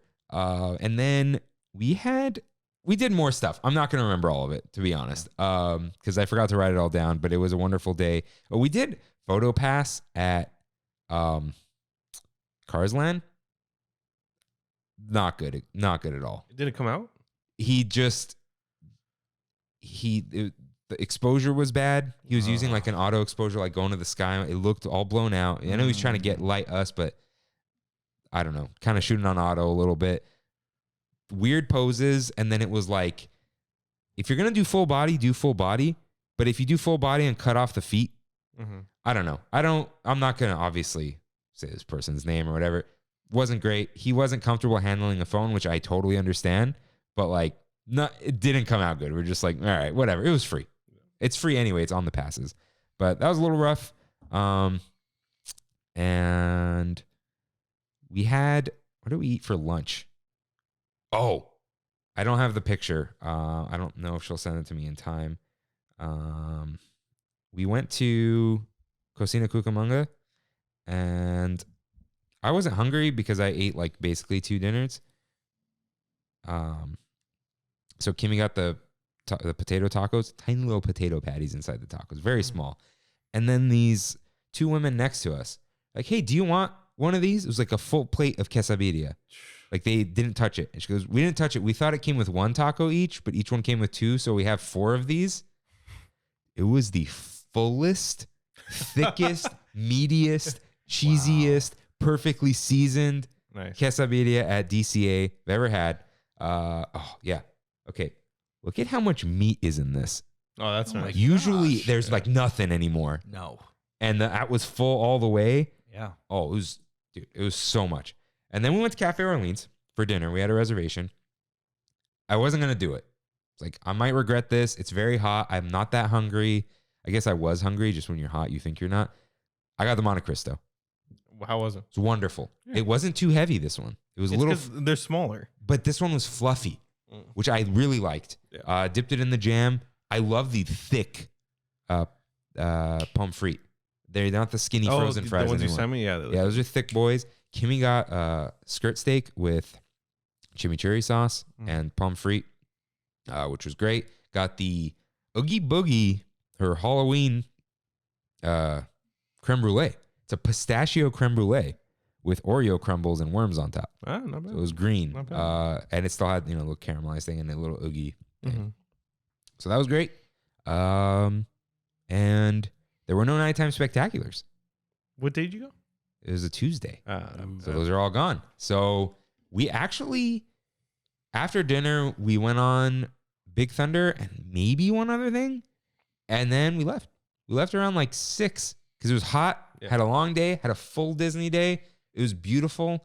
Honestly, like despite the heat, Genie Plus and with like 1 minute wait times for it and the little 20% off that we get, totally worth it. Because it was so hot. It was a birthday. That's like, a good, yeah. boom, That's not boom. bad. And obviously the multiple experience. Thank you to the truck driver whose truck it fell off of. It was like really helped with getting some extra things in there and just riding everything. And it was like a fun day of just like rides. Like that's what we wanted because we do great moments all the time. We do Animation Academy all the time. It was like, let's get on rides. And when it's that hot, you don't want to be in the sun for a moment longer than you must. So great trip. Anybody else have some Disney trips or any experience you want to talk about? I went twice, Mm-hmm. but I'll save it for next week because I'm dying already. So, Freddie, any final thoughts about being at D23? Oh man, it's always hectic, but you know what you're getting into. Like it's always the whole thing of day one is the worst. Like crowd control is insane. I think they let us in like 40 minutes late from when the show floor opened. Really? There was a lot of like hectic stuff like that. But it's not like Disney is running it through a outside company. They're running it themselves. So the cast members, their leadership, their leads are like, every year it's like, the cast rotate out. So it's like, it's their first D23 running it. So they learn every single day how to do it better. So by the third day, by Sunday, they know what they're doing. Piece of cake. But day one is like insanity. I do have to say though, the merch game this year was not great. They had the biggest like marketplace they've ever had for just merch, but almost all of it's going to Shop Disney anyway. Yeah. So it's kind of like, the WDI Mickey's of Glendale booth, kind of a miss. They didn't have any merchandise for Tokyo Disney Sea, for Tiana's Bayou Adventure. Shocking. Nothing. Actually. Yeah, it was like legitimately like these are in your booth and you don't have, and no Zootopia merch. I'm surprised. Just stuff for Runaway Railway at Toontown, WDI's 70th anniversary. So I had to get stuff from that. I got a hoodie and a hat. Yeah, that's cool. It's crisp logo. So good. Yeah. But in general, just kind of a miss. Normally WDI, like even pins, they didn't have that many pins. I'm not a big pin guy, but they didn't have that many pins this year. So it felt like just supply chain issues. Like just they didn't. I'm sure that's what it was. Yeah. What was more fun, Star Wars Celebration or D23? As not as announcements or panels, just like as a activity to do convention for you. They're very different things. And I think it's because like Star Wars Celebration, everyone is there for Star Wars. You were all there for the exact same thing. You might like different parts of Star Wars, but you were there for one thing. D23, you have people from every realm, everything. Yeah, parks, Marvel, Star Wars. Yep. Yeah, there's a lot. It feels like twice the convention. It's twice the size, basically. It feels like that. And you have these amazing booths and exhibits. Like it is worth it alone just to walk through the WDI exhibit and see these ride vehicles and different things and prototypes, and interact with Imagineers. You're getting to talk with Imagineers. These aren't like the high level people. These are the people who are doing the work, and they're excited about the work, and they're talking to you about the thing that they're passionate about. Especially after the parks panel, if you're going up to the people who are working on Hulk and they've been showing off the arms the whole convention, but now they can officially say the Hulk is coming to Avengers Campus. Let me show you how this works. Let's explain this. That's cool. Like that is worth going. So I would say if you're listening to this podcast, D23 is probably something at least worth doing once. Maybe not all 3 days. That's a lot. If you're a big fan of the parks, go on Sunday. If you're a big fan of live action stuff like Marvel, Star Wars, Avatar, go on Saturday. Otherwise on Friday, Friday is always like Disney animation, Disney proper. Okay, but that's good to know. My suggestion is like go one day, yeah. And if you really like that experience, maybe you go 3 days the next year. It's every other year, so you always have that lined up. And it's always Anaheim. There's one in Anaheim that's proper D23, and then Destination D is the smaller event. Costs the same, but you are guaranteed a seat in those panels. Versus at D23, you're not guaranteed. Where's that anything. That's in the Contemporary Hotel. Okay. In Walt Disney World, which is great because then you just hop on the monorail and you ride it to a park afterwards. Right. That's what I did. That one's like you have a ticket, you're sitting in the seat. Yeah. That's cool. Which is it's good. It's guaranteed. It's a much more intimate event. And it's not psychotic like a convention. No, but it's also very Disney World focused. So if you are not a Disney World fan, that's not really the event for you. All right. That makes sense. Yeah. You just need to know what you're doing and also go with friends because even if you don't make it into the parks panel, people were going to the live stage and watching it together. Like go with someone else so you're not waiting by yourself in a line at 5 a.m. Yeah. I'm good, but I'm glad it's there and glad everyone has fun. Yeah. Rain, let's lightning round this one. What time is it? It's pizza time. It's time for one last bite. As always, what is the best food you ate this week? Let's go. Food, sweet, drink. Only one, Rain. Only one. Only one this week? Only one. I'm not going to. I have multiples. I'm not doing it. Only one. Let's see. Best food I had this week. I'm going to give it to the enchilada mole. The mole enchiladas from what's the Mexican place? Tortilla Joe's. Tortilla Joe's. Yeah, Tortilla Joe's. The best drink, I'm just going to give it to the PSL. I've had it like 5 times this past week. And the best dessert I had was at Fiddler Pfeiffer, Impractical. There you go. I'm horrible with names. And it was the Oogie Boogie. Oh, you got it. I got it. You got it. Yeah, with the raspberry filling. Fantastic. Raspberry filling. But it's chocolate? It was chocolate. Okay, chocolate, raspberry. It's great. Yeah. Good combo. Yeah, it was good. Freddie, you got one of each? Yes, I do. So Promenade Pizza in downtown Anaheim.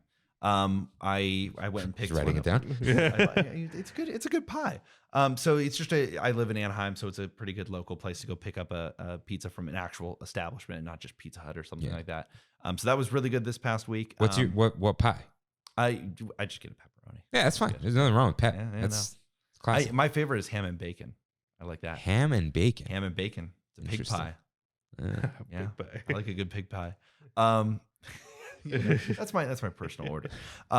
In terms of a drink, my fiance Anna and I we managed to get a reservation for Strong Water in Anaheim. Those are hard to get, man. Those are hard to get. My goodness, was Strong Water good? They had some drink, the Southeast Southeast Trade something. It was basically a mini OOA. They had a cinnamon stick, and they take out a torch and they light the end of the cinnamon stick. Awesome. So as you're drinking, you have the fumes from the cinnamon stick going up your nostrils. Oh my goodness, I love strong water. Yeah, it costs place is about the awesome. same. It might be slightly more expensive than Trader Sam's, but you're definitely getting your ambiance from that. And it's a much more authentic experience. Yeah. And then in terms of a dessert, I think I don't really have a lot of dessert lately, but I did have a Pizookie, I think is what it is. At BJ's. Those are great. And that was Yeah, my that's birthday. fantastic. You can't beat 'em. We went to BJ's in Irvine for my birthday, and it was a little bit of a miss. It took about like 45 minutes for It's our food to BJ's, get yeah, there. it's- It was long. I call their pizzas open face sandwiches, and there's nothing wrong with that. That's just what they are. Yeah. But yeah, they take a while. It's but their Pizookies don't miss. No, the Pizookie was great. Yeah, and it was a birthday Pizookie, so doubly awesome. Nice. Yeah. Okay, for me, the best food. Why did I forget it? I feel like I'm forgetting one, so I'm gonna give it to the Monte Cristo. Nice. Why not? But shout out to Kalamata Poke Bowls in Dana Point. Sweet it was a chocolate chip cookie from Bristol Farms. Pretty sure it was from there. And it had that undercooked flavor, but it was like my mom froze it and it was like defrosting and it had some walnuts in it, which I'm not always big on, but you can't beat the chocolate chip cookie. I don't care. Best dessert on earth. And best drink is that taro cold brew. I could not believe how good it was. I don't like the black calf that much because it's the concentrate flavor. Sip that foam, beautiful. Mix it all the way through. It is a dessert. It was so good. Very good. Taro through and through, coffee, beautiful. Love that thing. Okay, I wasn't going to do it, but this is one answer, quick thing. You're at a convention, you can have one snack in your backpack. What is it? Chicken strips. Okay. Pretzels. I thought about pretzels. I love thought about pretzels. pretzels. Bag of Hostess donuts. Good move. Good move. If you want to know exactly what type of pretzel, go to Trader Joe's. The honey twisted pretzels. Those are my favorite. The twisted ones? Honey twisted pretzels. They're not They're the stick twisted ones. Okay, I haven't had the twisted ones. I have the straight ones, and those hurt my teeth, but they're delicious. Those are honey wheat. Get the honey twisted ones from Trader Joe's, and then get some cookie butter. Scrape that in. There's also an autumn shake at Chick-fil-A. Oh no! Yes. It has speculoos cookies in it. I don't know why I said cookies because of speculoos. It is a cookie butter milkshake. No way. Yes. So get yourself a cookie butter milkshake. Go to Trader Joe's and pray for a Trader Sam's on a Disney cruise. Thank you so much for joining us, Freddy. Thank you all for listening. Oh, man. And with that, Thank you guys for listening. We'll see you next week. see you real soon. Bye. Bye.